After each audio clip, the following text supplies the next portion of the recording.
Yeah. So now I was telling Jace, like, let me ride the bike. I was like, damn. I've like looked at the bike and just set up like that. I don't look that comfortable. Man, that thing was spot on. I'm trying to tell people, man, like the way my bagger's set up, that was super comfortable. You can ride that bitch to the moon. Those are West Coast C-bars on it? Yeah. Yeah. I liked it. New bike's going to have some different parts on there. We're running Lucky Days bars. Mm-hmm. They're bar and riser setup. And I'm going a little bit shorter. I want to see how that feels. And then if I need it higher, then I'll just get their shit's modular, so you can like change the tube. Just the base? Yeah, so I'm going to do the 8-inch. Yeah, they do the whole tube. So it's like 8-inch is what I'm getting, and it's like 3.5 bend bars. And then if that doesn't work out, like if it doesn't feel as good as I want, I'll ride it to Sturgis like that. Mm-hmm. But if not, then I'll get the 10-inch. Are you doing the tall bars? The tall boys, or what size bar are you going to go? I think they're the 3.5-inch rise. Oh. I think the bars that Craig has is their tall ones, like 5.5. That way, because you're not relocating. Those are your gauges. fucking ape hangers, dude. Well, I mean, if you're not relocating your gauges, it just makes it nice where you can still see everything a little easier. Yeah. It's like I want to do something different, man. Those bars have been on my last Road Glide since 2 weeks after I bought that bike, and that's been 3 years almost. Mm-hmm. So, I haven't really done bar and riser setups in a long time because my first Dyna I ever did, I did a bar and riser setup, and I felt like they got tweaked real quick. I never dropped it, but it just felt like it was always off, and so I never liked that. But then everybody else's shit feels fine, so I just think I must have dropped it in my sleep or something, Did you have just standard rubber bushings, or? I had I never do the solid risers. I don't like the those. polys? Yeah, like alloy art stuff. So it's pretty good. Right on. Is everything good on there? Cool. Jaden's still doing reels? No, I'm just trying to get on the Wi-Fi, bro. It's on the toolbox outside. Yeah. The password. Oh, that's still good. Sorry. But yeah. Making magic happen over here.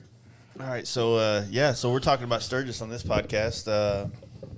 I'm excited, man. It's just like creeping up real quick. I mean, it seems like yesterday we were in Little Rock doing the Rebels Den anniversary party, and now it's like, we're literally in a time crunch to get all our shit together. You still got bikes getting painted, a fresh bike down there. Yeah. Like, I know. I felt like last year it definitely felt like it took forever for it to come up. Yeah. I guess because we were talking about it. It was my first like real big ride that I ever went on. This year I know what to expect, and it just seems like it's creeped up. What was it last year? What was what you didn't expect? But I'm trying to figure out how to word this question. How was last year? Did it meet your expectations, or kind of like? I wouldn't say blow them out of the water, but did you? So I'll be 100% honest. I've done Daytona. Daytona's pretty much the only major, the big three, whatever you want to call it. I've done that one, I don't know, 5 times or so. Did Panama City, the Thunder Beach, and just all the little local stuff. I had the most fun at Sturgis, I would say 100%. And I think because of everything that went along with it. Obviously, the ride up there, we had our own problems. Justin decided to ride an FXR, 1,200 miles, which was miserable. But no, getting up there, the campground, you guys. I was wearing an FXR shirt. Yeah. Yeah, I know, right? And I painted my bike look like an FXR. Yeah, I get it. Yeah, I know. But we get it. You're confused. Hey, it's 2021. I can identify what I want to. Exactly. I like your new FXR, bro. Appreciate it. Yeah. But no, the whole experience up there, the riding, the scenery, the downtown's definitely different than I was expecting. I would say the downtown part was maybe a little bit of a letdown. It's a little different rules in Daytona. Daytona, you can walk in and out of bars. Everyone's drinking on the streets. I think they made it so you can do that this year. Really? Yeah. Because last year it was like you had to be in these specific bars within these little enclosures. That was a little different, but overall, I still had a blast. I think mainly because of the riding. So Daytona, the only riding you're going to get to do, you can do A1A. You can go from like New Smyrna Beach up to Jacksonville or St. Augustine. Yeah. And ping pong bars along the way and ride along the coast. It's cool, but you're not going to get down. You're not going to go above 40 miles an hour. It's just a cruise. But man, like Sturgis, like Custer's Park, Needles Highway, all that stuff. Iron Mountain, Spearfish. Yeah, Spearfish was amazing. Nemo. Did you ride Nemo? I don't know if we did Nemo. Nemo's a weird little. We tried to do Nemo last year, but it was they were doing construction, so it was like blocked off. We had to end up cutting. Which back. direction is that going? Is that It's towards like Spearfish or towards? It's between Deadwood and fucking Rapid City. So maybe I'm it's not a 100% connection. sure. Well, it was closed. Yeah. Like half of it was closed last year, so a lot of people didn't get. No, the Spearfish was good. We did the waterfall, and then we actually even pulled off and hiked to the Devil's Bathtub, which is like. Dude, I heard about that. Is it like a legit? No, it's a legit. I mean, it's a hike now. I mean, Okay. my wife's all for that stuff. When we left the campground, she had her heart set on that, so we had shoes and shorts, everything packed up. So when we got there, we changed and hiked. It's about 1.5 miles to the spot. Even Boz and Amy, and Boz is a big boy, Yeah. but he made the hike barely. But when you get out there, it's Boz. so it's one of those like It's a swimming hole. it's a right? swimming hole, but Yeah. it's got like this waterfall slide. It's made out of rocks, but because of like how it's just been eroded, you can slide down and not get all scratched up. So I got pictures of my wife like sliding into the swimming hole, and Yeah. Was it packed? A no, lot it of was people probably maybe when we got there. So why are we not doing this? We need to do that. That sounds like It's a little good. bit of hike. So when you stop at the waterfall, Where'd you park at, and how did you feel about parking and leaving your bike? there was a ton of bikes there. So where you park at, a lot of people just sit there and hang out because there is a little creek. Is it where that one waterfall is that everybody walks up to? No. So where that waterfall is, we stopped and did that one, and then you get back on the road. And it's probably, like I said, it was my first time, but I think it's the next turnoff that you'll see a lot of people parked at. There was like a old, like a water mill house or something, Okay. and then there's this creek. So a lot of people just jump off and hang out of that creek, and it's got like a little scenic parking spot for it. But then, yeah, you literally get off right there and you hike. And you actually hike back along. That seems like a thing that I'd probably want to leave my helmet at the campground. Yeah. And then I could lock everything else Yeah. up on the bike. And then I'd hate to leave my helmet just sitting there hanging on the handlebars while we're fucking jumping off. A mile Doing whatever. something away. Yeah. So how was the hike, though? Was the hike like It wasn't too bad. So for a big boy like myself? I mean, you'll have to ask Boz. I mean, he Dude, made we walked it. up a dumbass mountain last year for a Dude. picture. And- We got this. almost died. Now there's a Almost few died. spots that's pretty tricky because you actually do have to kind of like do a little bit of rock jumping, like over the creek, like ping pong back and forth. Yeah. But no, it was cool. It was definitely worth it. Will I do it again this year? I don't know. It's kind of one of those. I've heard about it. I never knew where it was though, and I would love to do it. I'm all about those. I think it'd be a fun thing to do with the chicks. That's what I'm saying. My wife loved Yeah. it, so I went for it. Like I said, that's the reason why we go a couple days early. They're so like that we dogs. You got to tire them out. then we'll be able to go out and party that night. tired me Leave them out. at the Yeah. campsite.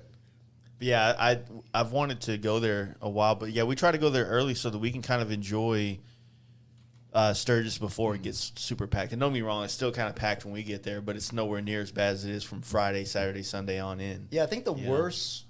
I mean, obviously, like on the route getting out to Rushmore, that traffic where you go through that little town was pretty hectic. But like Needles Highway, Custer's Park, all those things. I think we got like we were early enough, but not late enough to Late, where yeah. we could cruise through it pretty decent speed.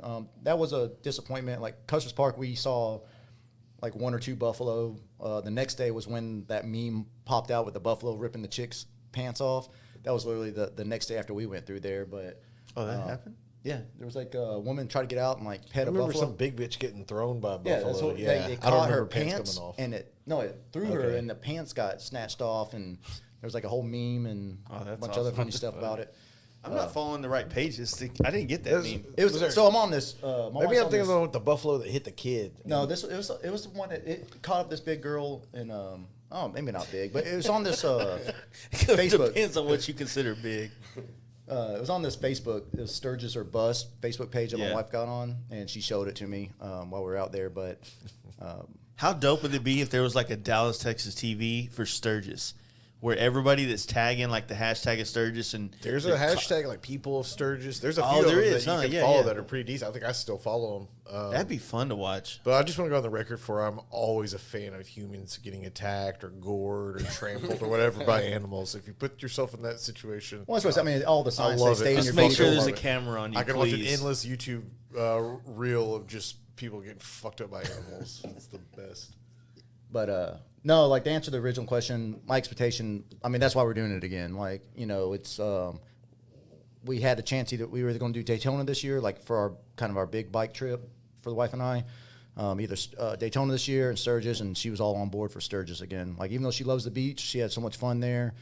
The ride and the scenery. I feel like it's the perfect time of year too to get away from the heat. Yeah. You know, like, I mean, it was still hot. it's still hot there, but at night it cools down to where Right, you're nighttime like, was perfect. you know, Yeah. so you get like a balance of everything to where, I don't know. And then, I mean, even when it's hot out there, if you jump into the hills, it cools down quite a bit. Yeah. Do you think part of the reason your chick okayed Sturgis, she's cooler with the chicks and she's cooler with the group, just the whole the group, the vibe? Only that. 'Cause she was at the Tony's thing big, and she's No, she's all you guys for hang it. out all the time. she's at the camp out too, right? Yeah, Yeah, she's at yeah. the about. No, she's down for all that. I think she just likes because that helps a lot when the chick signs off. 100%. But she also she's all into nature. Before I met her, I think I floated a river maybe one time, like when I was in the military, and that same one time was the one time I camped. You know, I never went camping. Now we got like 3 camping setups. We got like her and I, the motorcycle camp gear, her and I and my daughter, and like this big, you know, like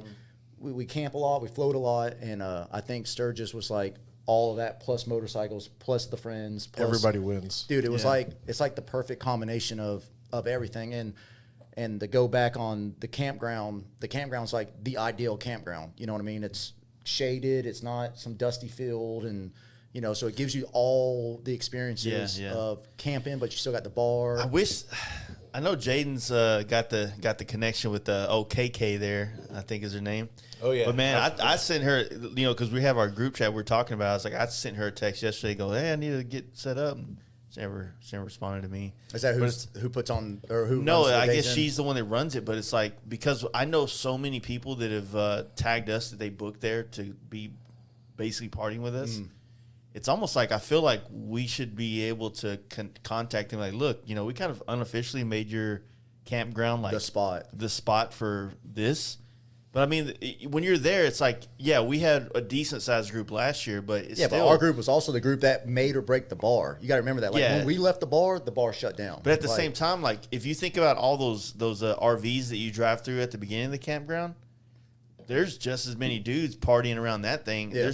There's so many groups now. This year, I think, might be the threshold of like, okay, now we brought so many people to the yard on this one that we can go back and say, look, we want to make this our official spot every year. Yeah, save this area right here. Like, can we, about 5 of us get free stays. Yeah, exactly. You know what I mean? Because like at the end of the day, it's like, put like this, like we think this year is going to be a lot bigger with our kind of circle. I think it's gonna be a lot bigger because I think a lot of people also, you know, I got a shout out list when you're all done. Go ahead. Oh, so I think this year will be bigger, not just from our group of people, but just in general with the whole COVID, you know, and the world trying to get back to normal. Yeah. Man, I think all the people that maybe didn't know what on to the fence, do, maybe they had year. a job or something that wasn't letting them travel, because my wife's in the military, you know, or not in the military, but she's a government employee, and they were almost not letting her go on it because you got to get a lot of stuff approved. Yeah. And no matter how she feels about certain things going on in the world, no matter where her views are, her employer will still kind of negate like yes or no. And a lot of people are probably in that same boat. Yeah, I feel so. I feel the same. I think this year, it's going to open up more people that are just like chomping at the bit. Well, you know what the thing is about it, like that I think that helps is like if you guys would have went to Sturgis last year for your first time and you hear me out, right, with this, and you didn't come stay with us and have kind of like a shaman for this experience.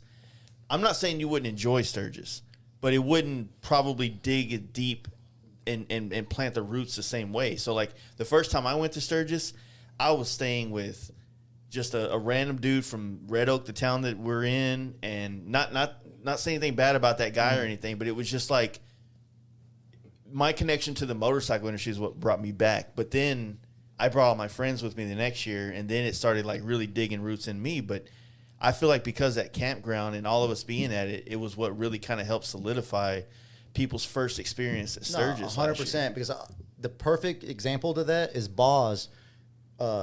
He came. So I wasn't going to stay with you guys. Justin is the one who's saying, hey, I'm staying at Days Inn with the Texas guys. Because I've seen you guys online. Yeah. But I'm new to this performance side. I've been riding motorcycles my whole life. I've been on Harley since 2007. But this genre of motorcycle, this genre of getting out, exploring on 2 wheels, not just having a cool bike and showing up to a bar, It's still relatively new to me. You listen to music over there? No. Oh, No, it's the headphones. They're just delayed. okay. I'm like, what So, the fuck am I saying? Yeah, with all of that, this is my first experience with this type of motorcycle Yeah. and people. Boz as well. Boz bought a brand new Road Glide. He had a Cholo Road King at his house. He bought a brand new Road Glide, Really? 8 hangers, all that stuff. He was getting staying ready at- for mines, bro. Yeah. Oh, we're not doing that anymore. don't sleep on Mayans. Season 3. It ends good. It ends good. If you dropped off, get back on, baby. There's still time.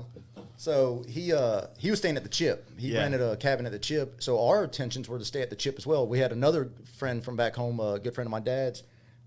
He had an RV. He said, "Hey, I got a on and off my RV. You could pull up underneath it, set your tent up. It ain't gonna cost you nothing but a wristband to get in." So that was our initial plans. When we showed up to y'all's campground and looked around, we're like, "No, this is where we're gonna stay. Why move anywhere else?" Yeah. And then so the first night I was kind of standoffish. We didn't get there till 1:30 in the morning, anyways, or 2:30. 1:30, yeah, 1:30 It was y'all's late, time, yeah. 2:30 our time. But then the next morning, waking up, meeting all y'all talking, we just stayed, and it made it perfect. And so Boz, going back to what you're saying, Boz hung out. He ended up paying another wristband price to come into y'all's campground or our campground just to hang out and party with us. So this year, he's riding from Georgia to my house, and he's going Yeah. to jump on the road. They come up there, and he's staying in Days Inn with us. So he's going to say, "Fuck the Chip." Nice. Come to the Days Inn. So this is my thing with that, right? So there's a lot of other, I guess, brands like myself or entities or whatever the fuck, that they have these campgrounds. These campgrounds are trying to get them to bring people to the event, To the right? yard. Say it. To the yard. Bringing the voice to the yard. But this is, I think, what makes it easier to fuck with us is that you're not fucking with Jace. It's not me. It's this group of people that we've kind of created. So, because dude, I can't be on all the time, man. And I rely on my closest friends, Jaden, James, Big Will, Cody, all of us to kind of be the life, right? So if I can't be on the night, somebody else is. And trust me, it's like that every fucking night when, who's going to the bar? It's usually Cody B. Cody B is usually the one, he's a terminator of terminating beers, dude. He is all about that shit. Well, that picture you threw in the story up with the partially built. I mean, that's a great micro. Dude, I was laying in. You weren't even in the picture. I was in the tent, trying to decide if I wanted to drink that night because it was like a 6-day rager. Well, see, that was after I came in as the wall was partially getting built, but that was after we went to Rushmore and everything, and we came back, and that's when Boz actually came to the campground at first. Yeah. So the first thing he walks into is this wall of fucking empty cans. Oh, what a night! And that And was he's just like- Sugar Pants. What was her name? Sugar Grandma? Tits. It was Sugar Tits. Sweetness. Oh, Is that the one that was dancing on the Fuck! pole? There's a bunch of dudes from East Texas right now screaming. Larry, get on YouTube. Tell me what her name was. I don't want Sweet no Cheeks. dick. Sweet Cheeks. yeah. That was it. Because she had these sagging ass cheeks. We're talking about the grandma, I think right? she was wearing panties that said. No, she had panties. It says Sweet Cheeks, and then she had a shirt that said "Fuck me like a whore." No, or it said something like grandma something. It said something like Oh, I got a picture of this. I don't know, grandma like. I don't Figure know. this the fuck out. Hold on. Anyway, Keep going. my point is what I'm trying to say is that when you come here to that campground, then there's a bigger group of people to interact with that have put it like this. Now that you're a part of it, now you come to it, you feel like you have an ownership of this friends group. So when you see somebody else, you're like, "Yo, man, come over here. We're partying." It's the same way the campouts work. It's the same way we've all been able to create this huge ass friends, across Network.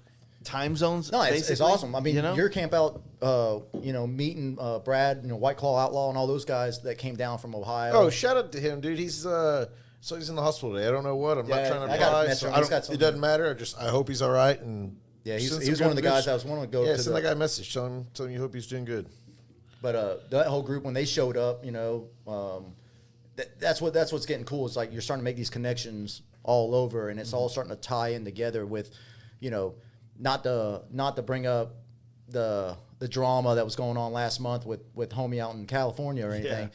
But it's like OG or not OG. There's no timeline on how long someone's got to be in a scene to be an OG. Like as far as I'm concerned, I don't think that we even give a shit about being title. called or talking about who is OG. It's because right now we're living it. Yeah. Right. So right now it's just about being here, being present. And he's just pissed that he's been in it for however long he was ratting about 10 years, and he started his Instagram on 2019. I don't Yeah, care. no how one still knows who It doesn't he matter is. how long you've been in if you're still bored. I'm not worried about that dude. I don't want to talk about him. But what Fuck I'm him. saying is like, Yeah. you and Steve and all this tying everyone in together, because I love King Tony to death. I've known King Tony. I've been riding beside him since 2004. Get ready. No.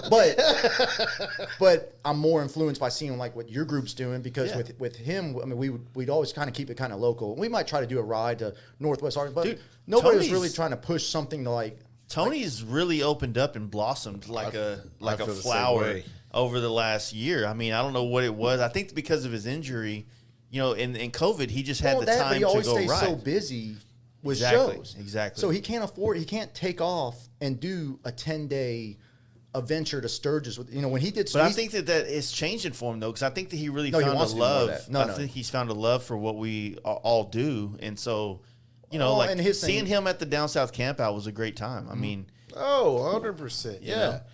It wouldn't have been the same without him. I mean, I feel like he's doing more than he's almost busting his ass anybody trying right to make now. a big scene in our area, but it just it still takes isn't. time, man. It's Yeah. like I feel like he's Dude, made a scene in yeah, y'all's I mean, area. all of y'all. I mean, between you and Big Sexy and Justin and dude, Tony, like you have a there's- scene. It there's- just takes time to There's a handful of those. you just got to keep doing you, and then things start to fall together. It's like if you start leading the path, people start to fall in line. And I don't mean that as a following thing. I'm just saying like, oh, they're doing something cool that we haven't really seen or noticed. Yeah. Let's go see what that's about. And then you keep hanging out that Hard Riders bar. Those fucking dudes are going to change their bars eventually. I don't know. That bar is getting a little too.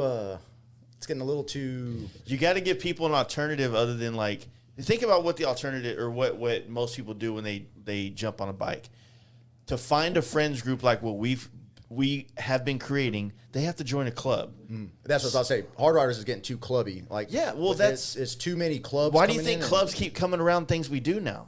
They're trying to figure out the sauce. Yeah. They want the secret sauce. How do you make people want to be around and doing this shit? I'm like, I don't have know. fun. Yeah, just If make it somebody- just Just have fun. You don't have to charge club There's dues something- or anything just to hang out. Well, there's trust me, I have a lot of love for the club world and I understand it very well. But where they're failing to inspire people to want to be a part of it, or I'm not saying inspiring or failing. Yeah, I am saying both those things.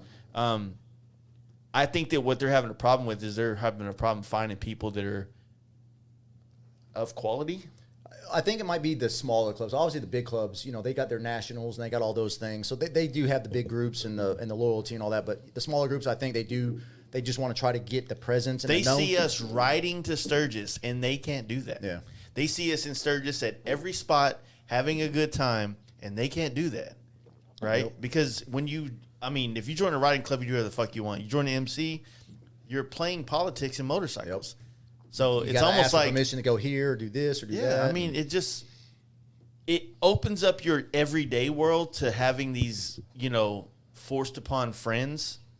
Is what Well, it is. I always say they're paid for friends. I mean, you're paying a club due and you're doing all this and that to have mean- a group of guys to ride with. Trust me, if our group of friends, the difference is that like, I understand the pay because if you have it done right, it helps you do things. I mean, when we do a trip, we talk about where we want to go and we start throwing money on the table to book shit 6 months in advance.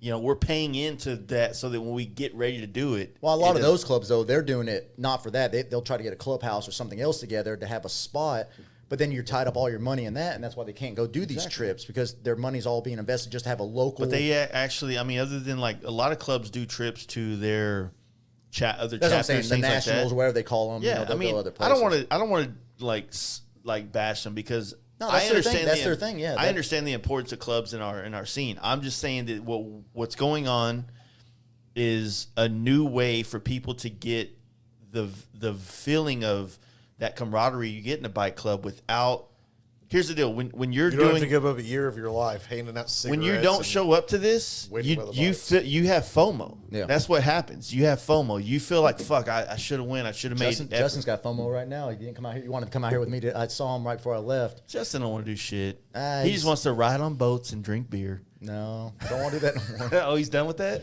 Yeah, he's over that life. Oh yeah. Should have got a jet ski, brother. Ugh.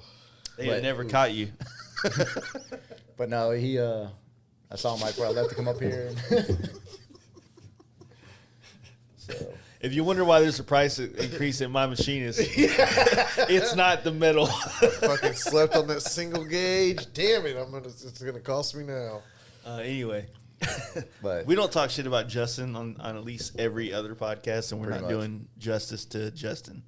So, but no, I think that the Sturgis thing and just being a biker. I mean, one of the things that like I've done a lot of podcasts with the Four for the Road, and they do a lot. They're club oriented people, and I feel like the last podcast I did with them, I didn't really do a good job of explaining my side of the world of motorcycling as good as I'd like to. But at the same time, they're kind of envious in a sense of some of what we do because we have the ability to just hop on the bike and go anywhere in the country, right? They don't have that option.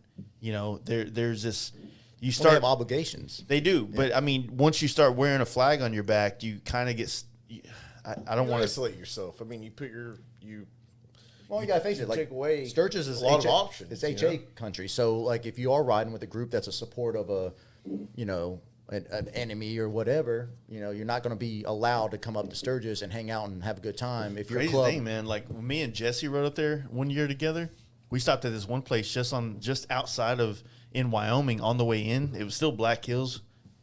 It was banditos like a motherfucker everywhere, and then like as soon as you go into it, it's like HA has the spot on the street. They do a lot of stuff down there. There's clubs everywhere, but I mean, honestly, it's not really like.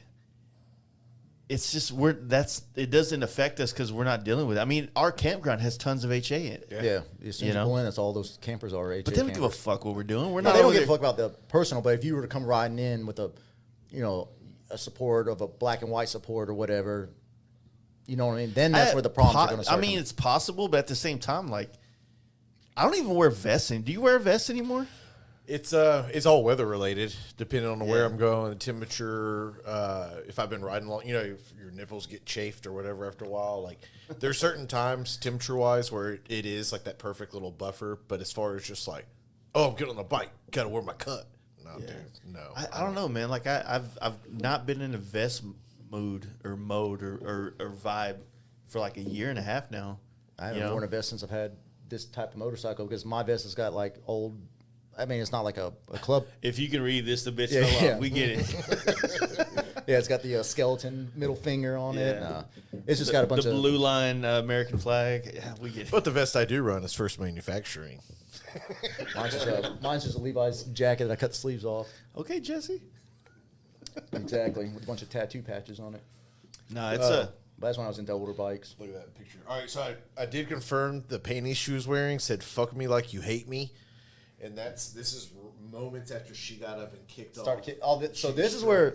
So this picture, what led to this was Larry. The level of hate in James. Like, James is the most peaceful, nice guy ever, and that's So- probably as close as he'd ever get. so to put his Larry- hands on a chick.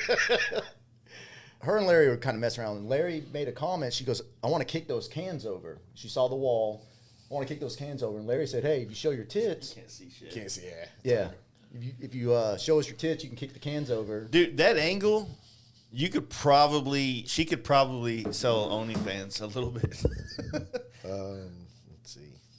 Oh, that's back in screenshots. Yeah, but then she started going crazy and throwing cans at just anybody who was in the bar and ruined the entire night. Yeah, she lost her mind. Well, what happened is after that happened, we 'Cause all everybody went, booed her. we all went down to downtown Sturgis and had a blast.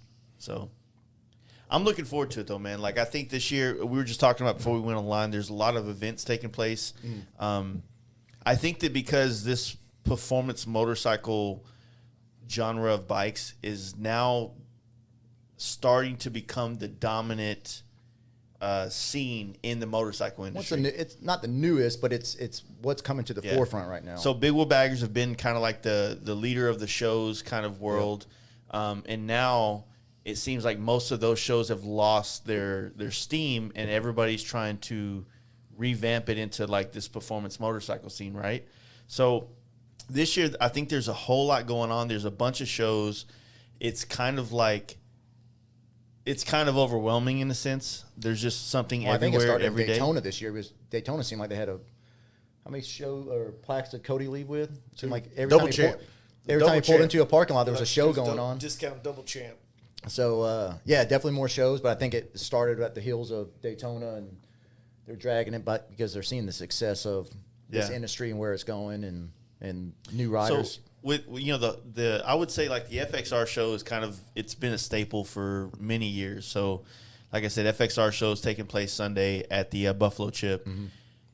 Big Joe puts that on. I'm actually a judge on that show this year. I fucking forgot I got to paint something for that. That show was fun as fuck last year. Because it's the same time that the Bell Brawl's going on. Yeah. Yeah. So you're at the show, FXR show, and right caddy corner from it is the Bell Brawl. Yep. So Yeah, you literally just, and then like we were talking about earlier, like that show's cool because it's got the kind of the half canopies over the show, so it's nice and semi-shaded. You got the indoor bar that's got like live music going on, the outdoor bar. The Yeah, little Bell food Brawl. trucks and shit Yeah, right like there. that whole scene, like you could literally sit there for a few hours. and not you do don't stay have there to a good part of pay. the day, You don't have to yeah. pay to come Nope. into this part of Buffalo Chip. So like a lot of people think that I got to pay the No, whatever. it's only if you get into the camping part. Exactly. When you go to these places, the campgrounds is what you have to have wristbands to get in, and those wristbands are not cheap. And I didn't know that at first too. But everyone was talking about, when we're going to go over here to, I'm like, man, how much is that going to fucking See, cost? And didn't do fucking, it. That bar. Craig Tarpon Turbo, like somehow, because we got there earlier before everybody started camping at our place. They just got used to seeing his bike pulling in and out with us. They never checked his wristband. Justin the same way. Justin bought the one night $35 wristband and kept going in and out and just putting his arm up, and they just let him in and out. And Adam did it. So Justin and Adam both rode with us. The first night they made us buy the single nights because we got there so late that the store wasn't open. So they said, well, we can't sell you the 3-day or whatever you want to stay for. You just got to buy the single, and then when you go in there, you can buy the additionals. So they just kept going in and out with that single day wristband. Was it the same color as everybody else's? Or No, is it it probably it was like a red, white, and blue. so I think. everybody had it, like they kept giving away the same color single day. Yeah, It's but I like- think the single days had like they wrote on marker or something like the day, but it was the same color for each day. It was something weird, stupid like that. So they literally got by paying $35 to stay the whole time, whereas me being responsible, a tax-paying American. yeah, and not. If you need another reason to stay at the Days End, somebody like mounted a fleshlight at the kind of at the entrance where Yeah, the flashlight and that blow up doll. Yeah. it was there. It was there waiting for you. Just clean it out. When If you're you done. I go may to- have put a finger in it. It was like a 3:30 arrival back at the campsite with Larry and somebody else, and So my first experience of all you guys, we got into the campground at, like I said, I think it was 1:30 the campground time, 2:30, whatever. So let's clear this up because I had a couple of people. It's Days End. Days END. END. It's a campsite. It's right on the edge of town. It's It's the best part of listen town. It's to right next to podcasts. that coffee sign that everybody takes their photo in Yeah. front of. That orange Sturgis sign that everybody parks Yeah. their bike at. The campground is literally, you pull out of the campground and there's that sign. And Sturgis, like Hollywood sign, is right behind it. Yeah. So it's the start of the strip. That's when we're going. And as far as the time frame we're all talking about, just so everybody's on the same page, a lot of us are leaving Dallas Tuesday, Wednesday-ish. Or no, we're getting into Sturgis on Wednesday. Yeah. Wednesday the 3rd, I think. And it's all about that first Fourth. week, like I said. So, Wednesday the 4th. okay, yeah. So everybody, Tuesday's the 3rd. We're rolling to Sturgis the 4th, and for me, it's that first. Unfortunately, I've only got 4 or 5 days there, so I'm rolling out Sunday morning early, or Monday morning. Yeah, so they offer a 5-day pass for like They got a 3-day and a $160. 5-day. But we're front loading it. Like I said, if you listen to this, then you already know. But you'd be amazed how much people don't listen and read or whatever. So it's all about that first like 5-6 days. You know, that by the middle of the week, a lot of people will be gone that we're fucking with. Yeah. So Yeah, just we'll plan be leaving out. accordingly. We're heading up on Thursday, the 5th, and we'll be at the campground until Tuesday. Another thing with the campground, you don't have to pack a lot because they have washer and dryer. They got all the amenities there. So we literally washed clothes and went back on the road. So you don't have to pack, 5 days worth of clothes. Great showers. The shower's amazing. Everything is super clean. $2 stores. Like you can literally walk. McDonald's is there. The bike car wash. I would say to be the only bad thing about it is like if you care about washing your bike, as soon as you pull back in the campground because it's like a dirt road. But I tell you, it's less dirt than you're going to get at the Buffalo Chip or at Full Throttle, because that's just a big open field with nothing but dirt.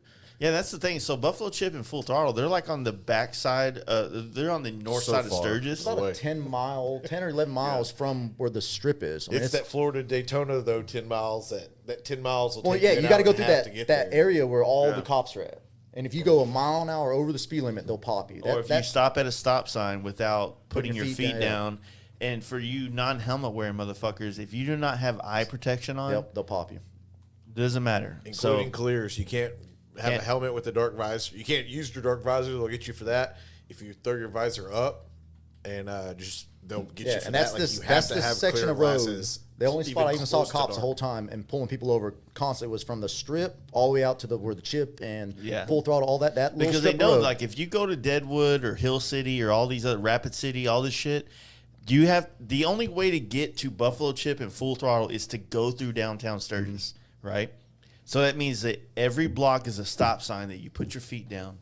There's cops. If you go there at night, there's a cop at every fucking block. You know because they got the cutoffs and they got those trees the cops are sitting on. From our campsite, if you got a Pan America, technically there is a back road. Yeah, you don't even have to. Kyle fucked around and took me and Jones on it last year leaving the Full Throttle saloon. No, I did that too. It's on a dirt road. 20 fucking miles. It feels like a dirt ass road, like gravel, like fuck.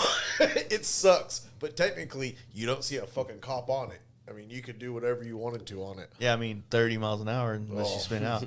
But yeah, you have to, you kind of have to like go through Sturgis to get there. Yep. So that's another reason why I usually don't stay on those campgrounds there. Now, I've never stayed there, and I don't have this experience, but Glencoe is apparently one of like the OG wildest places, right? And it's still shaded from what I heard, right? I think so. I have no that's idea the one where that it's Adam at. Sandoval, I think he's always promoting that one. And trust me, if we didn't have such a big group of friends and we hadn't found this like sweet spot already, I probably would try it.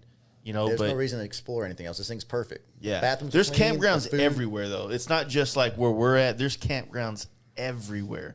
It's just that where we found, we're right on the highway, right on the main street that goes into Sturgis. So no matter where you want to go, you want to go to Rapid City, you want to go to Deadwood, you want to go all the way back to fucking Mount Rushmore, all that shit. You want to go to fucking Wyoming, you're right there. Make it happen. At the you're at the mix master of all the decisions as to which road you want to go. Only like 2 miles up the road. You pull out and there's the hill climb. What's that?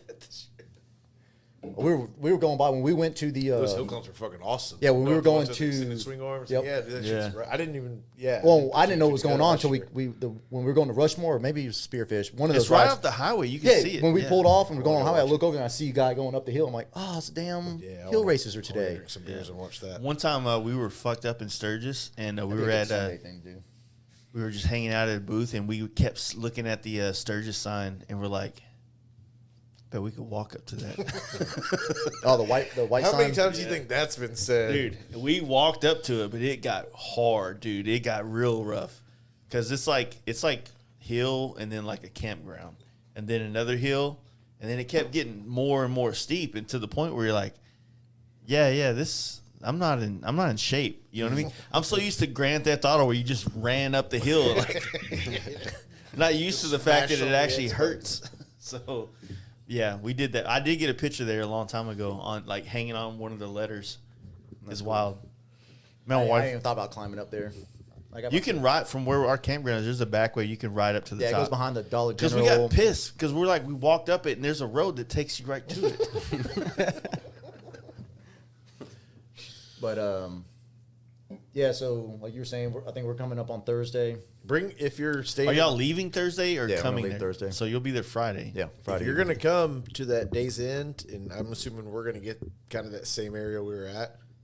If you've got the room, if you've got somebody coming in a car or truck, bring a canopy. There's not a ton of shade, if we're gonna be honest. You might just like it a little bit more. It's not a necessity, but Oh, and you can't have firewood there. They don't do fires in Sturgis. In a no, lot of I'm areas. just talking about just one of those, whatever. Like, I'm just I'm like I actually remember pretty that was considerate. one thing I didn't remember from one of the first time I stayed, is that you couldn't do a fire Bonfire. pits. But yeah, once you get there, you're kind of good because they've got it's a family run joint. They've got you'll see there's a bunch of teens, early 20s that work it, and they're all cousins and shit. I've talked to some of them, but they come around on a golf cart, especially earlier in the week, before the coffee. weekend. They'll come around in the golf cart and they'll bring you whatever you need, including shit from their store. So if you say, man, bring me some off, bugs are getting me. Boom, which bugs aren't really a thing up there, but they'll bring it to you. You know what I mean? Bring me some shower shoes or what, they'll do it. Beer, beer, you walk your lazy ass to the bar, but they're great. I don't know. I just can't say enough good things about them. And I really don't think you'll have a bad time. And Well, that's what I was saying. I think I was mentioning it in the last podcast when we touched on it a little bit, but just how clean everything was. And I asked you guys, I said, I didn't know if that was like COVID protocol, if that's just how it is. And you're like, no, that's how it is every time. I mean, you can see when you wake up in the morning, they're on their golf carts, emptying all the trash, cleaning the porta potties, cleaning the bathrooms, the showers. I mean, everything's getting wiped down. They clean the showers and the bathrooms every certain amount of Throughout the day.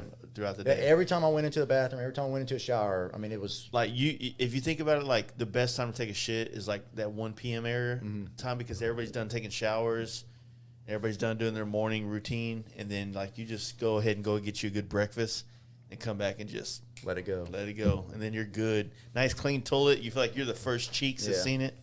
That's the best. No, but that's what I'm saying. That was the best part. And the food truck was great, but the little bar, and then it's like what's an Uber ride back to the campground if you were to take I one? don't think they have Ubers. No, they had that van. They It's got not a- an yeah, Uber, it's but like they got some a got shuttle. bullshit. Yeah. But But it's just like pop you downtown and bring you right back, So downtown, you're like a mile, a little bit. You could walk it over a if mile. you can wanted walk to. it. You Yeah. can. I think I did.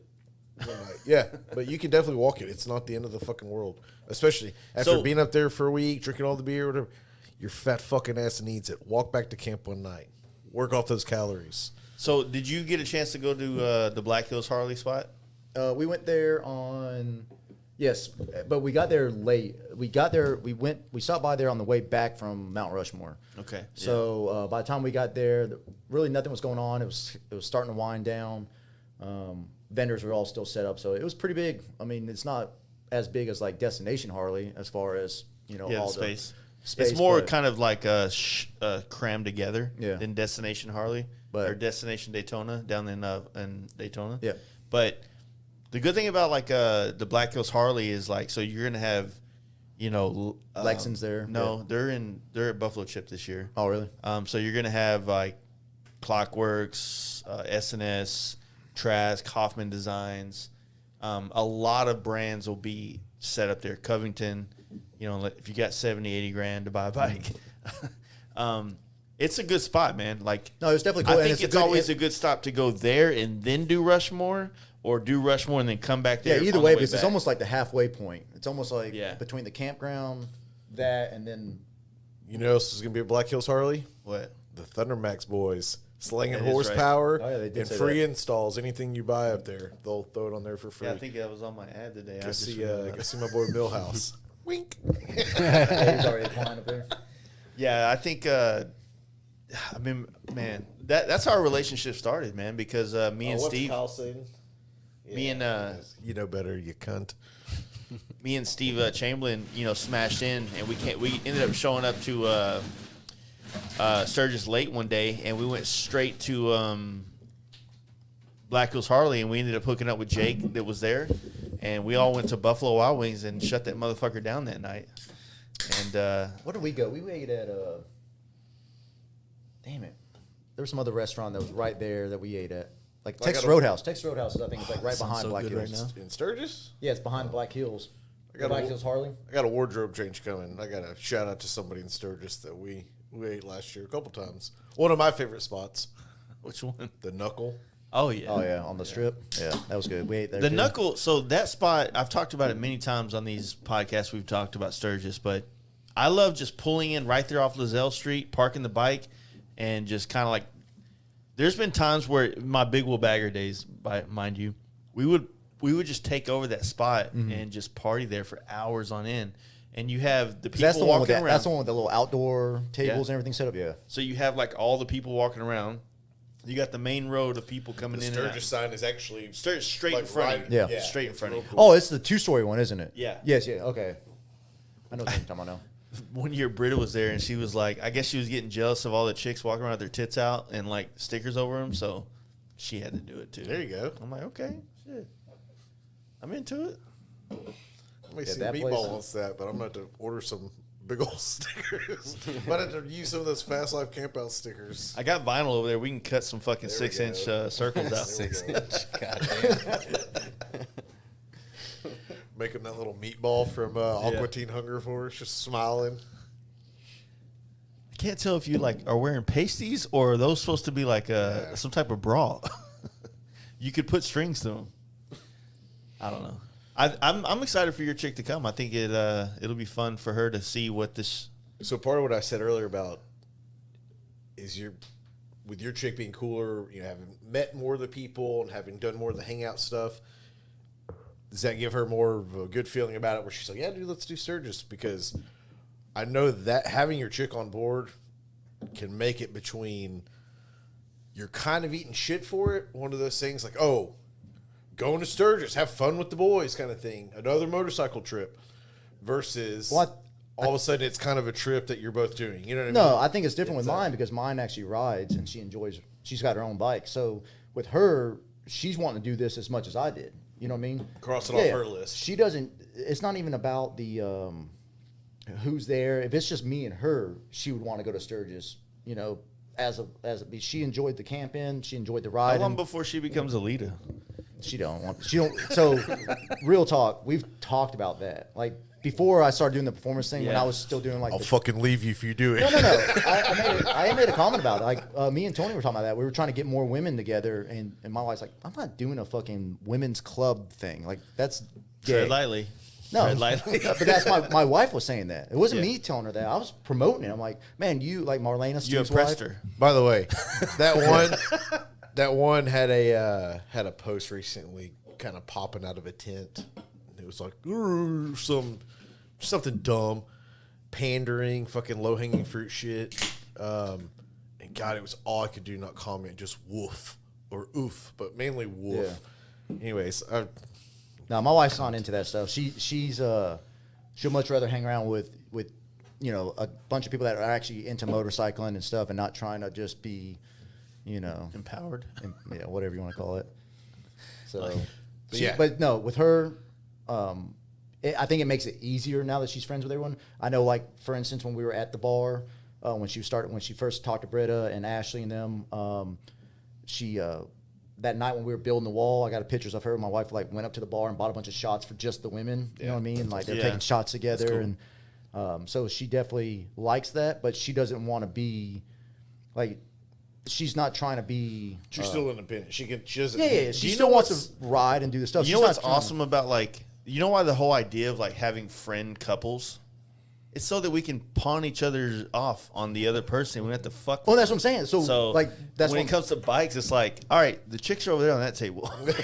no, and that's what I'm saying is so she can kind of mingle back and forth. So if I can just keep staying drunk over here, she can come over here, conjugate, and then go over there and talk. But she can just kind of. That's what she did at the camp out this year. She would be around me. We would walk around the campground and talk. But then when I started getting into a conversation that.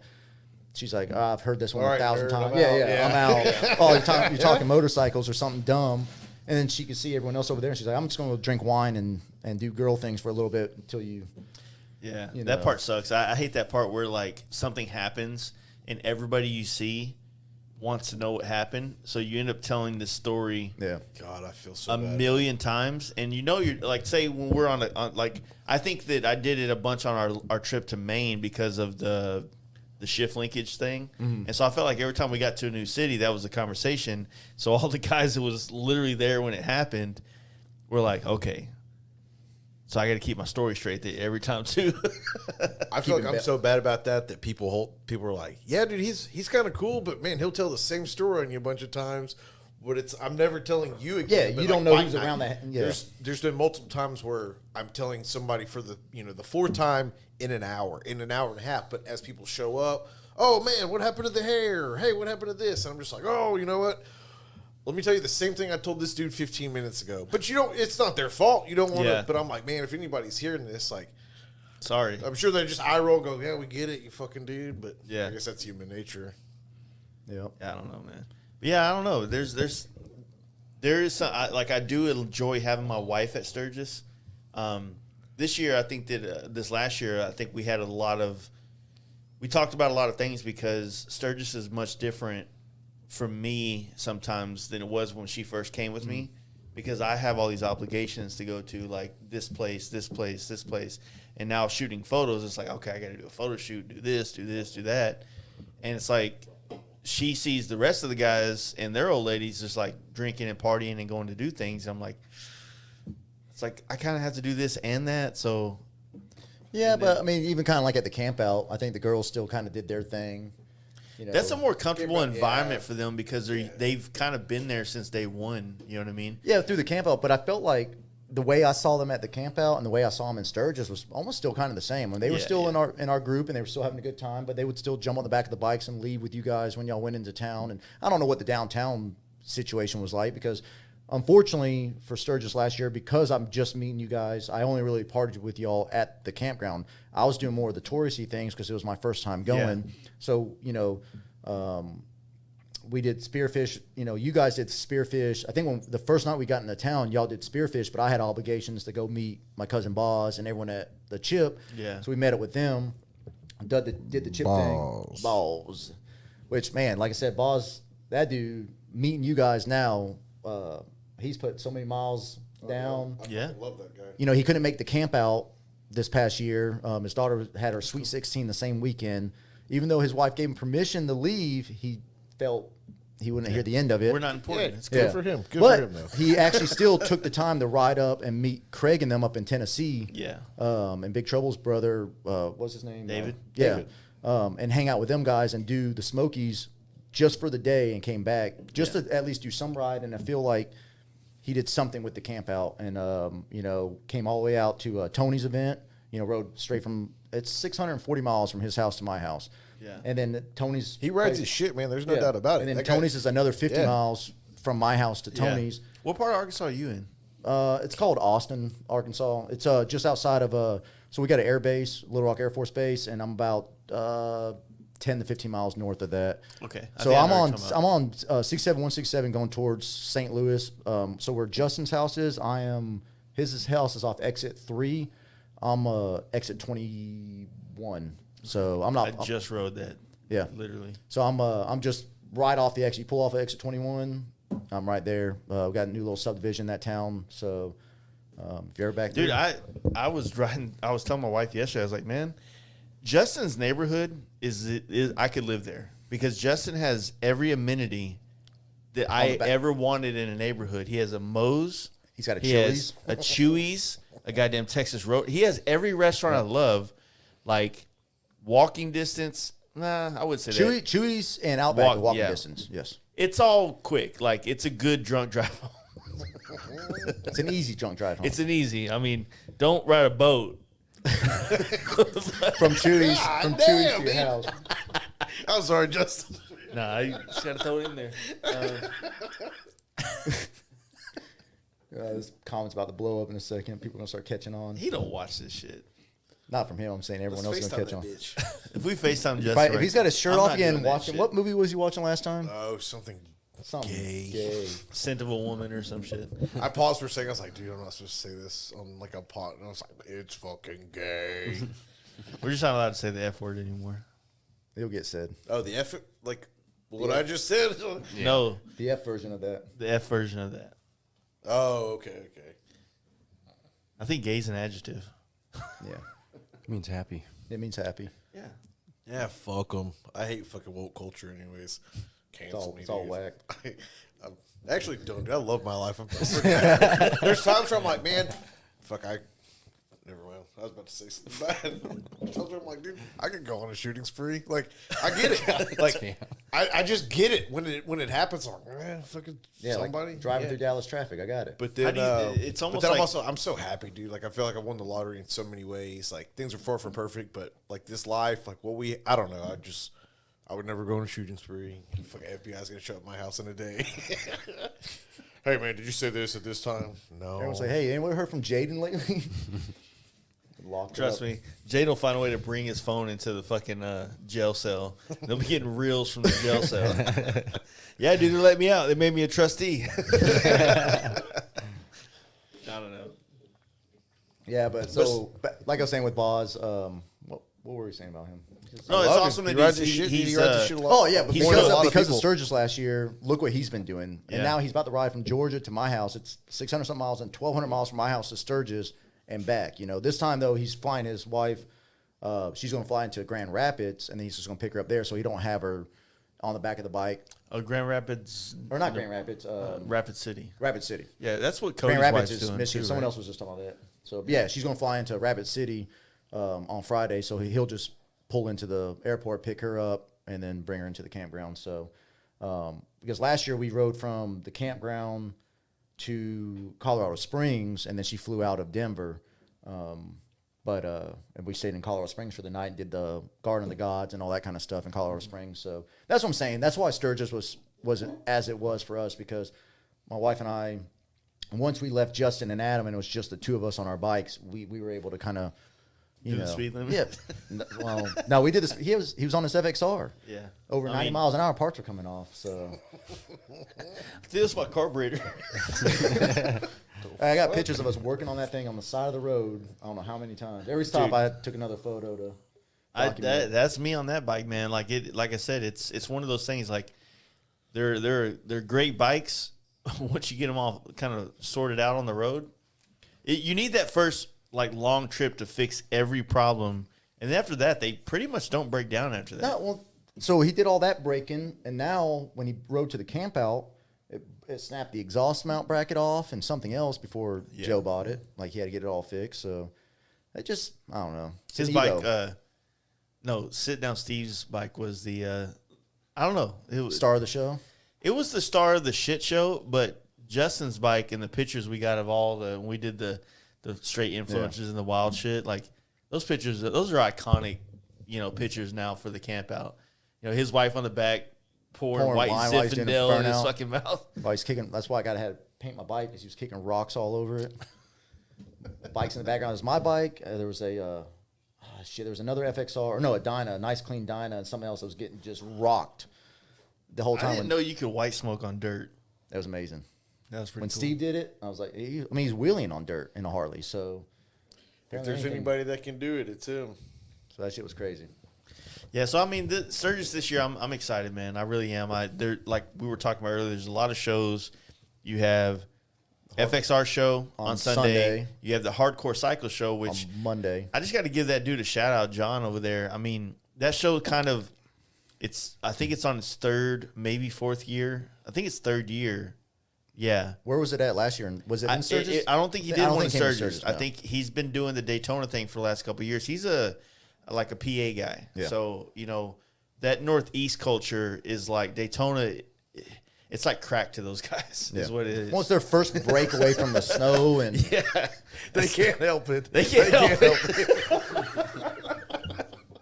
It's like they have no other option. It's like, yeah, I guess I ride a bike. I got to go to It just Daytona. sounds so good to him, dude. It's the cheese to the rack kind of thing. No, That's I exactly love Daytona. His show in Daytona was fucking awesome. That was my first time in Daytona, but that was the performance show was kind of the highlight. One of the highlights of the trip. But definitely as far as shows go, and it's actually got me. I've already got my time off approved and everything. I'm supposed to be back on Tuesday, which means I got to leave Monday morning early. It's already got me thinking about trying to push seriously another day. thinking of just doing one revision. Going, hey, I hate to do it. I need to be back on Wednesday instead of Tuesday, just so I can hang out. I'm looking forward to Monday. that show. That's exactly what I did in Daytona. Yeah. I was supposed to leave that morning. Me and Jones got there, had all our shit on the bike or whatever. yeah, I remember the And- post where you're like, I guess I'm about to do a long y'all fucking haul back. Kind of bullied us into it. I think Jetty's staying with us this year, too. And at then- the oh yeah, campground. Damn. oh yeah, and we ended up went so hard that last night. We're like, no, dude, we got to get up in the morning. We didn't even wake up till like 11:30. What time y'all got home? What, 2 in the morning? 7? No, we got home like 7-ish in the morning. I got home like an hour before. I remember you and Jones just following y'all along when you were Oh, like, dude. Adderall. Fuck Thank you that. thank you to Adderall for that trip. All right. But no, the hardcore show, the hardcore show. I'm looking forward to it. What I like about that was, we were talking about that earlier. I think it's still super grassroots. I think you see a lot of like, not builders, but just homies, just putting their bikes in, and That's how the Daytona one felt. Homies. Well, I mean, it shows with who won. The people I that. didn't know, some of the Northeast people. Luckily, being friends with Mark, introduced me. Joel, Jeremy. Yeah. And it helped us out on our trip this year because you guys knew so many people personally. Yeah, from Florida. Northeast. A lot of the Northeast guys from Florida, and it's they can't help. Yeah, and they came out. Well, but it's I don't know. It's a great thing. Like I can't wait. I'm so excited. I'm stoked to go to Daytona next year. I think I talked so much shit and I willed it into existence. So Daytona, hey, and because it wasn't that. All right, great when I everybody, went. we bail on Daytona this next year. No, Daytona for me though is like it's like that people watching kind of thing. I enjoy it. I like going down there. I like all the cheesiness. I like going to Boot Hill Saloon and hanging out on the strip, and I don't know. It's fun to me. I still enjoy it because it's something me and my dad took me there when I was 15. Was the first time I went to Daytona, and I think I've gone maybe 5 more times since. My problem with my trips is that I would do one trip I think I've said this before, but I think I have a good way of explaining it now. When I went to Gidea, that was like one of my first events that I did as just a guy who wanted to ride bikes, right? We camped, we partied, and I wanted every event to be another Gidea. I wanted Gidea to be compounded by every event I went to. Mm-hmm. And then I quickly, over a year of going to all these different events, trying to make it another Gidea, I realized that every show is a different vibe, and you have to play that rally, that part of the country. You have to go there open-minded and let it show you, hey, here we do it this way. Yep. And then you get the best experience by allowing it to be what it is instead of going to Daytona expecting it to be like Sturgis. And that's what I did. And I was like, I'll never in my ever fucking life camp at Daytona again. It's the worst place to camp. But that's the thing with Daytona. So when we go to Daytona, the last time when me, Steve, and all of us went down there, we just stayed near the racetrack. They got all the venues, vendors, a bunch of stuff goes on. I stayed across the highway from the racetrack.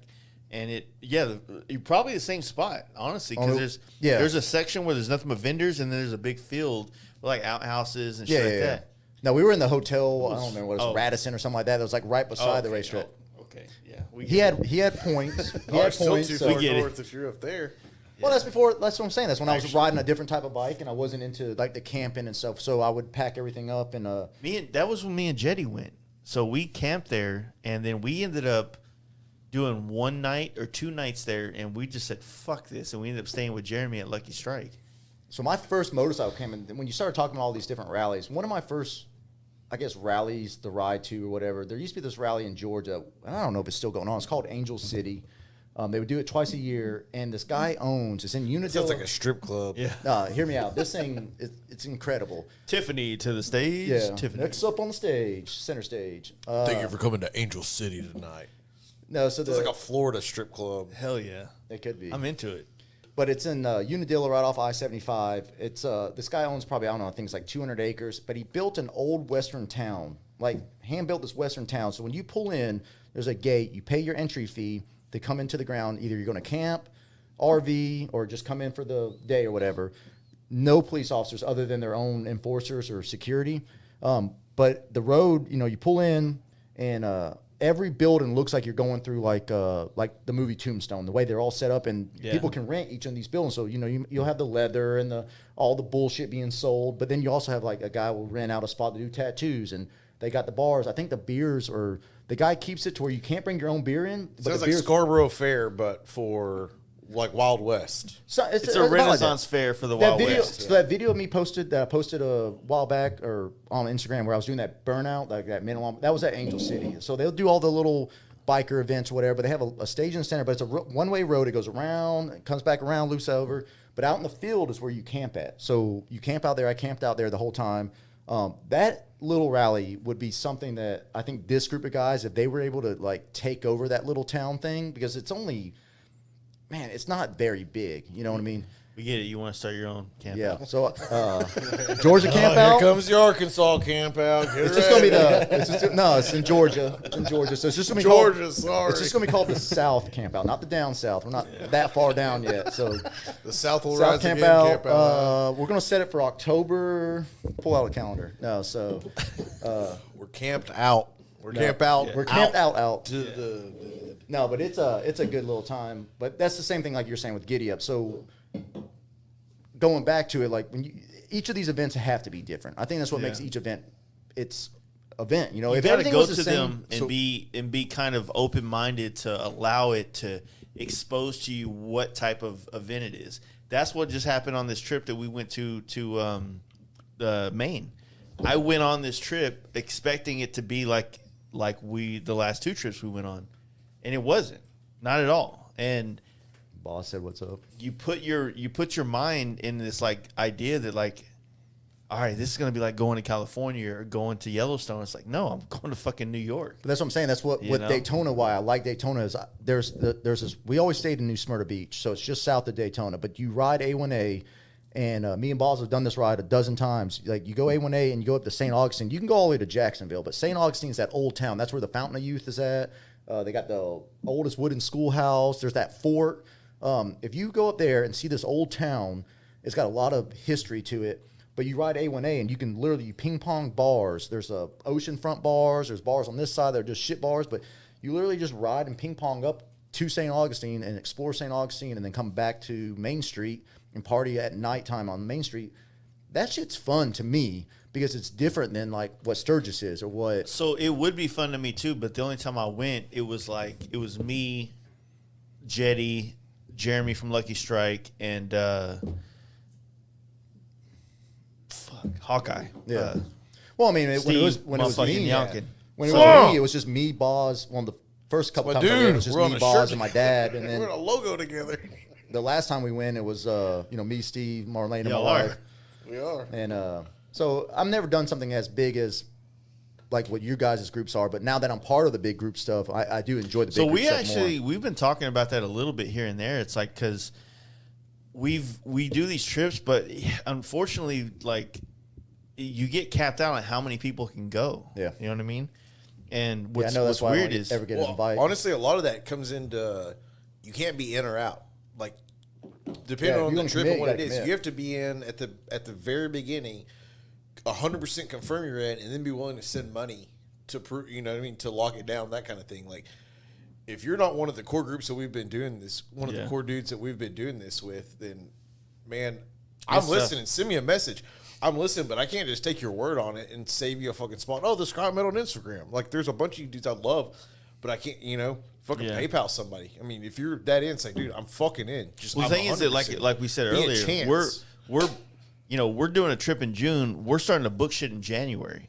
Right. Well, I think what's Oh, cool. And so if if not before, somebody's down yeah. to go January and we start booking hotels or campsites and somebody backs out, like that money is fucking gone, bro. Like Yeah, but I know. think what's cool is though, I think the fact that you guys do it in your core group and then everyone that y'all meet along the way. It seemed like That this was main kind trip, of a newer- main trip, yeah. every town y'all got in, someone jumped in and rode this with last y'all. trip, yeah, it was 100%. 100% like Yeah, that. and that's and I mean, and you guys obviously came into Arkansas, but I'd love to do that one time. I'd love to be able to jump on and just be part of this like one leg of a trip. If y'all were to come Well, yeah, through. say you can't do a 2-week trip. Yeah, if I can't do 2 whatever. weeks, and that goes Dude, for I can anybody. ride with you to the next state. Yeah, Or I can ride exactly. with you for the next 8 hours or whatever. It's no different than what I did today. Today I came in from Florida yesterday, and I was like, I just want to go down and see the homies in Texas. So 380 miles to here, and I'll go down to Austin and go down to Houston, see all you guys in Houston again. But, you can make a little day trip and go 200-300 miles with somebody and turn around and go back. You know what I Yeah. mean? I think that's what's really cool about this group and being part of this now is now I'm realizing that there's So this is something I was thinking about the last couple of days. As I was riding back from Milwaukee, I was like, because it was 350 miles or 300. It was actually 420 from Milwaukee to St. Louis. yeah, it was. It was that far from Milwaukee to How long it take you East going Haven, Kyle's 69 miles place. an hour? Yeah, and then from Kyle's house to basically back to Dallas, it was 700 miles, and you split that up, it's 350, right? So 350 to Little Rock, Yep. Little Rock to Dallas, 350, right? Yeah. But when we went on our trip, we had dudes that were riding 350 miles to come meet us and ride for a couple hours. And I was thinking about that. I was like, that's like I live in Dallas, and some dude is right now in Oklahoma City going on 40 to Little Rock and further, right? And I meet him there. I'm like, I want to ride with this guy. So I go 350 miles to Little Rock and meet him.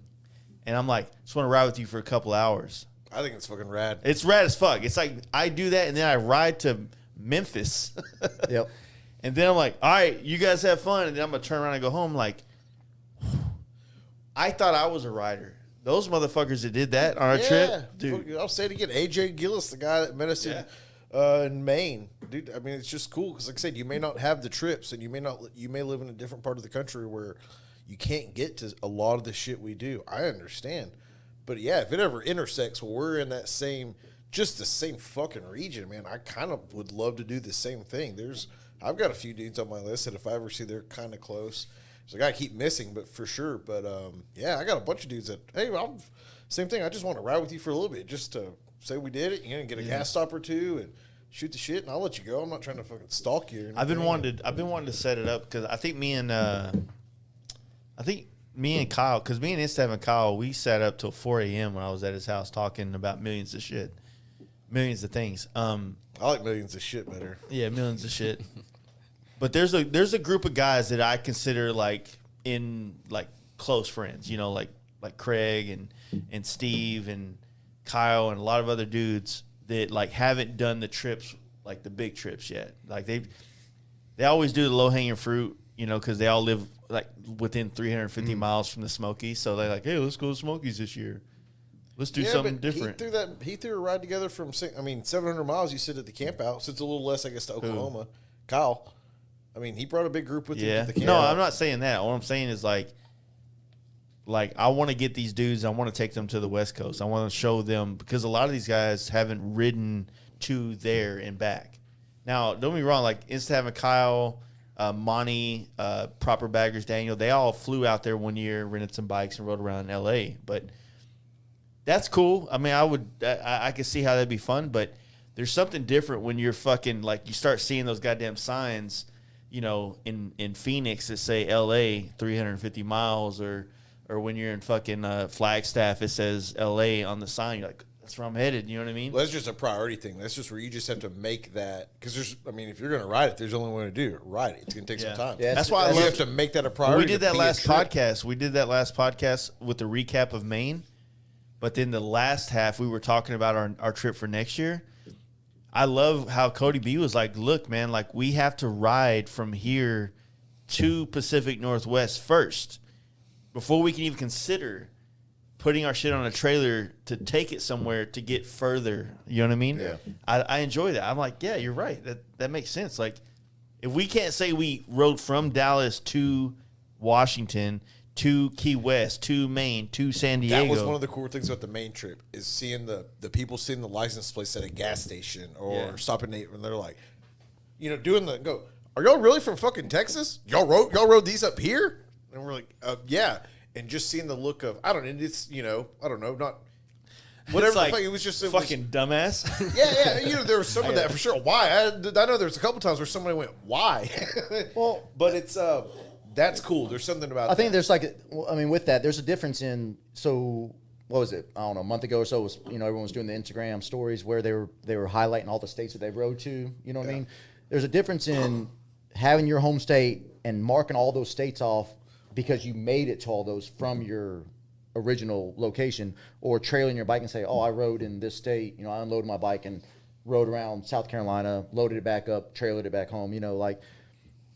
To me, I used to be that guy. I used to be like, oh, I've ridden in Florida and this and that, but I've also trailered to a lot of these spots and then rode. Now, this year alone, I got a brand new bike I bought it April 30th.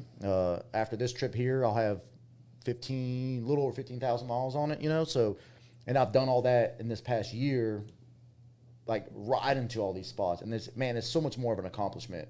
You can see all the same, you're looking out the same view as you would in a car, but there's just something different. It's so different. I mean, the scenery is everything about it is just different when you're on two wheels.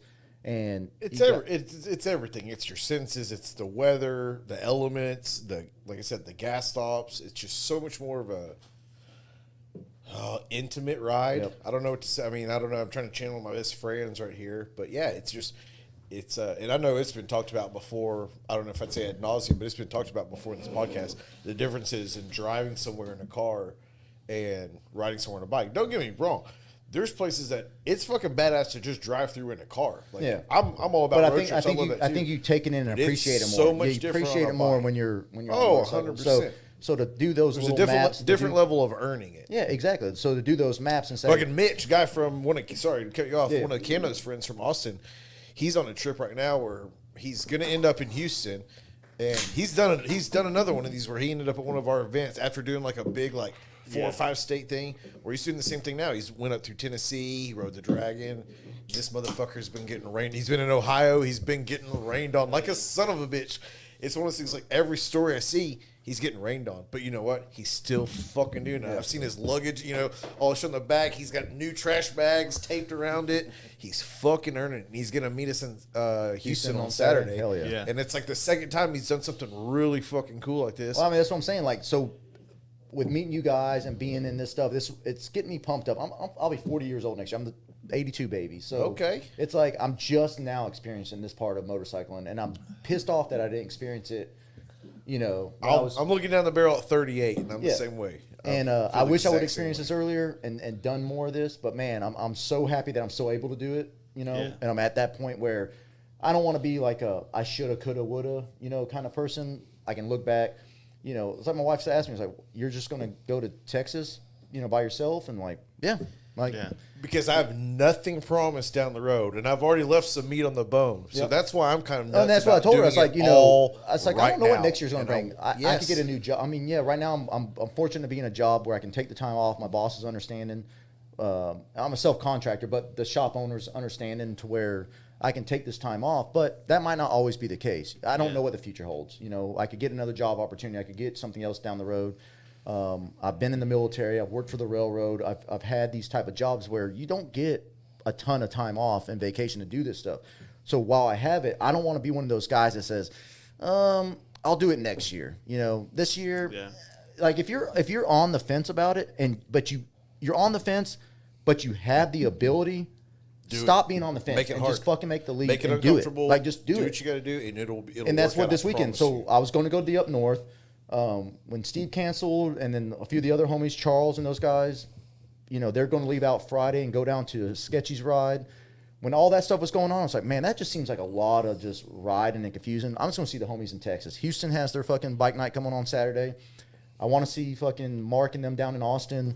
So I wanted to come down here and hang out with you guys. I want to go to Austin. I ain't been to Austin in probably, 10 years, 11 years. Yeah. Hang out in Austin. Hey. The new California. Good luck. Yeah, the new California. Stay in Cedar see how Park. things have changed, and then cut over to Houston, and then ride back from Houston back home. So that's what this scene's brought to me. Hit up Cisco's in Austin for breakfast. Where's It's like- that? It's like I don't know if it really is, but part of their thing is like, well, we're the oldest Mexican bakery or something. Mm-hmm. But it's a restaurant. When my sister got married a year or so ago, I went down there and I got real. What do they make fucked other up. than flan for breakfast? No, Or dude, de- it's like dessert? Southern style breakfast. Oh, okay. Like it's mixed with like they've got migas and there's definitely a Mexican feel. Is it to like on the But little if you hip just area, want the- hey, I want 3 fried eggs. Just your standard traditional breakfast. They've got that, and if you want anything Mexican food breakfast, they've got that too. But it's old, it's family, it's good. To the place, like I said, I got real fucked up the first night I was down there, and I was in the party, whatever. The guy that married my sister put me in the whatever where you get to stand up there by him. So I went and had brunch with him and his buddies and his dad. But dude, I was so hungover that I couldn't eat. Like I tried to, and it was bad. Yeah. But the food, everything looked so good that I went back the next morning. They have breakfast enchiladas. I went back the next morning, not hungover, with TL before we left Austin, and fucking gross out. Well, Steve And it's a or place, when I Mark, went down to y'all Austin that listening, day for make this my place I go to. the 200 miles for tacos or whatever. Is that what I you was went to for it? originally going to go to that place, and then I hit up Steve before I left. He's like, yeah, dude, come hang out. or actually I was going to pick him up, but I didn't know if we were going to hang out or whatever. And then we ended up hanging out the rest of So the I day. think that 200 miles with tacos. I think you and I. So dude, Axel, that guy from Florida. Yeah, but I started- think he did 200 miles round trip for tacos. Oh, I didn't I know think this. you and I did the 200 miles one way for tacos. Yeah. 100%. All right, I can hit the head. I'm gonna So do this. you had said something. I was walking down to piss. Like, so everybody was doing the little maps. The maps, right? Where you've ridden to. and so I Or started looking road, states you rode in. I think Craig posted something. We all got the link and we started fucking checking it out, right? So I dig it, and you know, like I'm proud of the states I've hit. I still have quite a few left, but the next level, it's almost like you prestige in Call of Duty or some shit. Is which one of your friends have you crossed off all those states with? No, and that's another big thing. I think the same thing with like, I hate to use like what I do for a living, like tattoos. Like, you know, when you and your buddy go and get a tattoo, even though y'all don't get the same tattoos or nothing like that, you can look at that tattoo and remember who you're with and that point in your life. Yeah. These motorcycle trips are starting to turn out like that. Like, I can remember who I was with for these different events, and that's going to be a whole nother thing, you know. So you guys obviously are very blessed in the fact that you're knocking off all these states, but as a group, you know what I mean? Like, so it's not just I've ridden all these states. It's like, man, all these states that I'm marking off, I've done it with Jaden and James and Cody and, you know, Larry and whoever else is committed to those trips. So, and that's where when I was trying to talk about Arkansas and Tony and all that kind of stuff. Unfortunately, Tony doesn't have the time. I mean, he might here in the near future, but with his schedule, with owning a business and, you know, stunt tour and all that and stuff. stunt tour, he can't do these long 10-day, 2-week trips. And he's got children too. Kids, yeah. Yeah, he's the same boat as I am, so he can't just be gone all the time. He's got obligations. And sometimes he came down here. When was he down here? 2 weeks ago? A week ago? Yeah, 2 weeks. 2 weeks. Yeah, so he came through and he messaged me. He goes, "Hey, you want to come down to T-Bar Tuesday?" Tony does this thing where he messages you on a Monday to ask you on a Tuesday if you want to go for a 600-mile ride or whatever. And it's like, I can't just like cancel all my appointments and say, do whatever. But I wish you would plan on, because I'd love to come to a T-Bar Tuesday, but he's got to play his schedule the same way I'm doing. Like this trip down here, I think I planned it last week. I was just like, I remember seeing you like make the decision. well, originally I was going to do up north, and then when Steve didn't go up north, and then I saw that the up north was turning into to Sketchy's ride, and it's no diss on Sketchy. I'd love to be part of that because it looks like it's going to be a great time. I just can't go 900 miles to Michigan and then cut 500 miles to Pennsylvania and then ride 1,100 miles back to my house in 3 days. You know what I mean? Whereas I can do, here to Austin, I think Houston to my house is only, I don't know, 700 miles or something like that. Yeah. So I can do that trip in 3 days. But so I just had to make the smarter move and do this. But it's definitely, like you were saying, the people that you do it with, it's going to make or break the trip. And this is my first big solo trip, honestly. And I was telling Do you like riding by yourself? man, so I was telling Sax this earlier. I was like, coming through the city and just being able to like cut the traffic, like just zigzag and not worry about who's behind me, and making sure that they have enough room to go with me and I'm not losing anybody, definitely makes it worth it. Now, if you're riding Sturgis and places that aren't so congested, it's definitely better with a big group because you're on these long straightaways with no other cars, and it's cool to just look over and see your wife or your homie or whoever riding beside you. But yeah, if you're coming through Texas, do it solo, because this fucking traffic is stupid. So I'm a 50-50 guy. I equally love traveling alone as much as I love traveling with my friends. this trip right here, I've loved this trip solo. So the furthest I've ever gone, I went to Birmingham. I went from Little Rock to Birmingham, which is, I think, 320. It's just shy of what the mileage is here. I did that trip and back solo, and that was it. That's my furthest solo trip. And it was good. It was fun, but Still pissing nothing? apparently. Goddamn. But jerked off. This trip, if I would have had someone riding with me, it would have took me forever to get here, because just to cut the traffic, and lane split, I'm not. Well, the exact case in point. So, like that new Road Glide, because it doesn't have a tuner, it doesn't have a cam or anything in it. Like, I can get 220 out of that gas tank. Yep. And because I was trying to make time, because once I landed in the airplane at Milwaukee, I got there, I had to do a photo shoot on the bike. I was trying to hop on that bike and leave Milwaukee by 3 p.m. so that I could get to St. Louis by 9, right? Well, St. Louis is like 420 miles. It was basically like 7 hours it was supposed to be. And but I figured, you know what, I could probably, you know, if Google says 7 hours, I could probably get it down to 6 on that kind of distance, right? And I did. But I also did like 200-mile. I did a 200-mile stretch, and then gas, and I can't do that with our group because our group has like 125-mile gas tanks. Yeah. See, and that's crazy. Because my bike, I can get 180. I'm cammed with a 5-gallon tank. I can get about 180 on mine. 180 to 170 to 190, somewhere in that ballpark. Tony, no matter what he rides, is 120. He's got a small tank, fat bob, 120. He's got his FXR or Dyna, 120. So, you know. So it's like I on a big trip, if we're doing 1,000 miles, I enjoy a 120-mile rip and then chill. Yeah. 120, chill, 100, like, because if you think about it, if you're going to be riding for 1,000 miles, if you're trying to knock out 1,000 miles in a day, 120 times 5 means that you don't have to stop 10 times. Yep. You know what I mean? You can, you know, do it 9 or 8 or some shit. Yeah. Like, I didn't do math right there. Something like that. But basically, when you're doing these long rips, like a lot of the times when we would go on a trip, we would try to at least push 800 miles out. And so you do 120 miles, maybe 115, 130, maybe 100 if it's like, you know, the next gas stop is getting scarce. You can enjoy it a lot more. Well, I noticed, have a lot like, of energy. on this trip, I pushed my first stop to the limit.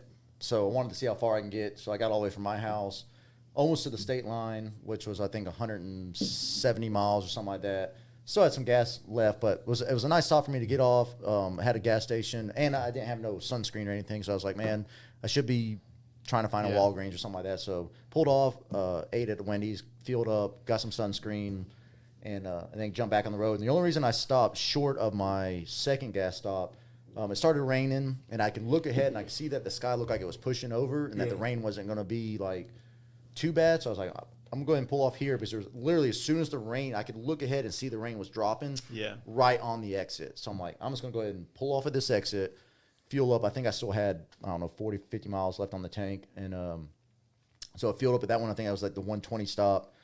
And then I made it all the way here. I think I'm on reserve now. So 2 stops, wasn't too bad to go 300. I bought half of a rain suit while I was up there in Milwaukee. I saw you pointing and it then out. And then they loaned me the pants because they didn't have pants in stock that fit me. So they had some for their rider school. They just gave me it from House of Harley. And, man, I never wanted to buy a rain suit or own one because it's such a pain in the ass to pack that along with everything else you got to take. Right.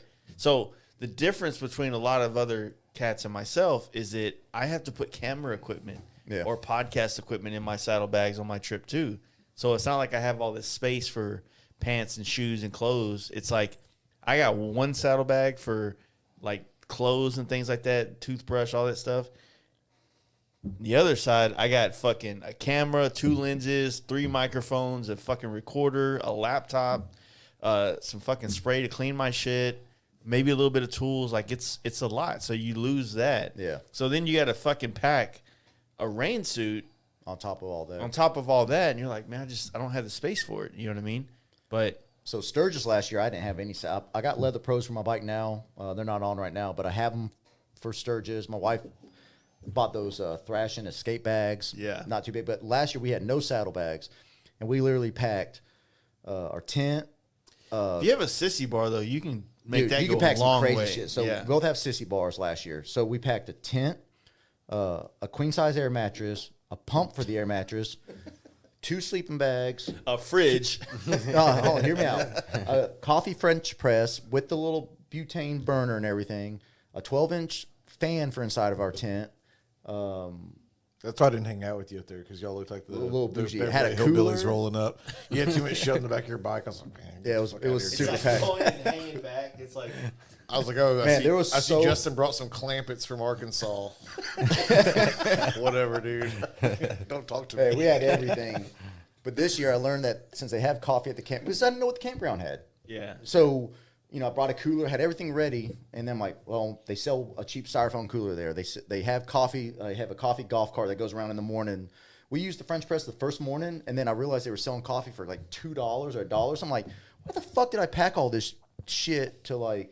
Yes. I can just get a fresh coffee. So it's like this year, and I have saddlebags this year. So this year is going to be even easier. I meant to say something earlier about when it comes to packing light, and if you want to make it up there on whatever bike, There's literally a you $1 could have a too. new Sportster S, baby. And I'm going to tell you how to get to Sturgis. There is I don't know the name of it in front of me, but just Google it. Do fucking a little bit of research on your own. It's not going to kill you, and I guarantee you'll find it pretty easy. There's some like shipping posts, packing posts kind of thing, but it's a local family-owned place right there. They've been there for like 30 years or something. They will not fuck you. Kyle and I shipped. It ended up, I think, it was either $40 total or $80 total. So it was either $20 for me or $40. Either way, I sent so much shit home. Stuff that I bought. They got the first post time. office is just a little further down the street too, and it wasn't much because Adam and Justin This both place, did man, that. I'm going to say you support obviously Okay. like a family, like a little local business. And, they make the bottom of the box with this never-ending cardboard thing at the top. They put all your shit in there, and then they fold it and cut it. Like, they push your stuff down. Like, they're not going to fuck you on space. It's not... No, a lot of guys did that though. That's what I'm saying. They packed They were nice. all the cylinders they thorough. bought. It They was, shipped them back. I felt good spending my money there, and Yeah. that was one of those things where, like I said, if you're on a bike that you can't do it, dude, ship it up there. Take the energy to ship it to them. They'll hold it. They said you can drop it back. You can leave a certain date to ship it. She goes, if you want to bring us, start a box at the beginning of your trip the first day and say, hey, I'm just going to bring you stuff during the that's week, cool. and I'll tell you when to ship it. You can do that. And as you're coming back from the chip one day and you got buy a hoodie, Is that what buy the Jacob thing, did throw when it he in there. won that exhaust? Didn't he win like an exhaust at the FXR show? He did win something. I don't know if think he it was an exhaust I don't know was what hanging off- happened. I know Kyle and I we did our own thing as far as shipping it that day, but he may have. And if you're going to, I would say go. Yeah, if through you win him. something But big or yes, buy you can- something big, you can ship it You back. can make it super light if you don't have Yeah. the touring capabilities. Don't let that. I'm telling you right I've now, always there's talked to people like if you look at it, you can ship a tent to a FedEx or to most shipping places and pick it up. meaning that you can ship it there and then figure out how to get it the mile or 2 miles from there to your campsite, so that you don't have to pack it on it. And then let's be honest with you, some of these tents aren't that expensive. Yeah. So Chalk if it you up. just want to like chalk it up and leave it or throw it away afterwards or get offered up to one of the other hillbillies that are there, like realistically, like if you think about it, you're out so much less money by staying in a tent than in a hotel room, period. Yeah. So I don't know. I got a bougie tent for this And the year. thing though. about I do too. I got a list that I'm going to you using the same one from the camp Yeah, out? go ahead. If you're on the fence about like you said, if you're on the fence about coming, but you could possibly make it, Not impossible. I- You know you can I make would it, but you're on the deeply fence about doing encourage it. you to do it because there's not a handful. There's 2 or 3 dudes on this list that are kind of in that situation, but I'm leaning on them. I think they're going to do it. But if you're worried about, I'm not going to know anybody, there's not going to be. Not only is it going to be our whole group and a bunch of people that I'm not going to name on this list that are just kind of already started on grata or they're assumed to be there. Yeah. But dude, I've got Mike, MGD, Trevor, Ricky Bobby, Woodgrain Sportster, Brian. He's riding in again from the camp out with Joe Kidd, JR, Moses, the guy Yeah. with the Moses the is coming? photographer. Yeah, Moses texted me today. He said Their he'll see homie me in Sturgis. Dan. He said he's for sure coming to Sturgis. Aaron, Midwest Grinder will be there. Austin, Ulrich, Jetty, of course. If you've ever wanted to party with Jetty, if you've got the fanboy glasses on for Jetty and go, man, that looks wild. I just want to hang. Come to fucking If you Sturgis. think you can party, I'm if scared. you want to test your Come- party, I'm scared. Yeah, if I you wanna almost told test- you to come crash this. I almost said, hey, dude, we're starting at 7. Show up like 8:30 drunk. Just come on in. But I was like, I don't want to. JD will show you how to party. Podcast. But JD's going to be there. Kay Thompson, 8108. I couldn't find your name, bro. I looked so hard. Donnie Hill, shut the fuck up, Donnie. Mike DeJong, Yeah. Chopper guy, now Dyna guy. Is he riding the Dyna up? I don't know. I got to check with him. But yeah, he should mean, be let's because be it should real. be done. He's not riding Speaking the of him, chopper. Clay's doing his paint work. Clay's in. Clay's coming? Yeah, that's what he said. RD, Chris Gollett from Austin, Sketchy's gonna be. He's riding in this year. RD's going? RD. Well, he's got bike. He's trying to get a cam and some stuff in before. Big Sexy RD? Yeah, he's got some work. Okay. He's got some bike work. I to mean, he do, ordered but some he's parts trying- from Justin, and But he's trying to do it. He's trying to make for it. sure. Is he trying I got mean, to he make just- it. so is RD this just- chick got some money or some shit? No, I think he sold his house. He sold his house He sold recently. something. I saw it on Did he story. sell his I don't house to know. go to Sturgis? I don't know. I don't know that. Did you see that he went up to Sturgis for the 4th of July? I saw that. Yeah, him and his buddy and his- Mac. him The and last his two buddy. dudes that I'm super excited for, Josh, who's been hanging around, with the Road King, Harvey Adventure, and then our He's homie a Trey Vargas. fire. Yeah, they're department both guy. him and Trey are both firefighters. That's and, right. And then, Trey like I was- recently traded up to a Road Glide S. He's got a fucking killer bike. They both do, but they're both in. Are they? dude, And then so what's? We I'm need to. super excited about those guys because Josh is a guy who listened to the podcast. He fucking showed up to a bike night or something, and then it's just he's shown up to just about everything since. Josh is the firefighter that works right down the street from the bike night. Yeah, right? yeah. That dude's He cool rode- as shit. He rode to Fort Worth with me. I think even maybe the first night I ever went to the DFW Dyna Crew bike night, I don't know, a handful of months ago. He rode up. I threw it. I was like, "Yeah, I think I'm gonna go. Does anyone want to go?" He hit me up. We met at Fuel City and went. And he's the best energy. He's energy, man. The Yeah, best I love energy it. you could have. He's fun to hang around with. He's a good dude. He pulls his weight and just. I'm so excited about him being there. Yeah, at the pool So- party in Arkansas, he bought everybody pizza and beer. He brought Speaking of Yeah, pizza, I think Craig, Jenny Craig bought the pizza. You Oh, can yeah, definitely Jenny bought buy your pizza, way baby. into our friendship with food. with food. Jenny bought me. Hey, Josh may have thrown down on it, but I think Jetty actually pulled Josh the trigger. went. Josh on went that. and got. But yeah, some dude, he beer. got beer. Like I Yeah. said, but he would do it, no doubt. He would do it, no doubt. That's the kind of dude he is, and he appreciates it. He appreciates what kind of this is and what he's walking into. Dude, I'm doing so stoked everything when fucking right. anybody makes the effort to come out and make themselves known Yeah, and doesn't just overstep goes with it, the doesn't flow, be man. too much. You know? I love that shit. I think it's cool as hell. And when they like, that's why Joe, we always call him Joel because his fucking stupid ass Instagram name, which I think I'm gonna figure out a new one for him because that's just bullshit. It's like Joe, and then there's a L, and I don't know what the rest is, but I just always assumed his name was Just Joel. looks like Joel. Yeah. Yeah. His name is Joe Eldridge. But Exactly. it's all together, so it looks like when you look at it, you just Yeah. the way you look at a phone, especially He's a big it looks part. like Joel Eldridge kind of Yeah, thing because there's two. He showed up E's to in it. Sturgis last year. He rode his fucking. He's a hog, dude. He does it. Was it? It was a soft tail, right? Yeah, A-panged out, just fucking. He was a goddamn parachute going down the highway the entire way, and he came and camped with us and partied and dude, you like know, a boss. yeah. So cool. And he comes to bike night. He's a solid dude. He's yeah. got a new Road Glide. Yeah, he drives a Pretty- tour bus for a country band. I forget the guy's name, but Yeah.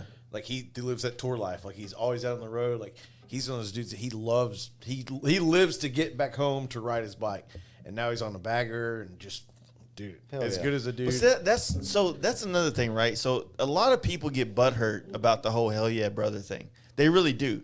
The amount of motherfuckers out there that can't take a joke, it's funny. But what I've seen happen so much is the people that are, I was a hell yeah brother. We all were at some I kind had of form or hangers on fashion. bikes and Right?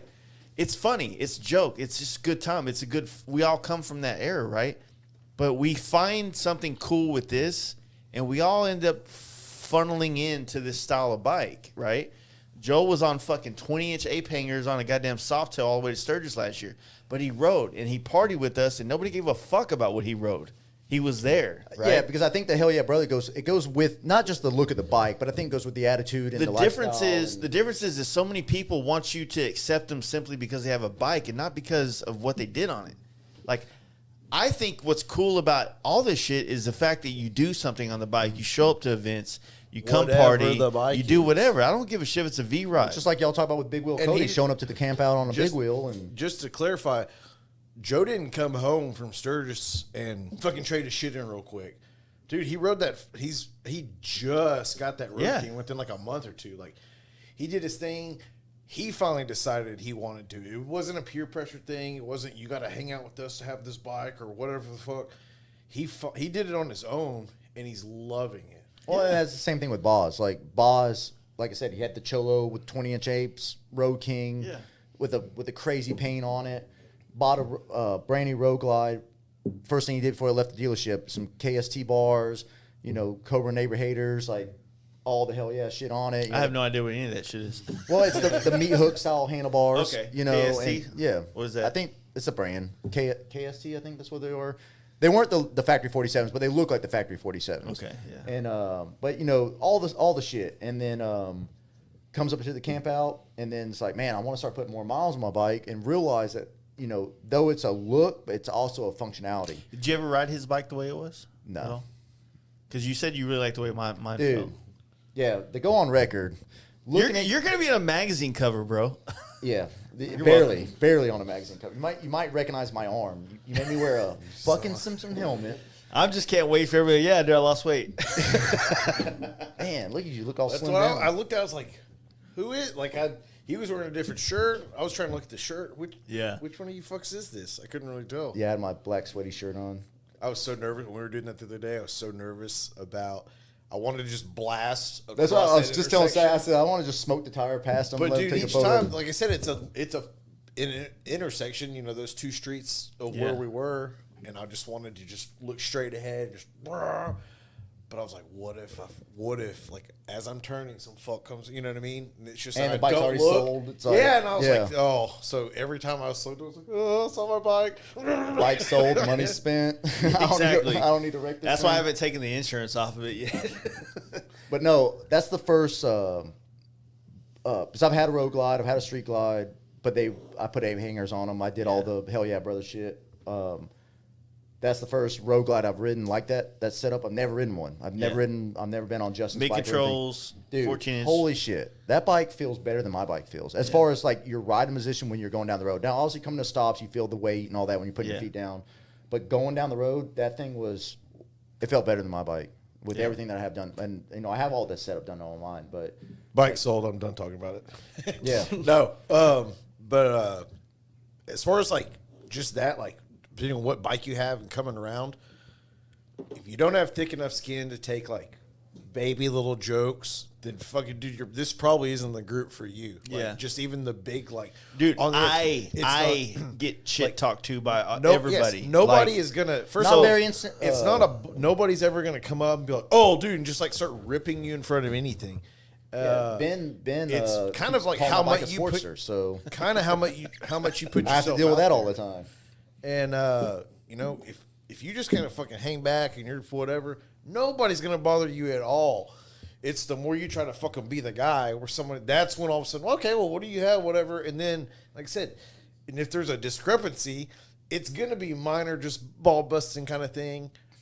But if you can't take it, just stay away. But I don't know. that sounds like all the This ape is hangers not that a want to dick be measuring accepted as a contest. performance bagger. This You sound friendship like group those and- guys right now. Yeah, dude, it's They well, can't it's not a handle dick that. measuring what it contest. is, This man, isn't it's you're like never a- gonna win. Basically, Yeah. you're Well- never gonna win the contest of where everybody's just, oh yeah, dude, you got the fucking baddest shit, dude. That's it. I don't care who you are. You're not gonna. I don't know. You're not gonna ever be that guy. So just be fucking happy in your role. Stay in your lane and just come party. Just we come all hang we out. all come to the table and We don't drink on our bikes. You know what I mean? Yeah, that's a good Wait, idea. what? We don't drink on You our don't? bikes. Like the bikes are parked. Like 90. I don't know. Most of the fucking. Oh, I see what you're saying. Okay. Yeah, Yeah. it's Well, to your point, yeah, it's exactly the thing. It's like this is a mindset thing, not a bike set thing, right?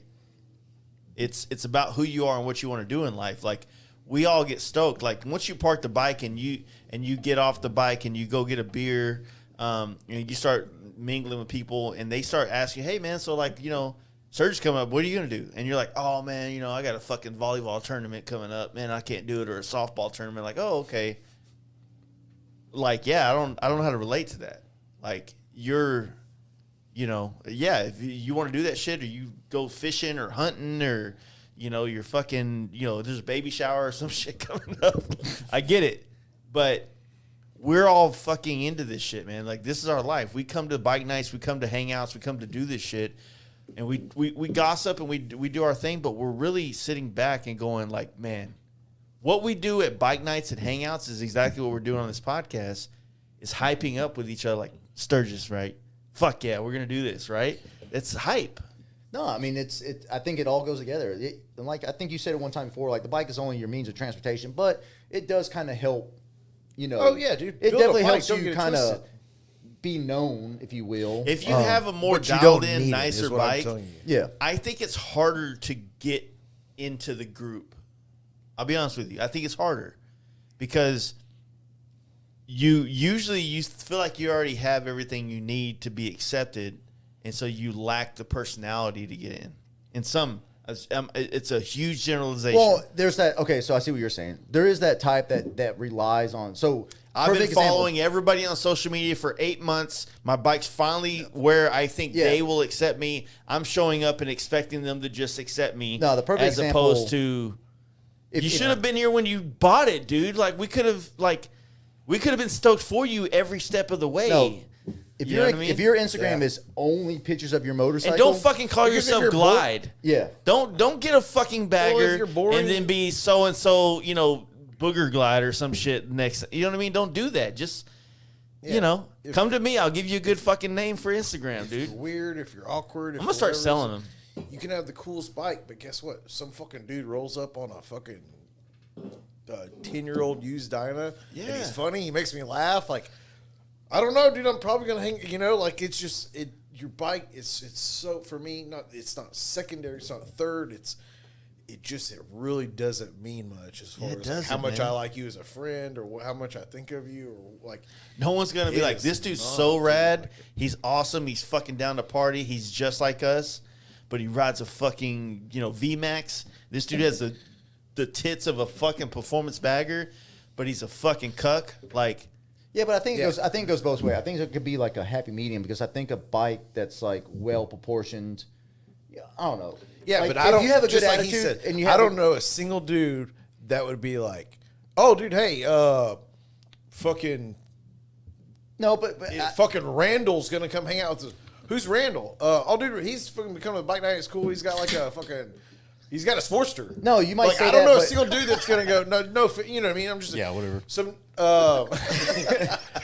I'm just saying, like, I don't know a single. Listen, he's got a Honda, and I there's don't like- know a single dude that I really fuck with that's gonna go. Oh, dude, he can't fucking ride with us. Like, what are you talking about? Like, no, tell him to fuck off. I see what you're saying, but what I'm saying is there are guys, there are opportunities. There's times when perfect example is RD rode a fucking Honda. Let's be real. Or he's a fucking gangster, dude. I'm talking about like the Polaroid. There's a lot of guys that showed up to the Polaroid that was the first time I met them. Yeah. Charles and Cheeks yeah. and all those guys. And I just not the Polaroid, the down south camp out. Down south, yeah. And they were at the hotel when we pulled up. And I would look at their bike because they had something unique about it. I would say, "Oh, you're, C Fisher, whatever Yeah. on Instagram." And then you can kind of connect. So yes, there are the times where a motorcycle can kind of They can help Yes. lubricate the conversation. Yes, 100%, lubricate the 100%. conversation. But I'm not saying you have to have the most unique bike. Your personality. It's probably If easier you for need that your guy. bike to keep the conversation going, you're Yeah, probably not gonna last. If I see your bike and I talk to you, and then I realize you're a fucking douche, then I'm like, yeah, maybe your bike was the only thing that was cool about you. But fortunately, with those guys like Cheeks, I talk to Cheeks almost every day. Me and him are like chatting back and forth on some Great stuff. fucking dude. He's gonna try to make Sturgis, by the way. Hopefully, he makes he's a Sturgis. fucking I know. hog. He I know is. he's got a tough job. Charles is up at the Yeah, they're up north now. north. And, That's who I wanted to meet up with was Charles and those guys and go over to Sketchies. But Zach from Houston, Yep, malicious Zach, intentions. yeah, he was giving me shit because I wasn't going to go to up north. Sorry about that. But those guys, yes, their bikes were the bridge The gap. Houston dudes leaving Houston when there's a big party. Okay, I get it. But they wanted to. But this goes back to what you're saying. Like I sometimes think you Zach don't want went it to last stay. year. I local. think he had a Yeah. good time and he's invested. Yeah, I get which- it. I get it. That's like me, nitty gritty, dude. There's as long as they throw a fucking nitty gritty Chopper City, I'm gonna fucking go. Yeah. Because like Oh, y'all yeah. were talking about, the first whatever you went to that you were like, I want the first giddy up. We're like, I want everything Yeah. to be like this. So I remember that giddy up, right? So that giddy up, my first nitty gritty was with you guys. Yeah. And so I remember distinctively telling James friends like, you know what, man? I don't know Kyle, and I don't know. At the time, you were just Jaden. Yeah. Oh yeah. I was like, I don't know Kyle, and I don't know Jaden that well, but I think this would be a good chance to go down there and get to know these guys, because both of you guys met me at the shop, and we rode down there together, and You stole shit off a cop car. Montgomery County Sheriff, suck my dick, statute of limitations, bitch. Wait, I think that's like 15 years or something. Edit that out. Yeah. And then, and that was like that was also at the same time when we were really starting to get cool with like the East Texas dudes. So Big Will Cody, Jacob, I think either Rob or I think it might have, dude. That was it was another dude from East Texas. It might have been fuck, I don't remember. But East Texas came out and we all partied together. We ended up going. We met a dude at fucking Twin Peaks. Old man. He was like, "Hey, we're leaving here. We're going back to my fucking house, and I got a pool house, and we're going to drink in there." Todd. We're like, "Fuck it." We Ubered to Todd's house in some random dude in the fucking woodlands of Houston, and this dude's rich as fuck, right? There's like a real gated community, not some apartment shit. You know what I'm saying? Yeah.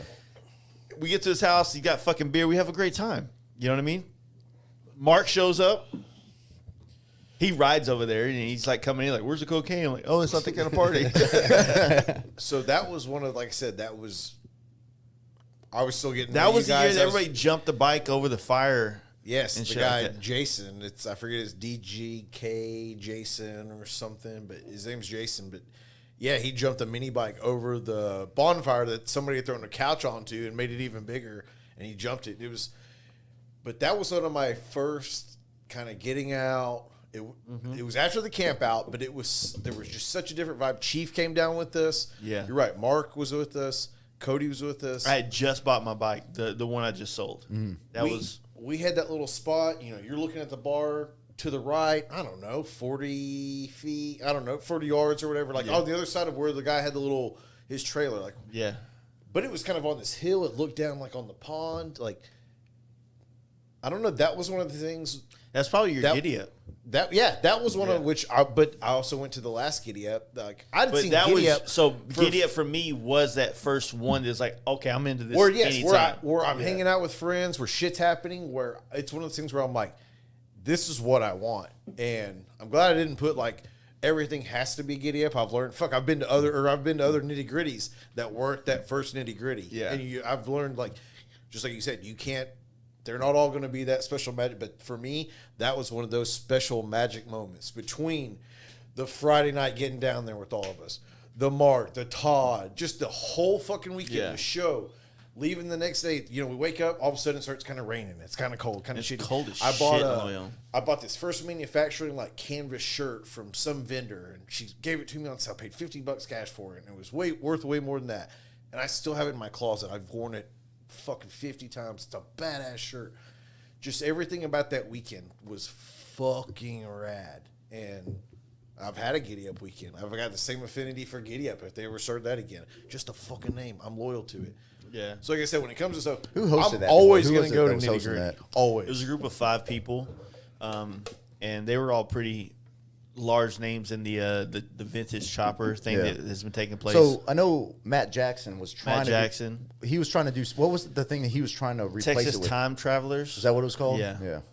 But they tried to start it like during, and then COVID happened. And I think it just never got off the ground to do it like we did. Got a little scared. No, trust me, like me and the Houston Diner Crew dudes, we've talked about like converging and making something happen like that, but man, it's a lot of work to put it on a show like that. And selfishly, I want to go and be an attendee. Like as much as I want to say, like it takes the fun out of it because you're too caught up in the trying to make everything go smooth instead of just enjoying it. That's why the campout's always going to be the way it is, because if it changes, it becomes a vendor thing. It becomes all this other shit. That means that when I show up, I got to go and help these vendors out and help these people out and do this. Yeah, make sure everyone's happy. And I don't get to just fucking just enjoy it the same way it was started, which is just we're all here. You know what I mean? And so, yeah, that's exactly it. There's these trips and things like that. I think everybody and this one could be yours. Sturgis could be yours. Everybody has that first trip. I've done a lot of stuff. Sturgis. Don't be afraid to show up and make Sturgis your fucking Sturgis. Oh my God. Riding the Sturgis and all that has really molded me for this past year. this past year because of Sturgis. You did Sturgis, and then you were immediately down for the down south, and you've been like. And then we put together. You've been like this guy that just like was active. You're like the Manchurian candidate that just got activated. You know what I mean? After Sturgis, I've been super stoked on because Sturgis really opened my eyes to like. I think it was more the ride. I mean, like I said, I've done a lot of bike stuff. Been to a lot of events, but 90% of the time I trailered or I rode if it was within a few hundred miles. We have it's the collective, yeah, it's and then the group because, like I was saying before, I did everything in a small clique. It was either me and my dad and maybe like 2 or 3 others, me and my wife and Steve Marlena or whatever it was. It was always like a very small knit thing, but to come a part of something and walk up and see that's the circle of tents, wide, dude. To see a circle of tents and everybody having a fucking blast, and then going and like. Not being a tag along with Justin, but going to the FXR show. I stopped in at the FXR show. So that was on Sunday last year, correct? We pulled in. Justin was wiping his bike down, cleaning it up. And I said, all right, we're here. We're going to go ahead and head to Mount Rushmore. That's the day we did Mount Rushmore and everything. But to see everyone kind of coming up to him and just talking to him and from all over, you know what I mean? That was like, man, that's pretty cool. Like, he's known. Like, all these people know him. Like, Danny G and all these other, not Danny G, Danny... What's in New York, Danny? What's his name? Danny D. Like all those guys kind of walking up and like meeting all these different cats. That's pretty cool. And I left and I came back, and then the Visionary show was the next day. Same scenario. You know, it was just like seeing all these different people and seeing these bikes that I've been seeing on Instagram. Like, man, this shit's pretty cool. Like, they're just regular dudes. You know, yeah, they got cool shit, but and it just really opened my eyes to like, man, I need to really get out there more and like do more of this shit and not just go to these events and be in my own little bubble and just kind of like migrate through and be happy that I'm there. You don't want to be selfish. You want to go in and enjoy it, but you also want to like make other people feel like, hey, yo, come check this out. Like, like more people like don't wait like I did for fucking however many years. Like, not talking shit. My dad went to Sturgis in 95 or 96, left a felon. So he's always like, fuck Sturgis. We never did Sturgis. So that was always my take of Sturgis. Like, fuck it. But then to finally do it for myself, and I'm like, holy shit, this is like actually like a badass. Your dad sounds like he fucks, dude. Let's party with that. Yeah, dude, let's get, hey, come on. So it's dad. We got one more spot for you on here. But as far as your vernacular a minute ago on the tag along thing, man, I would tell people, don't feel like you're going to be a tag-along. Like, you're not going to be a tag-along. There's definitely a balance. Like, don't be, again, we've talked about it before, don't be the guy that tries to do too much, but also don't be the guy that feels like you can't talk. Like, don't be a one-upper, but don't also be that, like, don't feel yes, like ma'am, or yes, sir, or whatever. Dude, like, it's, be I'm yourself. not even going to say, buy me a beer. I'm going to say, come up and say, oh, hey, dude, I'm here. I heard you.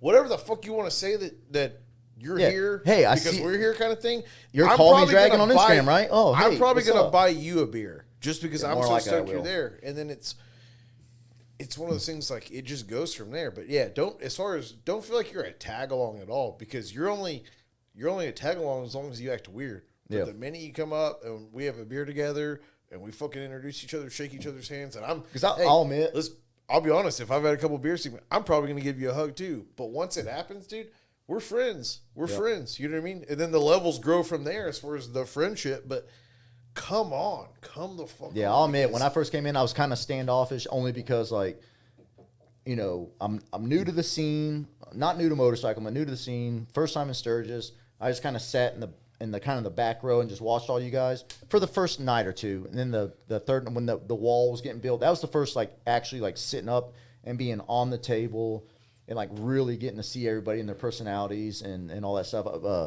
You know, Kyle getting in that fucking cage and dancing with grandma and all that other crazy shit that was going on. Like, all that was just like... Kyle or Larry? No, Larry was just making out with her at the table. Kyle was up in the cage with her, fucking twerking on her. But no, like all that shit, man. It's just like... That's what I'm trying to say is if this year coming along... I know, like, Brad was just messaging. A year later. All right, so fuck, that's a good question. A year later, Are you I'm glad? still- Are I'm- you glad I'm that fucking you super stoked I it's- made it? I mean, Like, how do you? I mean, look what it's opened up for me. I did Sturgis. We did the down south camp out. I'm like, a hyperbole king, and I'm on record But for saying I because feel like of I've won the Sturgis- lottery because of Sturgis- with meeting these guys. Doesn't it feel awesome to fucking know that you've got friends? This Dude. whole because, like I said, dude, it like extends. Craig it is extends Craig is starting nationwide. to turn into like my best friend because anytime Craig's in Little Rock, all he's got to say is, "Hey, I'm gonna be in Little Rock on this day." What was it? Last week he was in Little Rock, and me, him, Justin, Yeah, you his went wife. to eat. Yeah, we went to saw eat that. again. We did that a couple weeks ago, but we did it again. So when we got back from, what the fuck did we get back from? I think Tony's thing. I tattooed him like on the Yeah, other day. He was supposed to leave out. He wasn't leaving out till next there's day. two I was like, things I want to talk about with that. For one, is there a new play going on where we all have to get Harley signs So in the back? We this- haven't talked about why this is a thing. No, this is like Steve, sit-down Steve's Steve got thing. it. A couple of guys, Reckless. This is the Harley fuckboy tat. Ain't that what it is? Dude, I kind of want I'm one. super fuckboy. He's got the biggest. Mark Harler's got the fucking huge stamp on his neck, but that's what it's starting to turn into. So What do we do, man? How do we? That's that. I don't have a W-2 tattoo. But so the other thing I'm a is like 1099. Is what that is. the thing is like Craig. I think that a lot of what we've been like our little core group. It wasn't until Craig came along that really fucking exploded that because Craig is like a virus carrier. Because but he Craig- travels so much and he's so all over the place. He literally comes to the camp out, I think 2 or 3, one of those, and he It like was takes 2 for all sure. of this shit and he brings it with him, and he just I think Craig's a big personality. I think that's what helps with Craig because Craig, I guess when he But he comes backs to- it up as far as like Exactly, he hanging backs out it up, with but he's love. not he's- coming to the Sturgis, so fuck him, right? Is he really no, not? he's not. I think he said he was trying. I have no idea. I thought the I fact heard that he he worked wasn't for He said coming. he's gonna try. Yeah, but he's got to still take runs, and I know this past year. Yeah, he's he an had a owner big operator. truck so, repair Yeah, and- well, yeah, yeah. some truck repairs and stuff like that, and he, left the down south camp out by totaling his bike and all the other little stuff that he I'm did. gonna go get a twisted tea while I wait on the cop to come, so I already have a drink in my hand. So, but I mean, He's like the guy that does the shit you hear someone say at a bar. Yeah, if you ever get a wreck, just go into the gas station, grab a beer real quick, and just say you started drinking as soon as you had a wreck, and then they will get. yeah, they can't breathalyze you. So he, but no, with him, like, and honestly, in Sturgis, I didn't really even talk to him at Sturgis. I saw his post, or I saw Justin sharing their post together. They rode back, so I didn't meet Yeah. Craig in Sturgis at all. Like, I don't even remember his personality. I remember him last year at Tony's, but I didn't put the face to the name. He was the 18-wheeler racing around the fucking dirt track. Yeah. And he was hanging out underneath the tent. So that's the first time I also met Instahab and Kyle. But that was all, what was that, July? I think last year was in June. July. June or July. It was June, I think. Still, So Tony's, it might have been. It doesn't matter. I think Tony moved it to July or June this year because of y'all's trip. I think it was in July. It might have been June still. But so I met Kyle and I met Craig, but I didn't really put their names together until after Sturgis. After Sturgis, it was a little more easier to recognize them. But yeah, with Craig, and then after he got back from Sturgis, and I realized, hey, this guy keeps his bike in the shop. I remember I would see him post up because I came down here and did the pre-Down South camp out podcast with Craig, and that was in October. But Craig would literally show up in the Little Rock and post up on Instagram and be like, I'm in town, whatever. And I'd message him instantly, like, hey, what are you doing? Just hanging out. I'm going to get something to eat. All right, cool. I'll meet you where, drop me a pin, see where you're at. Drive 20, 30 miles, hang out with him. We'd go to a bar or eat or whatever. And then, so now with Craig, it's the same thing. When he comes into town, I'll either tattoo him or we'll, eat, drink, do whatever. This thing they happened after we met Craig at the camp out. Like, we're like, oh, you're in Florida, cool, man. You drive trucks, awesome. And then he's like, hey, man, because he literally comes here all the time to drop off. Yep. Right across the street. Yeah, his company's hub is in North Little Rock, Yeah. which is where Justin lives. So next thing you know, he's like, hey, man, I'm in Waxahachie. I had to drop this off. Y'all need help because we were building a studio. Yeah, He's I like, remember you need seeing some it. help? I'm like, yeah, dude, you're in town? He's like, cool. I was like, I'll come pick you up. I'm like, all being super accommodating because I'm like, oh, this is rare. Like, hell yeah, you're in town. Then 2 weeks later, he's like, "Hey, man, I'm in town, man. What's going on?" I'm like, You seem to be in town a lot. okay, all right, cool. And it just like kept getting more and more. I'm like, dude, you're like the guy in town. I see you more than some of the guys I go to bike night with. Dude, let's be real. You know what I mean? But no, And that's the thing with Craig, though. When he does show up, whatever, he's not just going to be a lame duck and be like, nah, man, I'm just going to sit this one out. Like, he wants to be a part or hang out, or even if it's just conversation. Like, I think it was like a month ago or so, he came into town. So me, him, and Justin went to Outback. We just sat at the bar and ate and everything. And then he was gone again, and he's coming back into town last week or whatever. And that's when we did the big family dinner where we were drinking the margarita flights and all that fun stuff. I saw that, yeah. And but no, I love Craig to death, man. And like I said, he was supposed to leave out earlier, and I think when I saw him post up and he said he wasn't leaving out yet, I said, hey, he mentioned wanting to get one of those fuckboy tats, so I said, let's set it up. You know what sucks is like I want one. Let's do it. I was thinking about, because I was thinking about you at one point. I was like, you know, what would it be like if we did a podcast, you know, like Tony, you, but you were like tattooing something on me So while I we think were I doing made a comment. Britta made a comment to me. She commented on a post or whatever, or something I posted up. And she said that, you know, I think this was like a month ago or so. And she said something about like that you made a comment about wanting to get maybe a tattoo or something like that. No, me and my wife were talking. So Yeah. the joke is, let me get to it. The joke is that me and my wife were literally talking about like, yo, like, you know, Steve's got a style I think is dope, but he could do this type of stuff that we would want. You know what I mean? My wife's, I'm like, I don't give a fuck. My wife is fucking anal with tattoos. Yeah, she's got a lot of great tattoos on her. Yeah, so she's like, I want my shit crisp, and if you don't do it crisp, she's gonna like Nitpick it. That's how Shannon is. Yeah. So it was funny because then we were in when I showed up to the to after our trip, and I went to Justin's house, and you showed up, and I was fucking with you about you getting your bike painted. Yeah. I was like, hey man, I was gonna see if you wanted to, you know, trade some work, but that's off the table now. I'll trade it on the helmet. I'll trade it Nah, on I'd the rather just pay you, man. I it's one of those things that like Me and Justin did the trade stuff for a little while, and now I mean, that's why I got a lot of. I want to support Justin, but obviously like his whole arm sleeve and all that. doesn't sound like you do, my man. No, I love Justin's stuff. But no, so she made a comment about that, and I literally made a comment. I was like, man, it'd be kind of cool to do like tattooing Yeah. through a podcast. And then I was like, wait a minute, maybe the buzzing would probably be irritating for the clients. It would probably be annoying for certain people that maybe are just tuning in, but people that know what we're doing and Dude, I'd understand love the to just context. to interact. It'd be like just being like at the shop and just having a conversation, because I do Yeah, that but every those day. other tattoo machines you use they're not as loud as coil machines. No, I only use coil machines. That machine that I brought to the camp out, okay. the reason I wasn't having a good time I only trying fuck to with tattoo. rotary machines. Yeah, I don't fuck with them. That machine, it's a completely different. It was a battery operated, no power supply. Man, that was the first time I ever used it. And the first tattoo that I got to do with that machine that I've never Someone's used ass? is Steve's ass. So it's by far the worst tattoo that I've done in my entire tattoo career. I don't even think I like the fact that Steve has 2 tattoos and they're both like super shitty. they're both the equivalent of a kitchen tattoo. No, they are kitchen tattoos. One was like Was a kitchen Eddie. tattoo.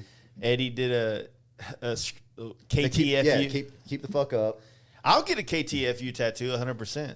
I love that saying. I would love to do real tattoos. When Steve came up with that, I was like, I hope he doesn't coin it because I'm gonna take that shit. The only I'm problem- waiting like Mr. Burns over here. The only problem with that logo that he's got is there's this guy I follow on YouTube, Fab Forums or something like that. They do a lot of he does a lot of metal working, and he deals with this. He's got this company. It's called Kill Fab, and it looks like the Kill Fab. So every time I see it, I think Kill Fab. Well, so because it's a KTFU is a it's an acronym. Yeah, Misspoken. acronym. Every So it's time an I see a- acronym, and you never use cursive or script for acronyms. Yeah. It's just it doesn't work because it's Well, slanted. but the fact that like there's like the K and the T, like the letters are on different levels, and they run and touch each other, so it's like one continuous. So talk about trick of the eye. I swear to God, every time I see a Salt Life sticker on the back of a car or whatever, I swear to God, I read it as slut life. Every fucking time. The way the A and the That's L correspondent. is. I mean, every single time I see one, the first fucking thing is slut life, and I immediately have to go, no, salt life. Right. so we went to Daytona. Someone was like, hey! So the last time we went to Daytona with Steve and them, Zach put a Salt Life sticker on his bike. They were at this random spot, and he put a sticker on his saddlebag, and didn't Like the notice it legit from one? The like a regular- legit, yeah. like a white Salt Life, and he Yeah, didn't I don't notice read- it for I almost don't half the trip. He had this bright white sticker on the side of his saddlebag. That's awesome. That stayed on there for, that's awesome. But yeah, you know, obviously, like I know I'm not the only one about that slut life thing either. Let me hear from your YouTube. I definitely agree. I think the same thing when I see it. You Like, seen what it? does that say? Yeah, it always takes a second, and just the way it is, I'm always like, what? Oh, One letter. one letter off. Wait, Well, kind of. one letter off and move a letter. Yeah, push this letter over, swap that one out. Yeah, but I don't know, I'm man. down So- to come and tattoo, and I would love to do it. I thought it'd be cool to do a podcast where it's just like a podcast where we're all just hanging out, cameras just set up, and we're chit chatting and all that. But then I started thinking, I was like, man, I use coil machines, and they're noisy, and Yeah. it'd probably suck for a listener to be hearing a buzzing the entire time. There's Your something tattoo didn't turn out too bad, but when you hang out that's- when you hang out at a when you're in a tattoo shop though, like that's a normal sound though. yeah. So like if Well, not. I mean, it depends on what shop you go to. don't are you okay? The anchor's still there. bro. Do they know where the dragon tattoo started? This is Sturgis last year. Oh, West. I feel like most people do. If they yeah, don't, that got brought up on the almost every podcast when they asked everyone why. The problem here's the deal with our podcast though, is that there's people that listen to it quite a bit, and there's people that are tuning in for the first time and have no fucking clue who Craig is, who Tony is, what we're Yeah, talking but about. I mean, Tarpon realistically, Turbo. realistically, Tony at King and Tony most Stunts. most of these podcasts, I think everyone goes into a little explanation when you start talking about someone a lot. Yeah. You know, if you're just going to mention someone like, you know, Robert Cheeks or whatever, like you just say their name and you pass on. But when you start talking about Craig or someone that has like a Well, little I think bit more, the best way to put it is like people that are just tuning in and listening to this for the first time or early into their like coming into down this rabbit hole is that this podcast is compiled of a ton of rad people. Yeah. and background knowledge and stuff like that. And maybe all these dudes have not been on the podcast, you know, simply because like they're not local or whatever the case may be. I'll open myself up. But- if you've ever got a question, who somebody is, whatever, dude, DM me. Yeah. I'm not that DM busy. him. Yeah. DM me and ask me, hey, so and so said this. Preferably take a video clip of it, like a screen grab. It's 2021. You should know how to fucking screen grab a little Yeah, video. this on your motherfucker phone. asked me my address today. I'm like, where the fuck else? Just, I typed in Google. I typed it in. It didn't show up anything. Just You didn't do it right. But yeah, I did feel on free Google to Maps. Always reach out to me, and I'll be more than happy to strike up a conversation.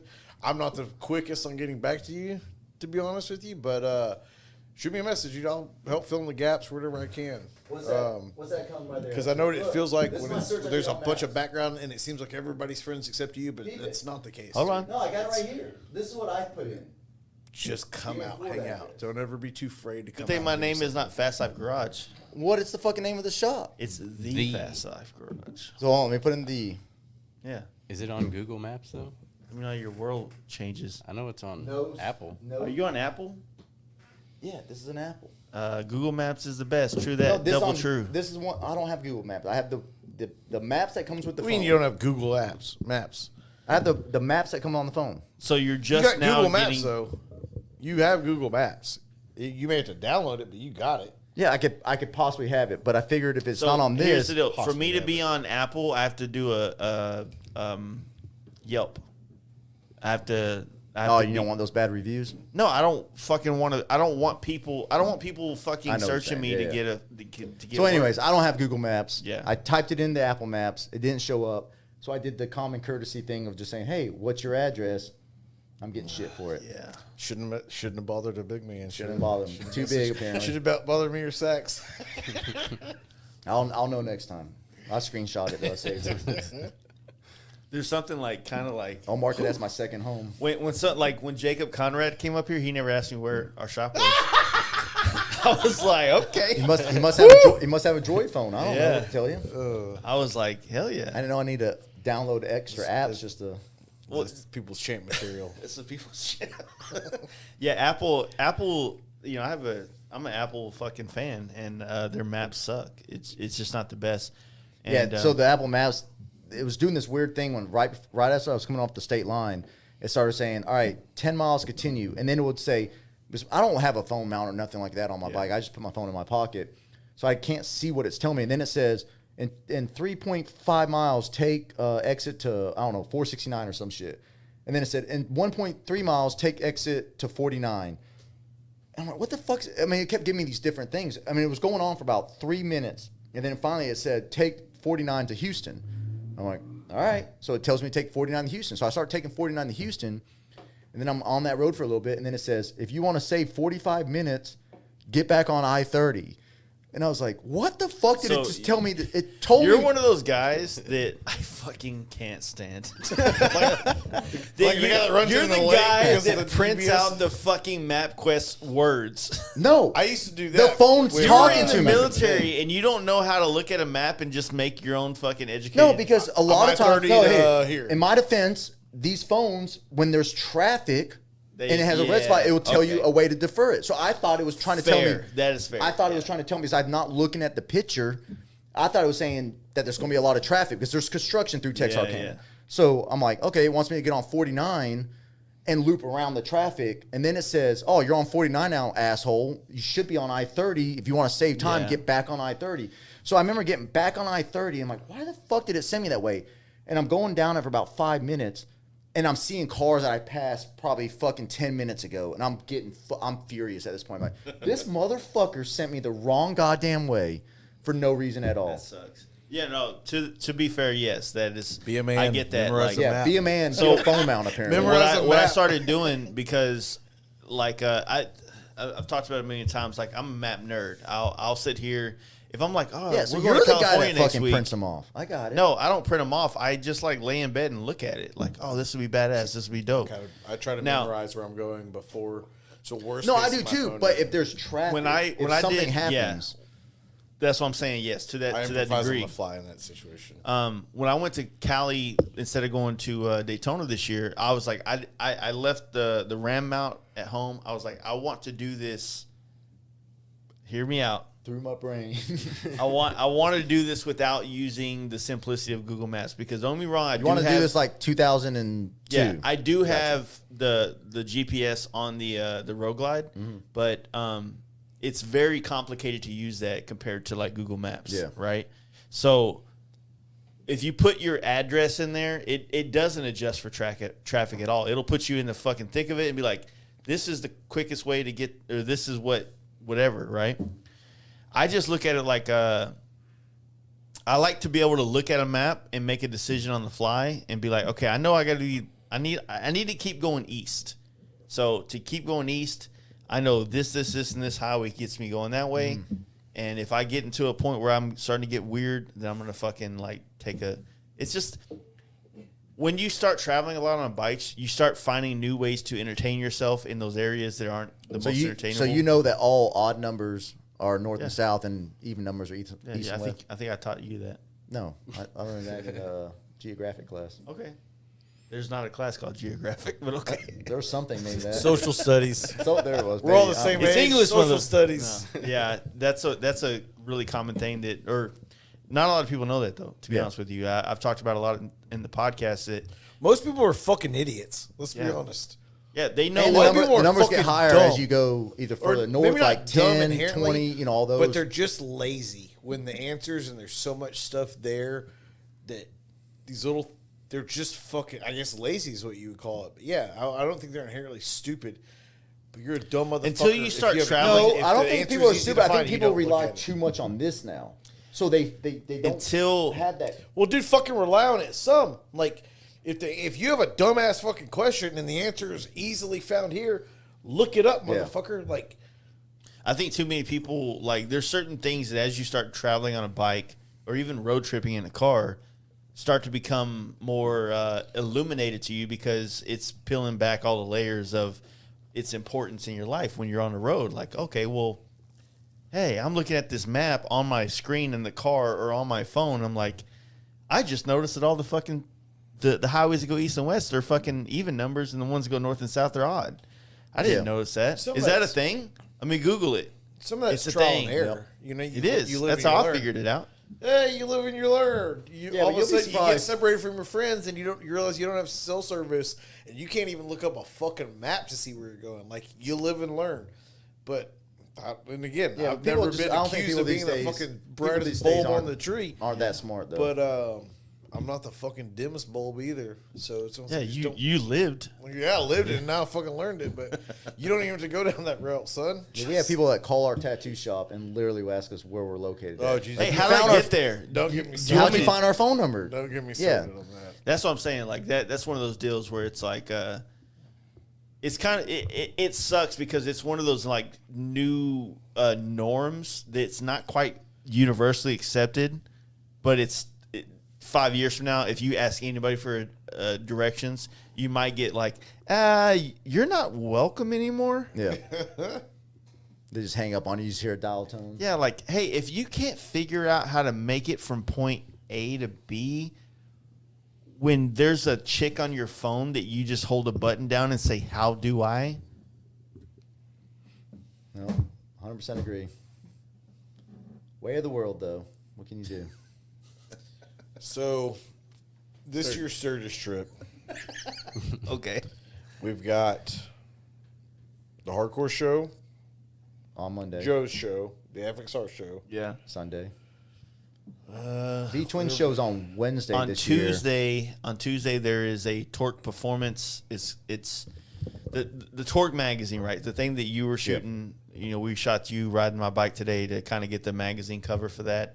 So what it is Torque magazine. Their initial release of the first issue is supposed to come out, and this is the party for it. It's going to be on Tuesday at Iron Horse Saloon, I believe. And there's a lot of things going on Monday and Tuesday. And on Tuesday, there's like Baker fucking Transmissions is doing a thing. And it's like all included in the same area. But there's a lot of shit going on. It's kind of, there's no way I can even like word it. I have 18 flyers on my phone right now of different events going on between Monday and Wednesday, right? So there's no excuse not to come out if you think you're going to be bored. If you don't, There's more than enough to do, and not out, just dude. the, Come not out. just the Come the fuck shows out. or the bars, whatever, but just the ride in general. Spearfish, like we were talking about, Yeah. going out the Mount Rushmore, Iron Mountain, clusters, Custer State Park. clusters. I think Clusters. it's cluster. It's a clusterfuck. Needles Highway, everything out there, going through the Badlands, Rapid City, all of it. That's why incredible. it's like in a sense, I wish that people could like get to the campsite the time we're there and come do those and rides then with join us. in with everyone. Yeah. Because we're gonna do a lot of those rides still. You Yep. know what I mean? We're gonna do it because Yeah, no I'm matter definitely what, doing Spearfish again this year. I'm definitely doing Iron Mountain again this year. we're doing all those things again because every year there's somebody new, and we want, like, there's kind of a thing that, like, if you've done this before and you get to go escort somebody else that hasn't done it before, it's kind of fun to see if they feel the same way that you did when you saw it. You know what I mean? Well, just your own personal situations on what changes year to year, like whether you're on Yeah. a bike or whatever. Iron Mountain. Like, let's be honest. Like last year, I didn't have the best time. I was in a situation coming off a wreck, just jumped on the bike as we headed up to Sturgis. Once we started getting the more technical stuff, it was like, oh, I'm not. I had a lot of what Trent was going through this year on the big trip. Yeah. On where it's just like, oh fuck, dude, I just second guessing yourself, just all kinds of things. And like I said, the riding was cool, but it was one of those things where you guys were riding at this pace, and I was at much more of a relaxed pace. And when I did that, when I said, you know what, fuck it, I know where the camp out is. I'll see you guys there. Dude, I had a blast. I had a good time. When I rode to my ability at the time, or what I felt like my ability at the time was. So don't ever override what, you know what I mean? There's no race. It's not you don't get any points for getting there first or second or fifth or what the fuck ever. And but this year I'm in a totally different spot. I feel so much better on this bike than I did the bike I was on last year. Yeah. That I'm looking forward to not going balls out, but I'm looking forward to pushing it. I'm looking forward to hitting it at a different pace, in a different mindset. It's I'm just in a 100% different spot where I was on the bike a year ago on this trip, and I'm ready to ride. Where last year I was like, I'm ready for a break. I need to do some laundry. We're going to be on the road for a while after this. I took a whole day. I didn't even ride. I just hung out. Where this, I'm not saying I won't take a day off the bike because with TL being up there, we may do some stuff. But man, I'm trying to ride. I'm trying to make up for spearfish. I'll be on everything right there on the heels. So I'm super looking forward to that. There's a spot on Iron Mountain that every time I've ever ridden it, we've pulled up and climbed to the top of this little tunnel. It's one of the first ones you come into if you're going east to west. And since the first Sturgis I ever went to, we've climbed up that and taken a picture there. And so last year we did it really. Is that what we did with the Trent's picture? We did actually pull. I think it was the first time we pulled Trent's picture out, and we also did the picture there where we all had the helmets on. Okay, yeah, same area, vicinity, yeah. So it's like I've done Iron Mountain a handful of times, and you can see Mount Rushmore. Yeah. So that's the cool first spot, tunnel. dude. The first tunnel you come through, if you're going east to west, as you come around the corner, then this tunnel happens, and then Mount Rushmore is right through the tunnel. It's like it's cool. Yeah, it's sick. You know what I mean? But I like doing those things, and it's the same way when we went to San Francisco. Like I have a route that I've talked about many times on this podcast that I feel like if you haven't ridden to San Francisco before, this is the way you have to ride there the first time. You have to see the Golden Gate Bridge this way the first time. Everywhere else, it's gay as AIDS. This is the best. So, unfortunately, when I took all this big group last time, we come around the corner like, fuck, get ready, fog. Oh. Couldn't see shit. Yeah. There's a bridge right there, I swear.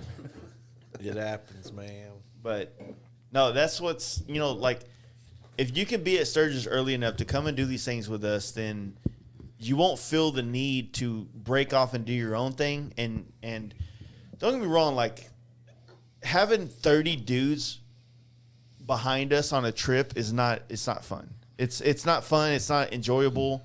But for the sake of it being your first trip, I think that most of us are like, yeah, dude, come on, let's go. Like we want you to enjoy it. Yeah, but I think in these within a certain diameter space, it's not that bad.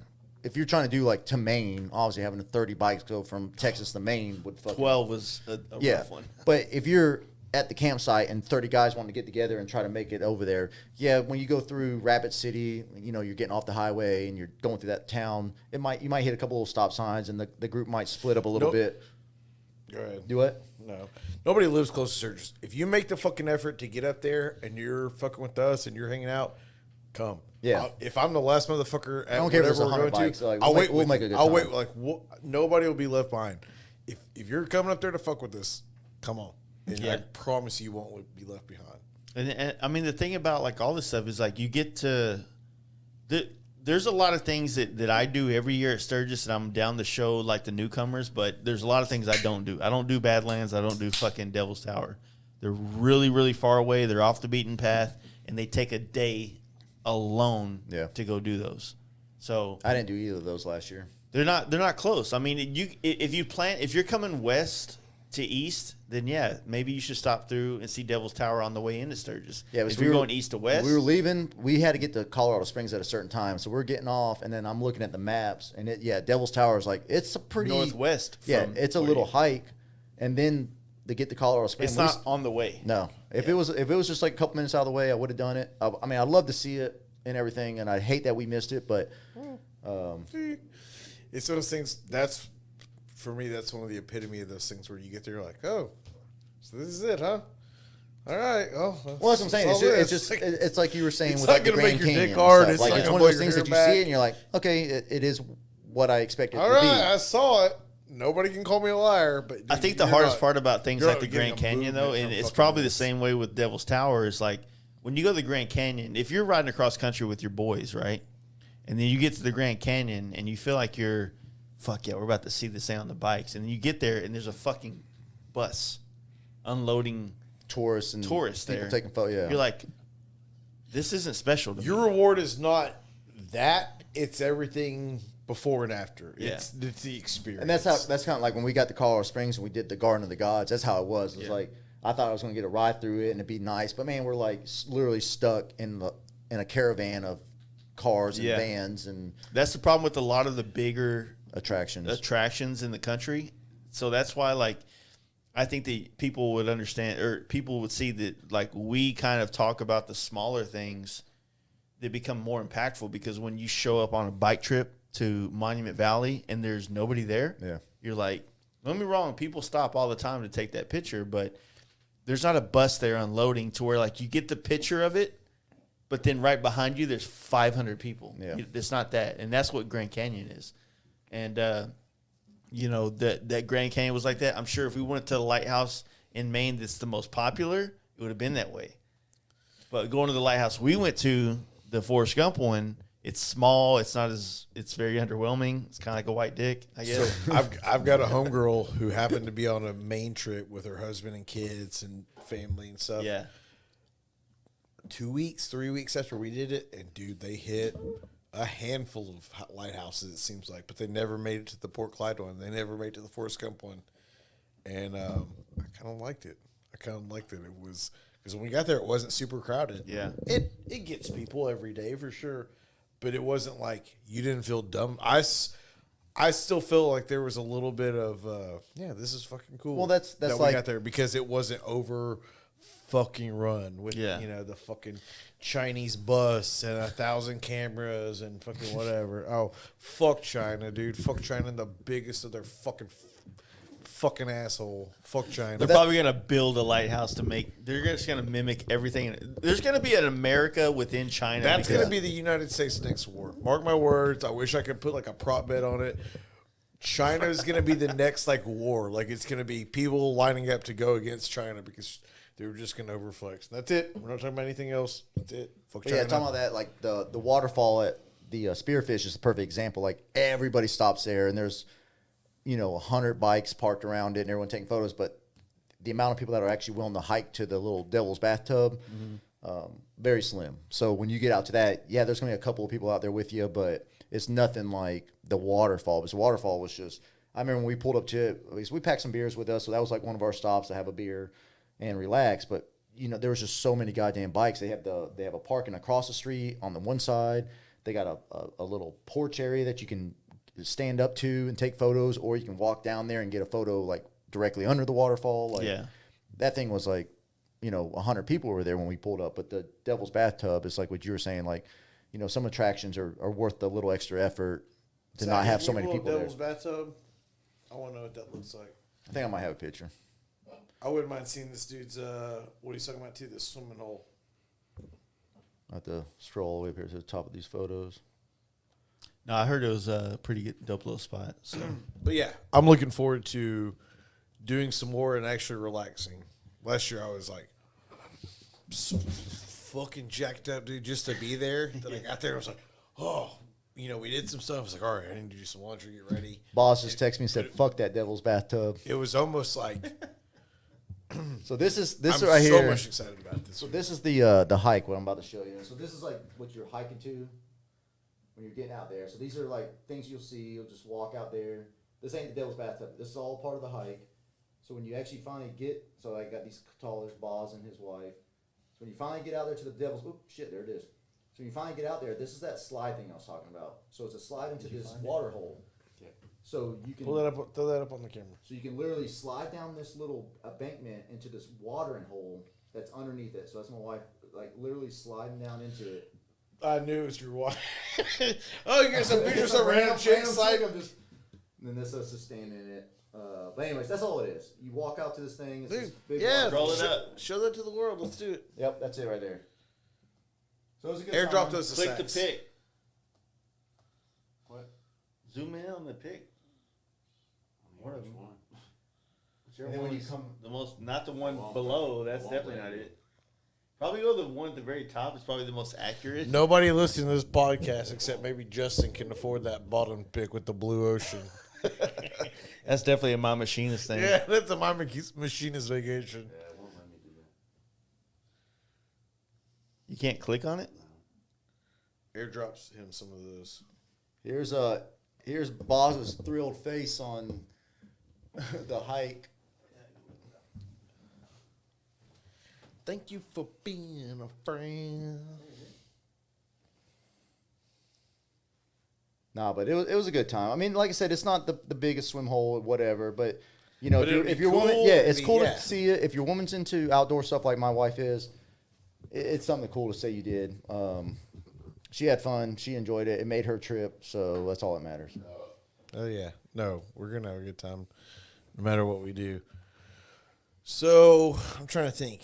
If I was listening, because we marketed this, or it was spun as Sturgis 2021. So Sturgis 20, okay. Another thing about Sturgis 2021 that I What would you learned, get- I learned the hard way. Well, not the hard way. I learned it. We kinda both the- did one time. What would you give some advice to So, somebody that's never been? Wants to go. When you come, if you're on your motorcycle, when you're riding anywhere through South Dakota, Wyoming, and Colorado, if you're at half a tank or less, and you see a gas station, stop and get gas. There's a point between Wyoming and Colorado where I was stubborn. I was like, I got plenty of gas. I'll be fine. Someone told me this. I didn't listen to them. I started pulling into, I don't remember if we were in Colorado yet or not. But my, reserve kicked in, or where it said I got reserve. I ended up getting down to like 0 miles to empty, and I'm freaking out. I'm like, I'm about to fucking run out of gas in the middle of nowhere. We went through this little town, and there was no gas stations. I'm sure there was some gas stations off the beaten path, but I was so stubborn that I wanted to see a gas station directly off the road I was on. So my wife and I, she started freaking out for me. So we pulled over. I looked it up. And there was a gas station, like it was 9 miles. We go up 3 miles, and then you go 6 miles down this road. So I did that little trip, got to the gas pump. It was literally a gas pump that had 85 octane and diesel. And they had a porta potty for a bathroom, and that was it. You just put your credit card in there. There's no one working it. So I had to fill up with 85 octane. I think I filled up like 4.8 gallons. I had like 0.2 gallons left in my bike. But yeah, so if you're riding South Dakota, Wyoming, whatever, and you're at a half a tank, Don't sleep on the gas. don't stops. sleep on the gas stops, or else you're going to be getting yourself fucked and getting some super shitty gas.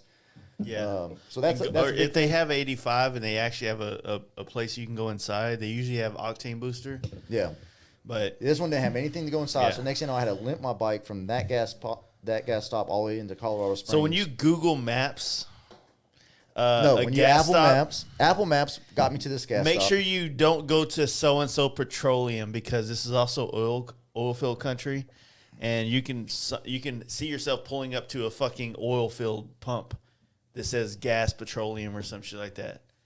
It's really common, like especially in New Mexico. Like you like, oh fuck, I'm going through New Mexico. Like I need a gas, and you pull it up, and there's like 5 between now and the next stop, and then the one you stop at, it's like literally a fucking oil field pump. Yeah. Oh, dear. So yeah, stay on top of your gas stops, at least on that part of the country. Once you get past through Colorado, Kansas, whatever, like gas stops will be common or whatever. But gas stops, and then we went last year, so obviously COVID was going on. Missouri, all those states wouldn't let you go inside and eat, so we had to eat everything on we had to do like takeout and sit on a curb and eat, which kind of sucked. You're all hot and sweaty. It'll And, be different this year. yeah, you can't go inside a place to cool The down. only place to we eat. had to do that last year was New Mexico. We had to do for you guys to Sturgis. Mm-hmm. Yeah, all the way through Missouri, they wouldn't let us go in. We had to order it, and they had to bring it outside to us, and we had to eat on the curb. What was the spot in you weren't with us in Colorado because you dipped out a little earlier. We were in I don't remember. We were in a town in Colorado on the sign that says, "Don't wear a mask in here. This is America." So and so, and this is like Colorado was probably the second worst state next to California. No, New Mexico last year on our trip, because New Mexico, we couldn't even eat inside. We can go in there and order the food. They would hand it to us. We have to go sit outside to eat it.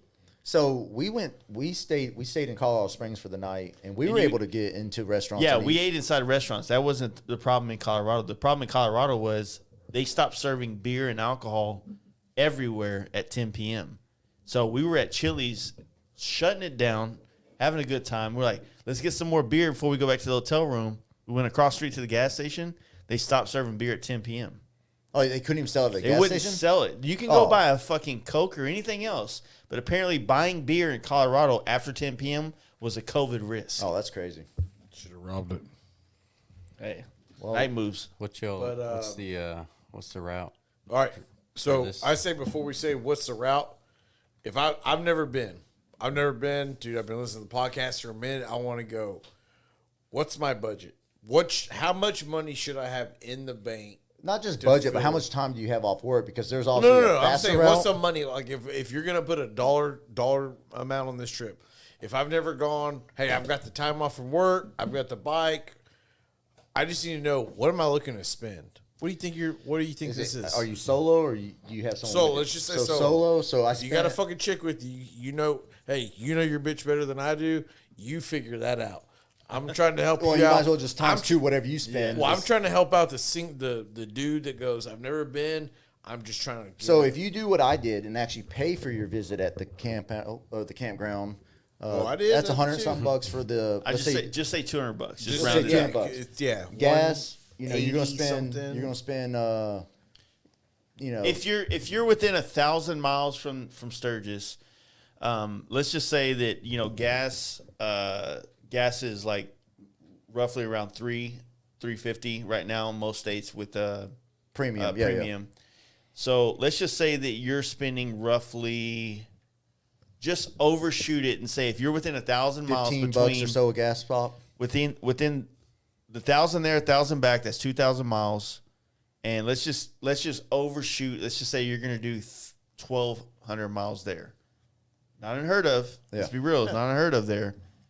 So let's just say it's a 3,000 mile trip for you guys. Just Be conservative. Yeah, that's plan for $500 in gas. So if you go to the $200 campground, stay. $200 stay, $500 in gas. If you're going to stay in random hotels on the way up there, find the $70, cheaper $80, ones. yeah, 70, Find the cheaper ones. 50, You can do them for $50. They do exist. They're not as good as the $150 ones, but I've stayed in $30 motels on the road before. I think the one we stayed in Missouri, not in Missouri. Kansas City, Missouri was. I think it was like $50, $56 Yeah. for the night. The good thing about going with a friend is that hotel gets cut in half. You know what I mean? oh yeah, And so that's the good thing about that. So cut in half. I would say- again, if you got 4 dudes. And I would say 200 on the campsite, 500 for gas. $700. Let's just be fair. Let's just say if you're 1,000 miles away, at least one hotel. You can Each way. You One can each rough way, it. yeah. You Each can rough way. it. This is maybe for Let's you. say $75 each. That's $150. Just make Yeah. math even.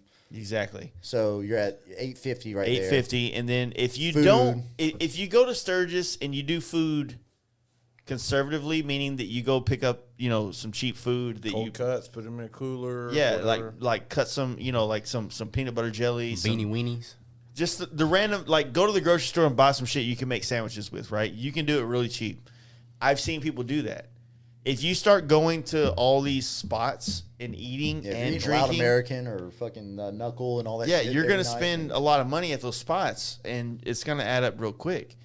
You can have just as much fun going to Sturgis and doing the small things at the campgrounds with all the homies and not going and doing That all food truck was good, and it wasn't that expensive. Wasn't bad. And it wasn't. I mean, they had breakfast, lunch, and dinner there, and you might spend You time it $5 up to right, $10 you a eat meal. that. I You eat always, around 11 I where it's generally breakfast and budget for lunch. every trip I do $1,500. I assume that every trip I do, No. the 2-week trips, is $1,500. I don't even think me and my wife together spent $2,000 on Sturgis, honestly, last year. Yeah, I So mean, there. $2,000 is a lot. I mean, I don't think I even got Yeah. close to that. But that was with 2 people. Yeah, with my wife too, yeah. So, single dude. Hey man, $1,000. 1,000. You Or- should be able to have a good time for In $1,000. or out. Hey, dude, Lee. It depends if you want to buy a bunch of shirts and other knickknacks, or if you just like party so hard. But literally at the campground, what's nice about the campgrounds is you can buy your own beer. The beer there actually wasn't that expensive. I It's think it was, cheaper to buy it from them than it was to go to the gas station. yeah, and then you had to buy a cooler and all that shit to have it at your campsite, or you can just walk 50 feet to the bar and get your own beer. I think the showers, a hot shower is what, $1? It was quarters? It was It was 75 quarters. cents It or was something, quarters, right? And then every it gave you like 4 20 minutes or something yeah. like For that. every dollar was like 4 minutes. Yeah, so a couple bucks in showers, a couple bucks if you want to clean your clothes. Like, so have some quarters on you or whatever. But realistically, part of the trip is figuring out how to like budget all this. Like, that's part of the trip. The same way you're budgeting or you're planning the actual mileage and the roads you take. Sometimes it's like, all right, I'm gonna do this. I'm gonna buy this. I'm gonna enjoy. It's a live and learn experience. But my thing was I bought If I you're- bought a Lexin. I bought from Fran. Fran won that Lexin, so I paid for that, and some other little things that I added on to my trip. Yeah. But I still think we didn't. I still feel I'm like trying we to help spent the maybe dude out $2,000. who wants to come. He's enticed by it, but he doesn't fucking know. And he's at the point where he's like, dude, I I'm shooting really from the think- hip here. hey, have no I I want really to think- fucking buy a beer for the dude that was like, yo, dude, I don't know how the fuck I'm here, but I'm here. Woo! Yeah, dude. I just want to have a good Man, time. hey, I if you listen show to up, I got you a podcasts. beer. If you Yeah. show up, Yeah. I got you a beer. come and like, yeah, Somebody's got that'll you a beer. I happen. promise you. Steve's But I just riding wanted with to us. I wanted to give somebody a baseline on if they've never been, if they don't know, if they bought a bike a week ago and they're like, fuck, dude, I I'm like telling my you right bike now, already. I'm there's sure no reason. I'm not worried about you making fun of my handlebars. I just want to fucking come. This sounds like a party. I found your podcast. I bought my bike a week ago. I found your podcast 5 days ago. I want to come. If you're spending anywhere between $1,000, man. If you, I would say. If no, you I'm do gonna say $1,000, lean on your friends. 6 to 8 days on this total trip. There's no reason why you can't do it for under $100 a day. In Yeah. theory, like between the gas and the food. Yeah. If If you you- broke it all down, an 8-day day, If you're $800, responsible, you could do it, yeah. you can do it for $100 a day. In You the can live off peanuts and water, and there's a lot of stuff. there's a that you dollar can- menu that got you can- McDonald's. I mean, literally, Yeah, where our campground McDonald's, is, you can McDonald's go get is right fucking across double the street. cheeseburgers every day for $1.25. Yep, you can get Wendy's, whatever. So it's like you don't have to eat steak dinners. Like, I mean, No, and none of us fucking do either. Like, Uh, don't steak dinner. I might have had one or two. Not on a certain. No. Shit, when we got to Deadwood, where the casinos are at, there was a so Boz will know about this. I don't remember what casino we stayed at, but when we pulled into Deadwood, we went and ate at a steak house that was on top of a casino. Yep. And it was Me fucking and Joe Kidd ate there once. yeah, and Good it was time. fucking incredible. And I still don't think we broke the $2,000 mark between me and my wife. And that was with stopping in Colorado and everything else in between. Yeah. Well, in Dodge City, we ate at a steakhouse for lunch. Yeah. But I still think I got the burger there. And like I said, I had plenty of money on that trip. But I was like, something about eating a steak at like Not 12, me. 15 in the afternoon just sounds weird. I was like, I'm a I think little gonna guy. get I'm a little burger. guy, but when I go places, I want to eat something different. Not eat something different. I eat the same thing. When you but go I to just wanna eat- Sturgis, you want to eat a buffalo. Oh, they'll get burger, you. Remember that or a restaurant buffalo we had? steak? Yeah. Where they were trying to charge you, you were ordering strips or something. Yeah, that it was like in the sauce. Deadwood.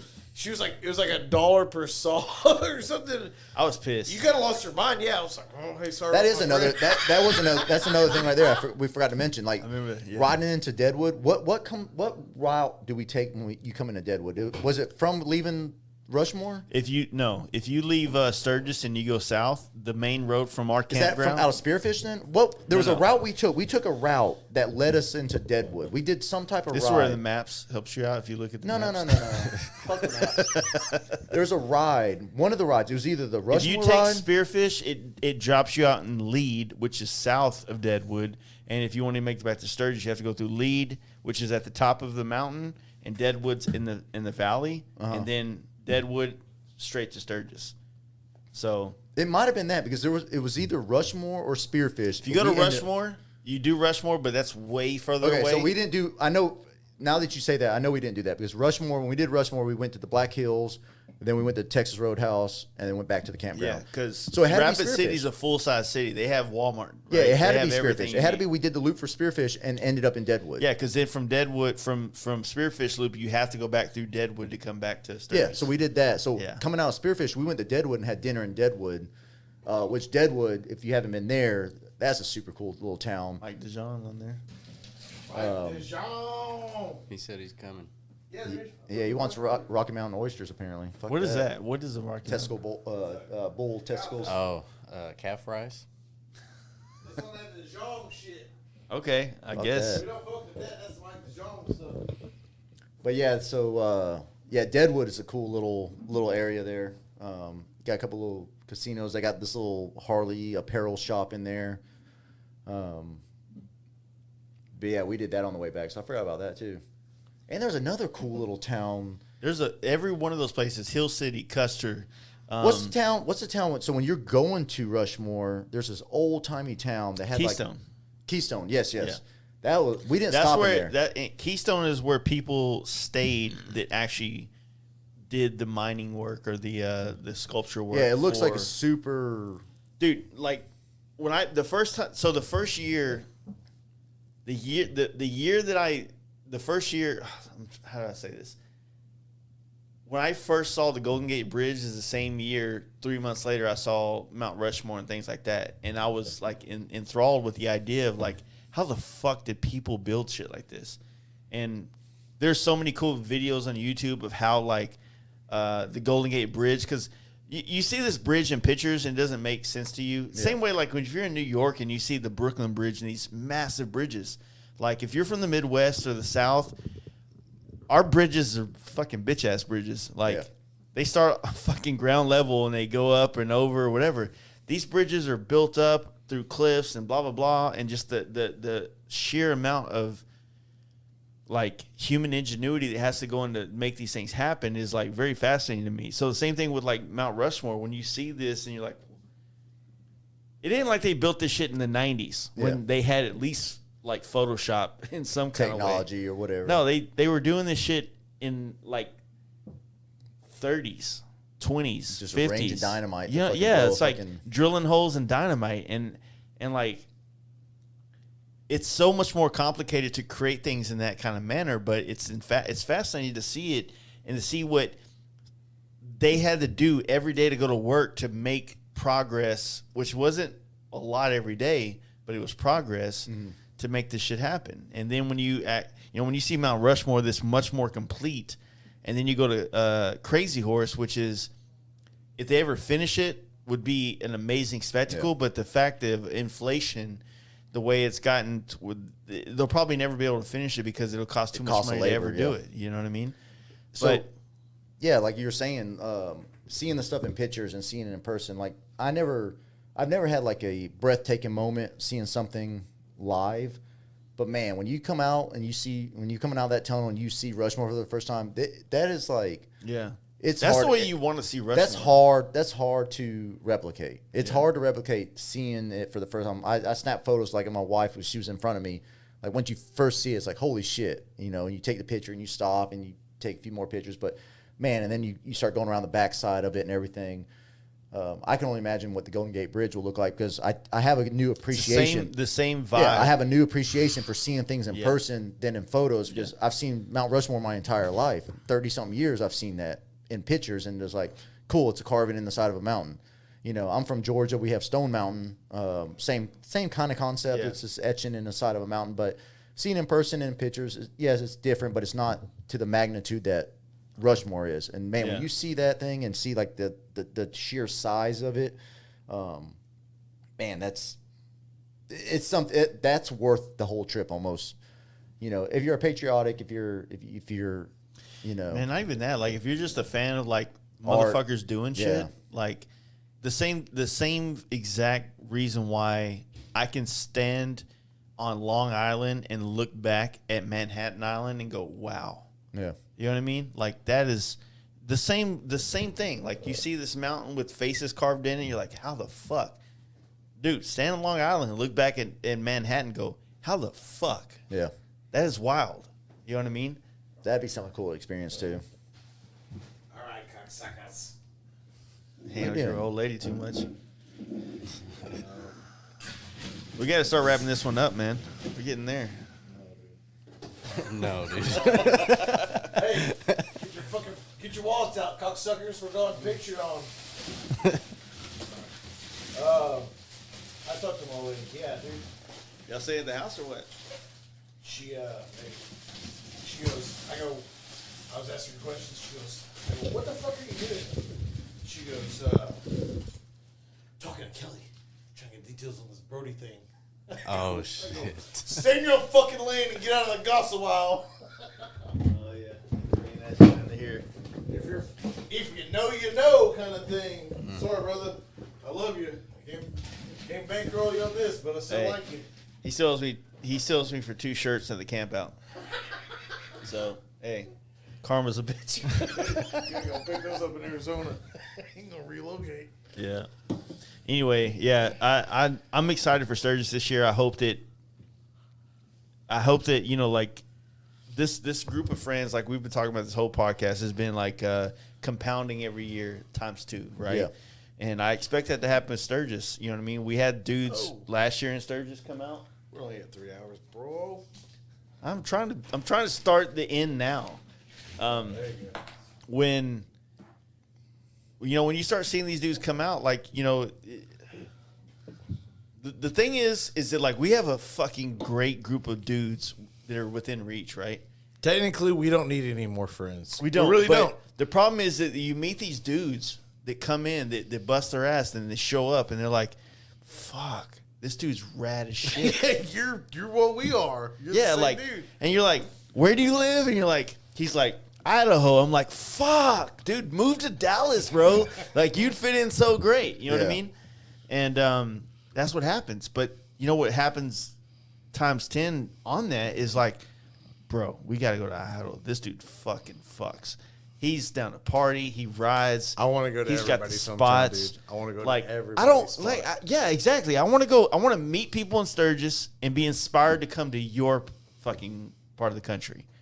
That's where it's at. That's expanding my mind. That's how like you show up with your gay ass ape hangers and hell yeah brother shit that you think everybody's gonna make fun of you at, and you inspire the dudes that you think are too cool for you. You're right. We're too cool for that, right? But next thing you know, you're there, and we're like, "Where the fuck you from?" Like, dude, that sounds rad as fuck. If you got a cool personality and everything, I think we just want to hang out with everyone. So, anyone coming up from Texas, whatever, can't make it on the Tuesday, we're coming out of Arkansas on the 5th. On Thursday, you're more than welcome to ride. So, Come on. Mississippi, Arkansas, Alabama, Texas. We'll be leaving up on the 5th, and you're welcome to stay at my place. I know Boz is coming out from Georgia, so if anyone wants to jump in with him, come from Georgia, Florida area on the 4th. He'll be into my town on the 5th, or he'll be in on the 4th, leaving out on the 5th. So, just connect with anyone and, make a trip up there. yeah, it's the same way the camp out is, man. Yep. Like, the journey to the event is part Ohio, of the event. Kentucky, even Mass, the dudes from Mass that met up with you guys, they came all the way Taylor down. and Brennan. Yeah, they came all the way down and met with us at Rebels Den and then rode the rest of the way from Rebels Den. Like, we sat around and waited on them to show up. They finally got there, and then we, with the... Finally? Okay.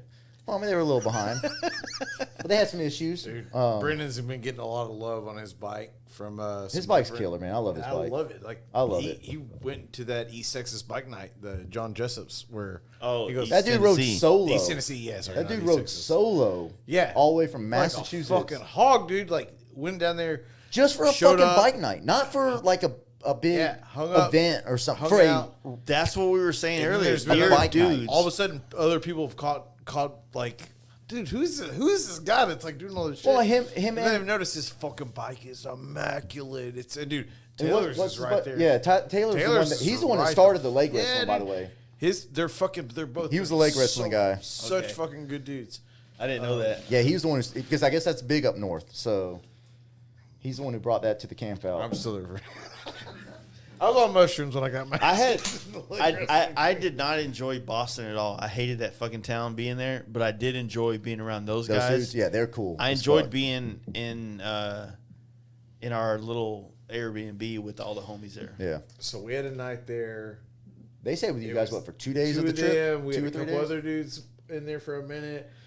Joe Kid came through, and we had it's one of those, like, you see the people post shit, and they're like, if you know, you know. And it's like, okay, dude, we get it. Like, but this is truly one of those, like, if you were there, you were there, and Listen to Joe Kid's stories.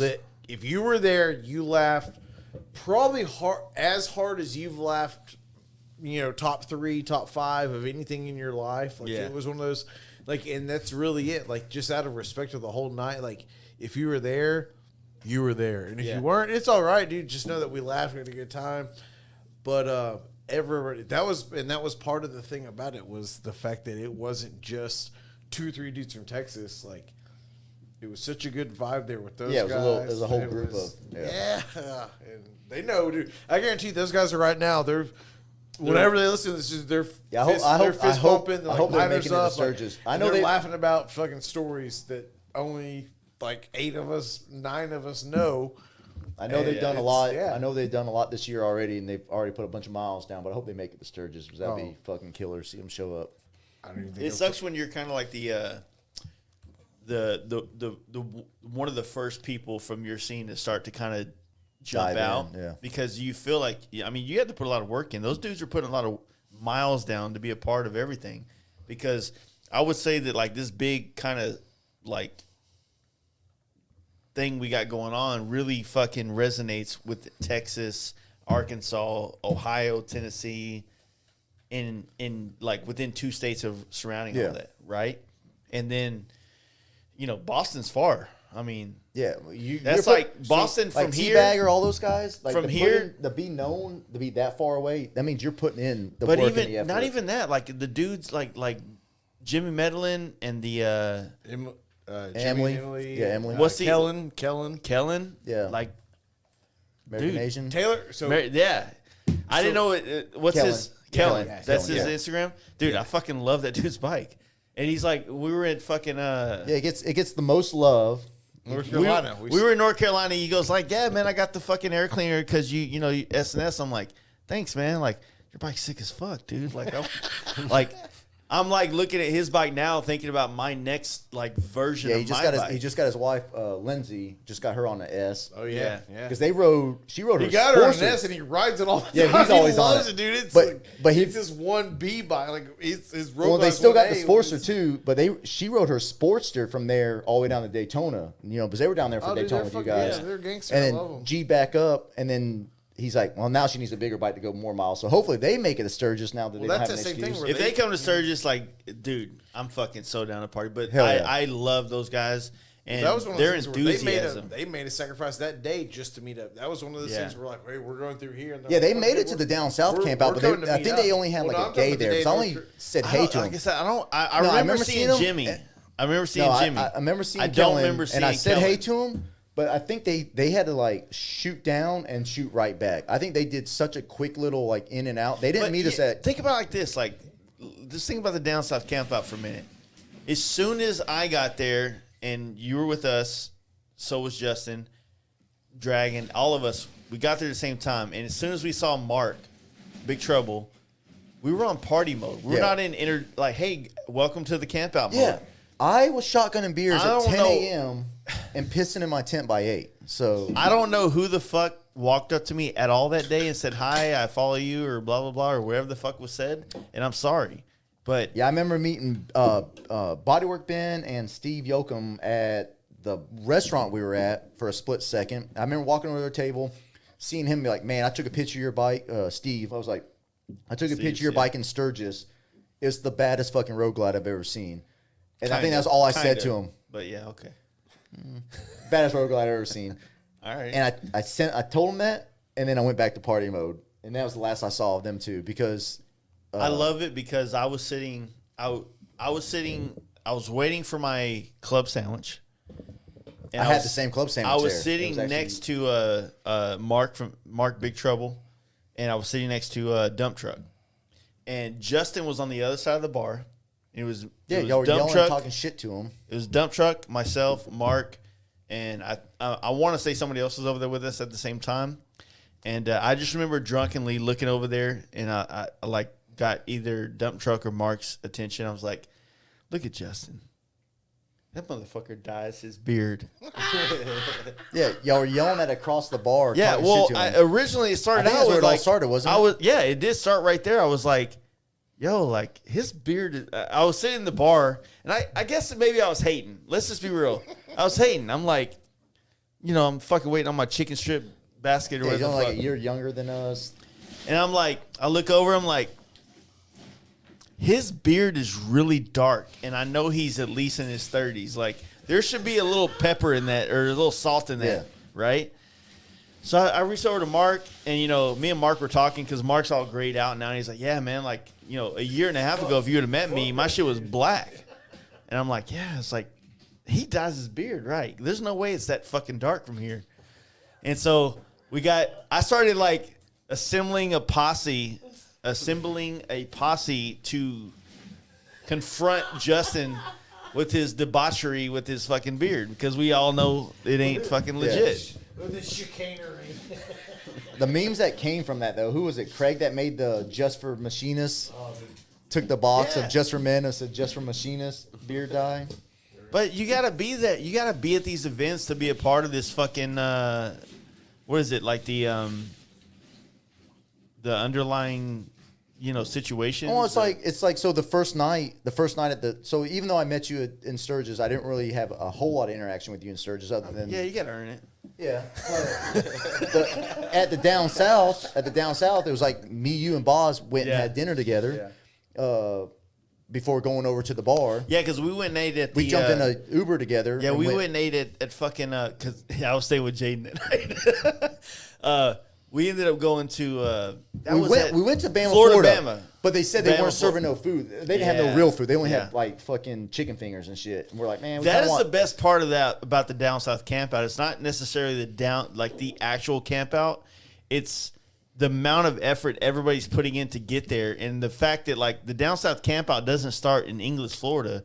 It starts in Jackson, Mississippi. Jackson, Mississippi, Yeah. and we all go there together. It starts Hands when down. you get off fucking work. It starts when you get off work, but yeah. it all really meant because when we somehow calculated it to where we were like 15 minutes difference. When we pulled into Pig and Pint, you guys are maybe 10, 15 minutes behind us, and then y'all come rolling in.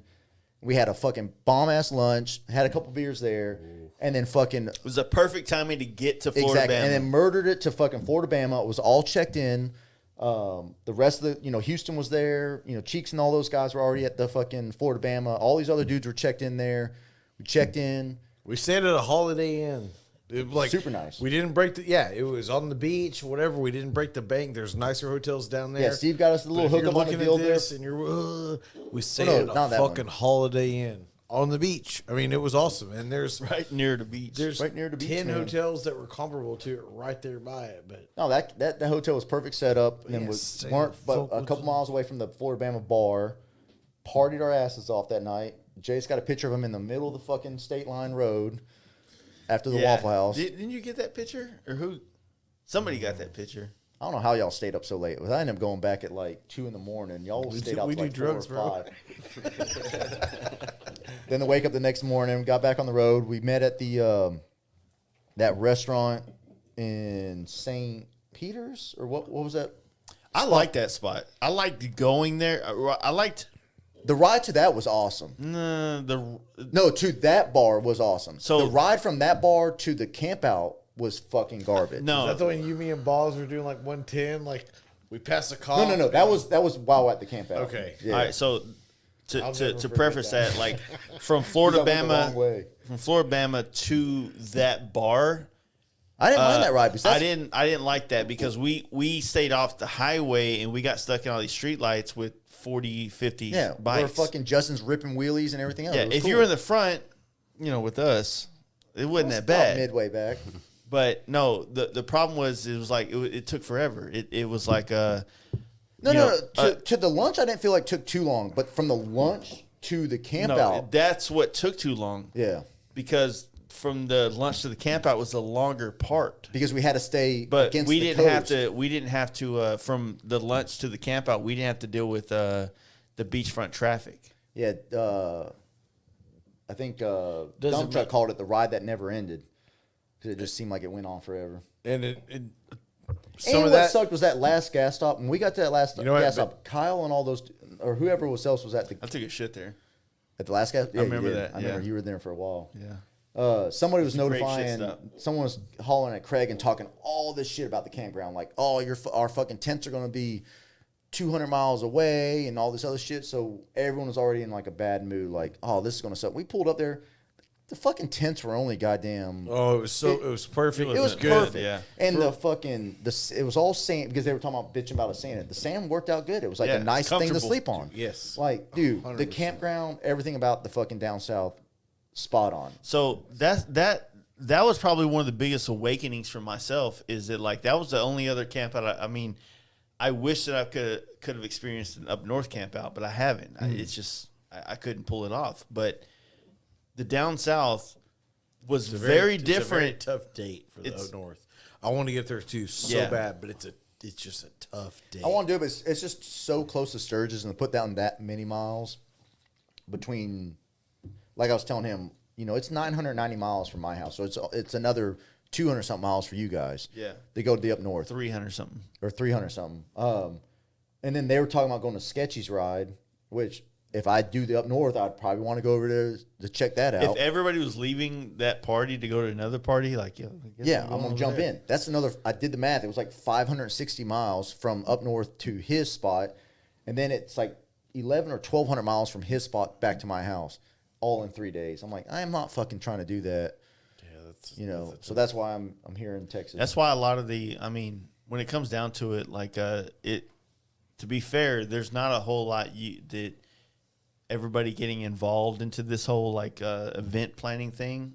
It becomes very complicated. Yeah. Like, fortunately for Craig in Florida, it works. it works because he hit a home run the It's first the, time. it's the end of the year, but it's the the weather end of is the still year. good. Yeah, he's still good. Now, it does suck for certain people, but the window of opportunity is still kind of open for a lot of people. And then to your do that. event, because it's at the start of the year, is good because It's still a fucking, like, this year was a fucking eye opener for a lot of people. Like, And as far as that goes, Taylor. yeah, but the eye opener was only. I mean, yes, the guys that came from Ohio and stuff like everybody that. above But- 40 got snow. Yeah. Taylor and Brendan that came down from Massachusetts this year, dude, they were on board last year, the COVID camp out, and they got snowed in. Like, they got a snowstorm where they was like, dude, I can't fucking leave. Yeah, but those guys, But it they comes to a were. point, I mean, they were 100%. He had the time off work. He'd done it. He goes, dude, I got just fucking like snowed in. but like, just I like can't you get out guys, of my but just fucking like you driveway. guys said before, like it don't matter if you trailer in, just show up to the events.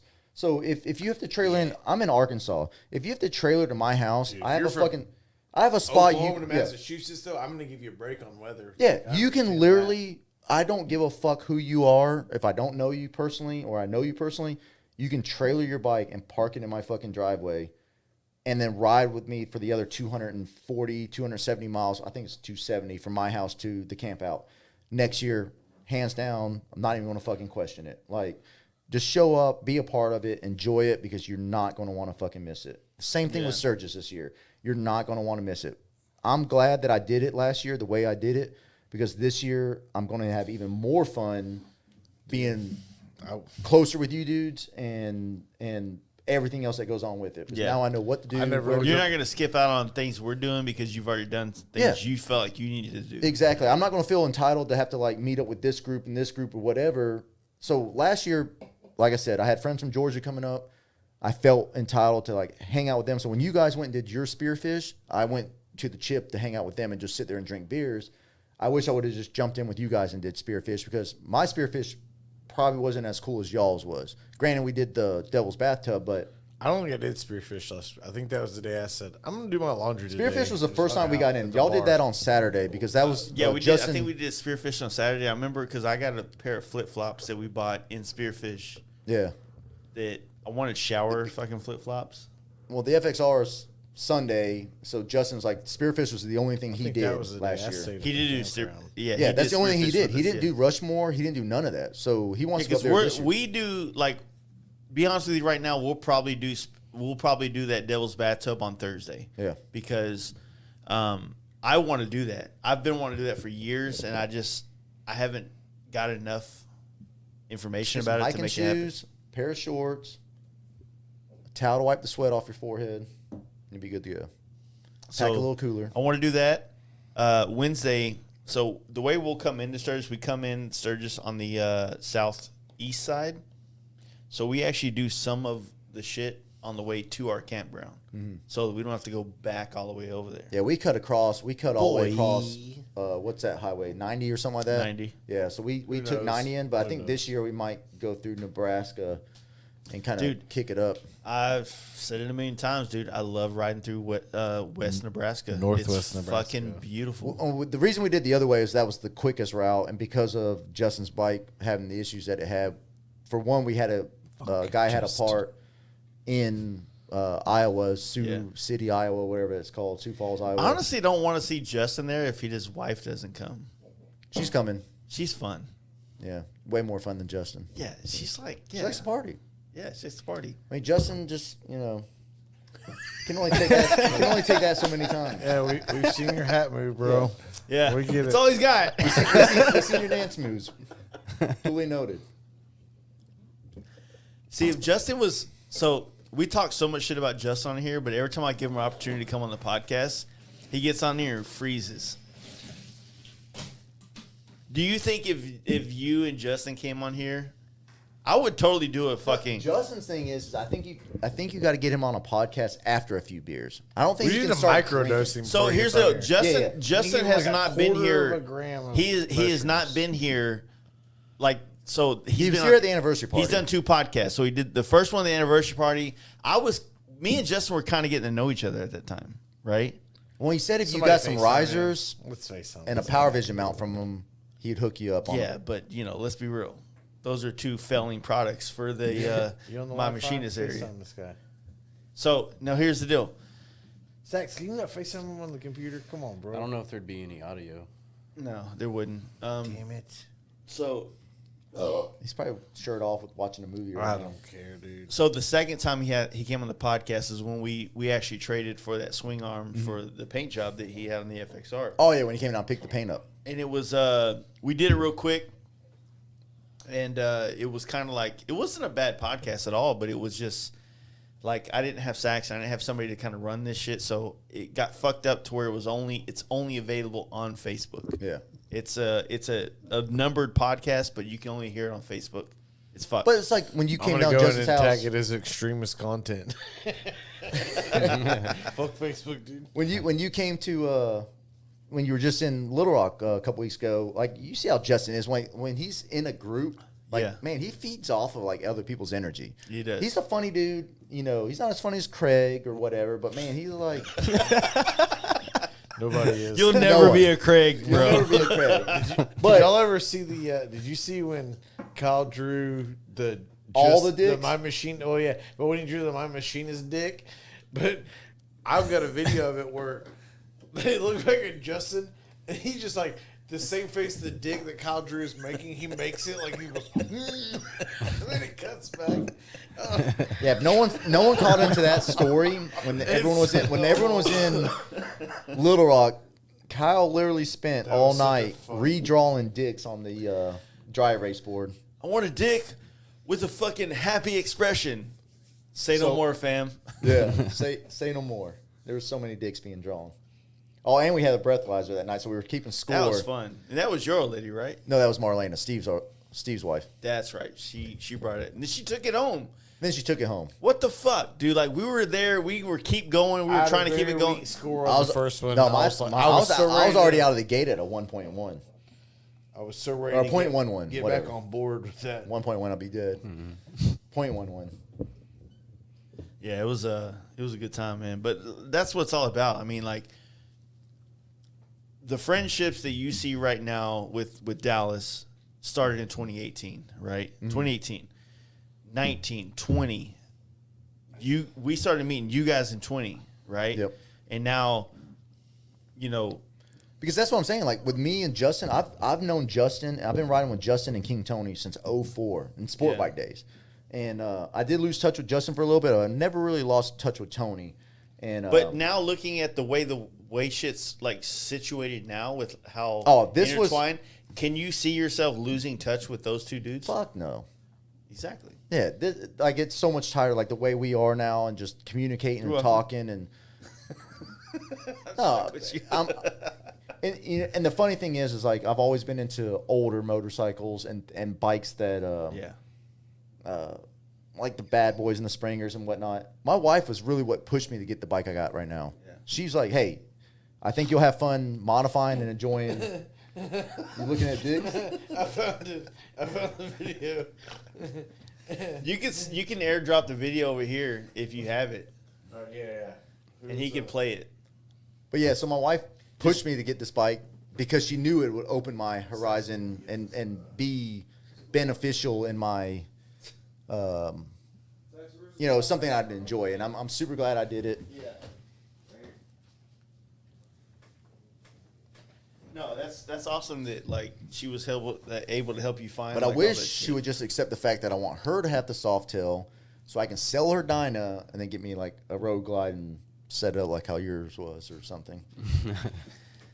It takes time, man. Like, you know, one of She the loves things, her fucking Dyna. I don't get it. I think it's awesome that she rides. I mean, like, you know, I would love for my wife to ride, but you know, I'm telling you right now, because I had a teacher. So my initial thought was going to be to let the Harley school teacher do that little motorcycle safety course, let them teach her and whatnot. I did that. Go So ahead. your wife, she did do that? She passed too, and then when she told me her story from it, she said, like, I dropped it here and there, and the whole time when she's telling me she was dropped, I was like, I would have passed you.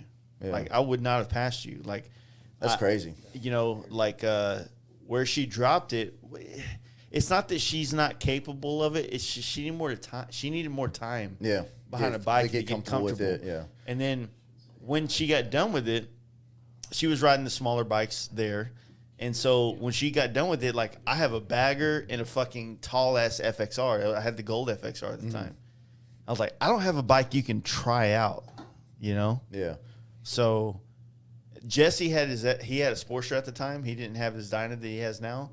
And so she rode that around a little bit, but she still, like, seemed very sketchy on it, right? So my wife, I felt comfortable with my wife learning because she was familiar with like at that time she had a Challenger that had a 6-speed in it. Mm-hmm. So she understood a clutch, and she understood that if she ever had a problem, she can just pull the clutch in. Let me ask you this with her. So if you're in the passenger seat of the car with her, is she the person that when she comes to the stop sign or the light or the yield, does she stop and then figure out what's going on, or does she come in and as she's coming in, she's seeing what's taking place? She's already seeing. She's a very defensive rider or driver. So that is something I noticed, and I'm not talking shit to my wife. I love her to death.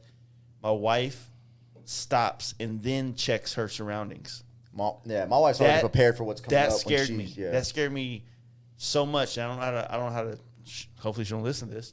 That's what scared me about her riding bikes. Is that to be an effective rider, that you don't get fucked up. You need to be aware of everything before you put your feet down off the bike, so that you can make the decision to keep going or not. Because the problem with the bike is that you have to be ahead of the curve, because the car behind you is doing it.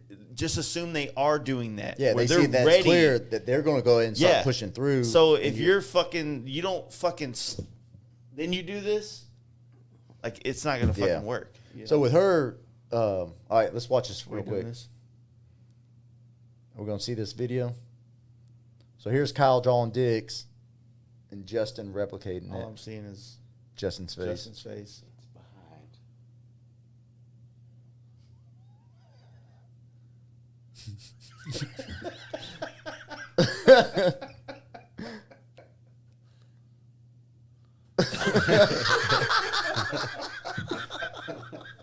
Spot on.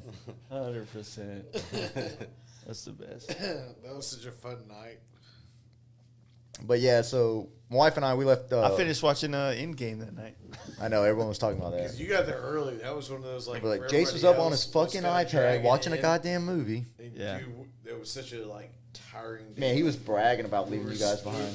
All of a sudden, we were all so happy to be there, and it was like we sound like a repower. Like, I know, I went and took a shower. I was like, hey. I know Tony was mad because we were supposed to have been at Tony's for the. Fucking cussed me out. Oh yeah, we were supposed to be at Tony's for the mini bike racing. So I brought my pit bike to his shop like the day before. I'm like, I'm gonna do this pit bike racing.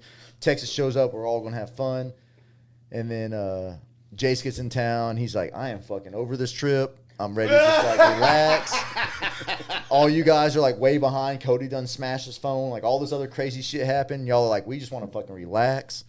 You know, yada yada. So I tell Tony, I'm like, hey man, I think we're just gonna crash at fucking, like, we're just gonna do this thing at Justin's house. We're just gonna chill here, go get some Moe's. You know, we took Jason, we went up to so good. We ate Moe's while y'all were. I wanted to eat Moe's so many times on that trip, and I didn't do it at all. And then we went and had Moe's, and by the time we got back from Moe's, y'all finally showed up. Oh yeah, so you know it is like you walk into somebody's house, you don't want to just like eat their food, but I walk in, I was like, "Where's Jace?" And she goes, "Oh, he wouldn't eat the like." She literally had Moe's like takeout. It was a day old Moe's though. Well, dude, it was from a. I wanted a stack. She goes, he wouldn't eat this. I go, fuck, I looked around, dude. I didn't take my shoes off. Like Jacob and they were still coming in. I was like, fuck, I made a burrito. I was like, a couple of the ingredients. I was like, there's not a ton of this left. So I went fucking whole hog, and I made a big before I did anything. I was like, I remember because Dude, I got back. I got Yeah, back from they were all Moe's. like, I got back from all Moe's. nice and gleaming. All y'all So, looked all fresh and showered. As soon as I got, oh, you son of a bitch. yeah, I know I'm gonna you're get to it. So as soon as I got to Justin's house, I was like, dude, I got to take a shower. I'm fucking sweaty. I got rained on in Memphis because Memphis has a bridge out. It's fucking shit show. Yeah, 40 bridge. And then so I get to Justin's. He lets me take a shower in his like personal bathroom or their master bathroom. I'm like, cool. So do that, and then we go to fucking eat Moe's, and I'm like, I pig out. I got a fucking bowl of queso. I'm fucking dipping everything in there and the cup into that motherfucker, right? I get back to the fucking house, and Jaden's like getting a towel. He's like, oh, I got my shirt off. I got my toiletry bag. I'm like, about to go get in the showers. I'm like, bro, I got shit. Just walks right in. He goes, and I hear he asked Justin's wife. He goes, hey, where's y'all's bathroom at? She goes, what's over here? But she looks at me, and I was like, huh? And he goes, sorry. He looked back. He goes, sorry. Speaking of all that, did you hear what the problem was with the AC? No, what was it? So the drain was clogged, and the drain had like a switch on it that if it wasn't releasing all like the condensation or whatever, it wouldn't let the AC kick on, so that it wouldn't cause like an overfill or whatever. So all they had to do was like unclog the drain. Yeah. I'm gonna put So the that, AC's blowing like Anyway. super ice cold right now. I'm gonna with y'all put that on there. Miss My Machinist. It's probably her hair that clogged the drain, anyways. We got to wrap it up, man. We got to wrap up. So Sturgis. Sturgis, fucking Do show it. up, dude. I don't Fucking know do what to it. tell you. Yeah, Like, it is. don't think about it. Texas is leaving out on the Tuesday. You want to jump in with them? Arkansas. Right now it's just Monday night. So myself, my wife, and Bosley. Bosley will be leaving out of Arkansas or Georgia on Monday. Or no, I'm fucking up my days. He'll be leaving out on Wednesday, the 4th. So if you want to get in with him, I'm sure he'll love some company. He's been doing that trip from Georgia to Arkansas solo for about a year now. He would love some company. You can jump in with him. Come over to Arkansas. I'll put you up for a place to stay, and we'll leave out Thursday morning, the 5th. We're going to try to make it to maybe Sioux Falls, Sioux City, something like that, about the halfway point. The first night, and then the second night we'll make it all the way into, or the second day we'll make it all the way into Sturgis. So we should be in Sturgis on Friday evening. Yeah, show up, man. I'm telling you right now, been to a lot of rallies, done a lot of stuff. You're not going to want to miss it. It's a ton of fun. You get the credit for Sturgis, but then It's not. I don't You even think, it's not even about bragging No. to say that you went to Sturgis. well, yeah, but everything you do. there You- is just you cool. do. If you ride motorcycles and you got a family, at some point It's something you wanna- gotta do. You wanna gotta be check able it to off. say, "Hey, I went to fucking Sturgis." Because You know, because even you know, your slapjaw fucking uncle who doesn't ride motorcycles, he knows it's Sturgis. I was about to say that. Now that you say that, it You does wanna remind me fucking be because able to people always fucking- say, "Oh, you've Yeah, been to Sturgis? You've been yeah, here? You've been fucking there?" your jerk off And if you can fucking start ass. saying, "Yeah, I've been there, I've been there, I've been there," I mean, you want to be able to fucking say like, "Hey, dude, I've been to Sturgis, so fucking come." And if you want to fucking make it about 1,000 times better, come hang out with fucking Yeah. like-minded fucks like us. Days in, camp out, or campground. The Days only one, in, the only yeah, one we're- you need to worry about. Focusing on that first week, figure it the fuck out on getting up there on your own. We don't need to are, spend a like I lot said, of money. So the Dallas trip is this. We're leaving Monday, late afternoon ish. Yeah. Somewhere to fucking Oklahoma. Not everybody's invited to this. Honestly, I'm just gonna tell you this is our personal plans. But guess what? If you're in the area, if you're in the vicinity, if it works out for you, reach the fuck out. And if you don't creep me out for my initial vibe, dude, I'll probably say, come on. It's gonna, you know what I mean? Like, we're gonna divide everything up the same. You're gonna pay the same thing Cody pays. You're gonna pay the same thing I pay. Whatever. If you fucking come along. If not, fuck, I don't care. I'll see you in Sturgis, hopefully. But the first night, we're trying to jam after work, late afternoon, evening-ish, somewhere to Oklahoma. The second day, maybe even Wichita, Kansas. That's a long stretch, but who knows?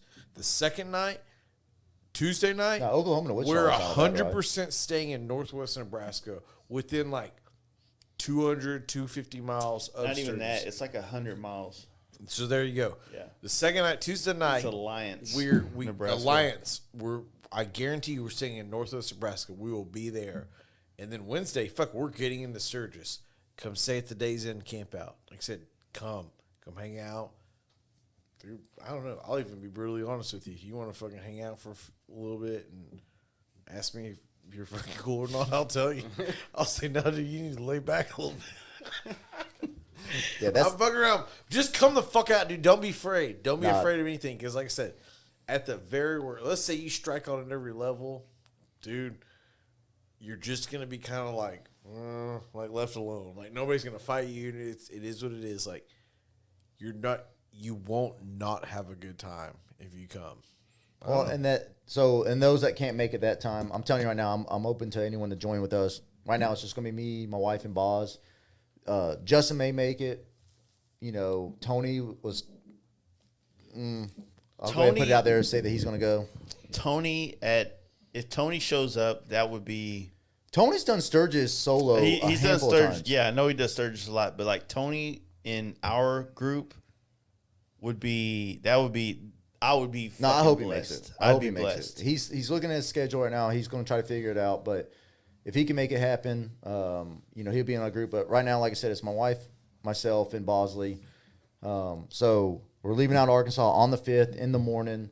We're going to try to make it the halfway. It's 1,200 miles from Arkansas to Sturgis. We're going to try to make it halfway. 600 miles each day. Go to Alliance. What's that? Nebraska? Northwest Nebraska. Here's the deal. Let me give you a heads up on that. So when you split a day in half, that means that you spend 2 days doing the same thing.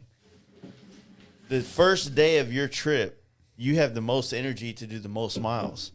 So, in my opinion, if you have a 1,200-mile day, Yeah, we fucked that up last time. We did 300-something miles the first day because his bike kept breaking. No. And then we did 860 miles the second day. no. By the time by the time, with all the little issues that Justin's bike was having, by the time the sun was setting, when we finally got into South Dakota, the sun was already setting. yeah. So we had to go from the start of South Dakota all the way to Sturgis in the dark and arrive at like 1:30 at the campground time. Dude, the last fucking 200 miles, 150 miles, my wife was really the one to be like, man, shut the fuck up, pussy. Let's go. I'm like, there's a hotel right there. I'm fucking down just to get a room, and we'll show up there in the morning. Yeah, dude. Show up in the morning. Hey, Breakfast burritos. that's how it was going.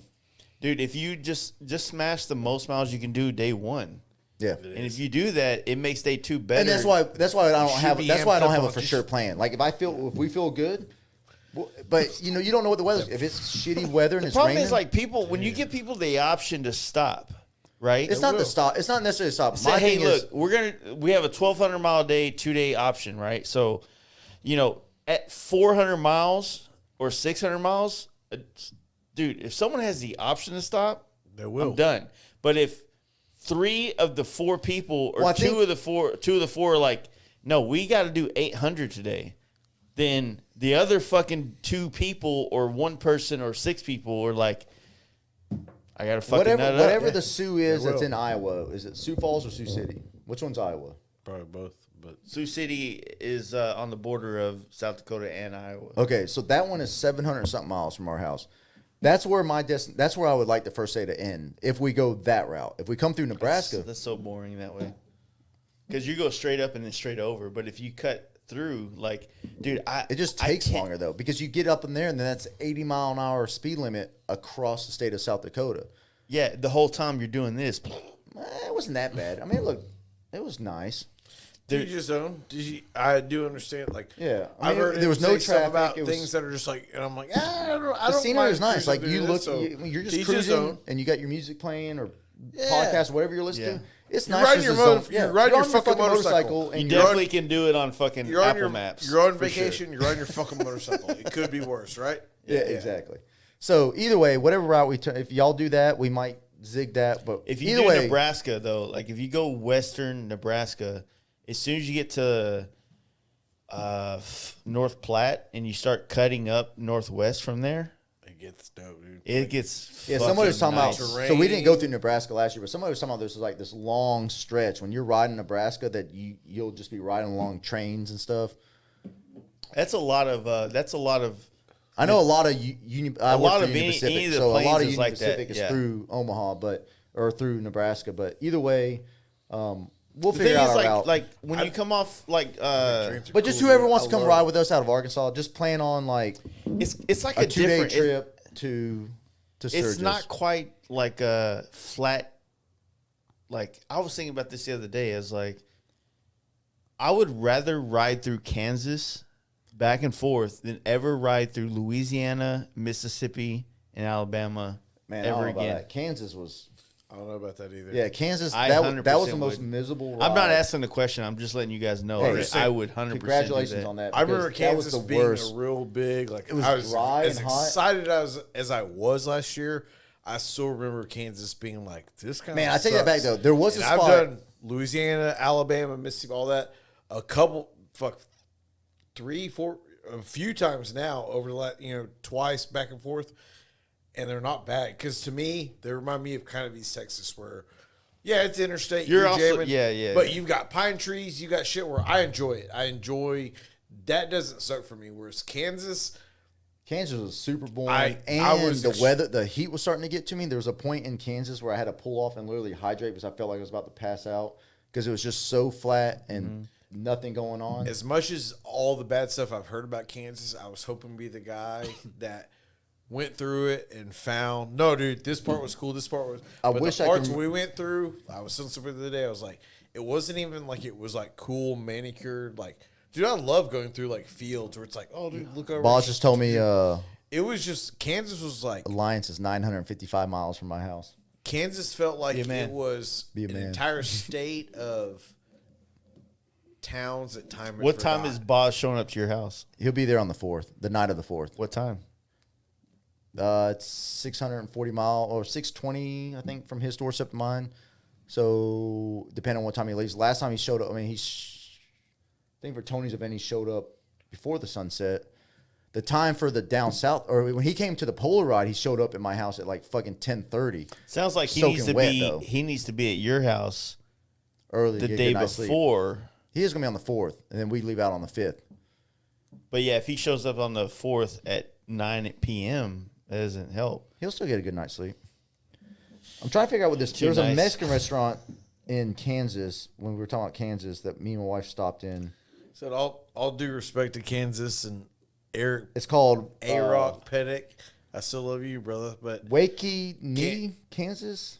I feel like driving through Kansas was The tropical just like a dream I Mexican wanted to wake up restaurant from. in Kansas was is a what it hole in the wall Mexican restaurant off the interstate. That was the best part of Kansas. I've had. Incredible Mexican food. I've enjoyed Kansas. I enjoy Kansas more than Oklahoma, or certain parts of Oklahoma. Let's be fair, right? I've done. I think we were talking in the chat today about our Sturgis trip. I was like, "Fuck, it's like 340, right?" 336. All right, so yeah, there's a lot of options to get there. That Kansas, Multiple routes, but depending on how you look at it, Kansas can be a shit show, or it could be a chance to not be stuck in traffic and around other cars, and that's maybe the thing. yeah, that I going look through at the Missouri, most. and then when you get into Iowa, I will agree. But when you look at Apple or Google Maps, it's still the quickest route. So I want to kind of take the quickest route to get to Sturgis and then relax on the way home.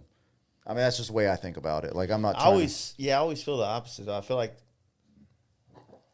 I'm more ready to be home. I'm just ready to get to the event. I think that's my problem. I think I'm just ready to get somewhere. So I feel like both of those because I do like I'm always with you. I'm ready to get there, but there is something And then about, I I like taking my time, but I also understand with you where but I have the same contradiction where there's times where I'm like I'm still on my fucking vacation. If I'm coming through kind of close to this, I want to hit it up, whatever.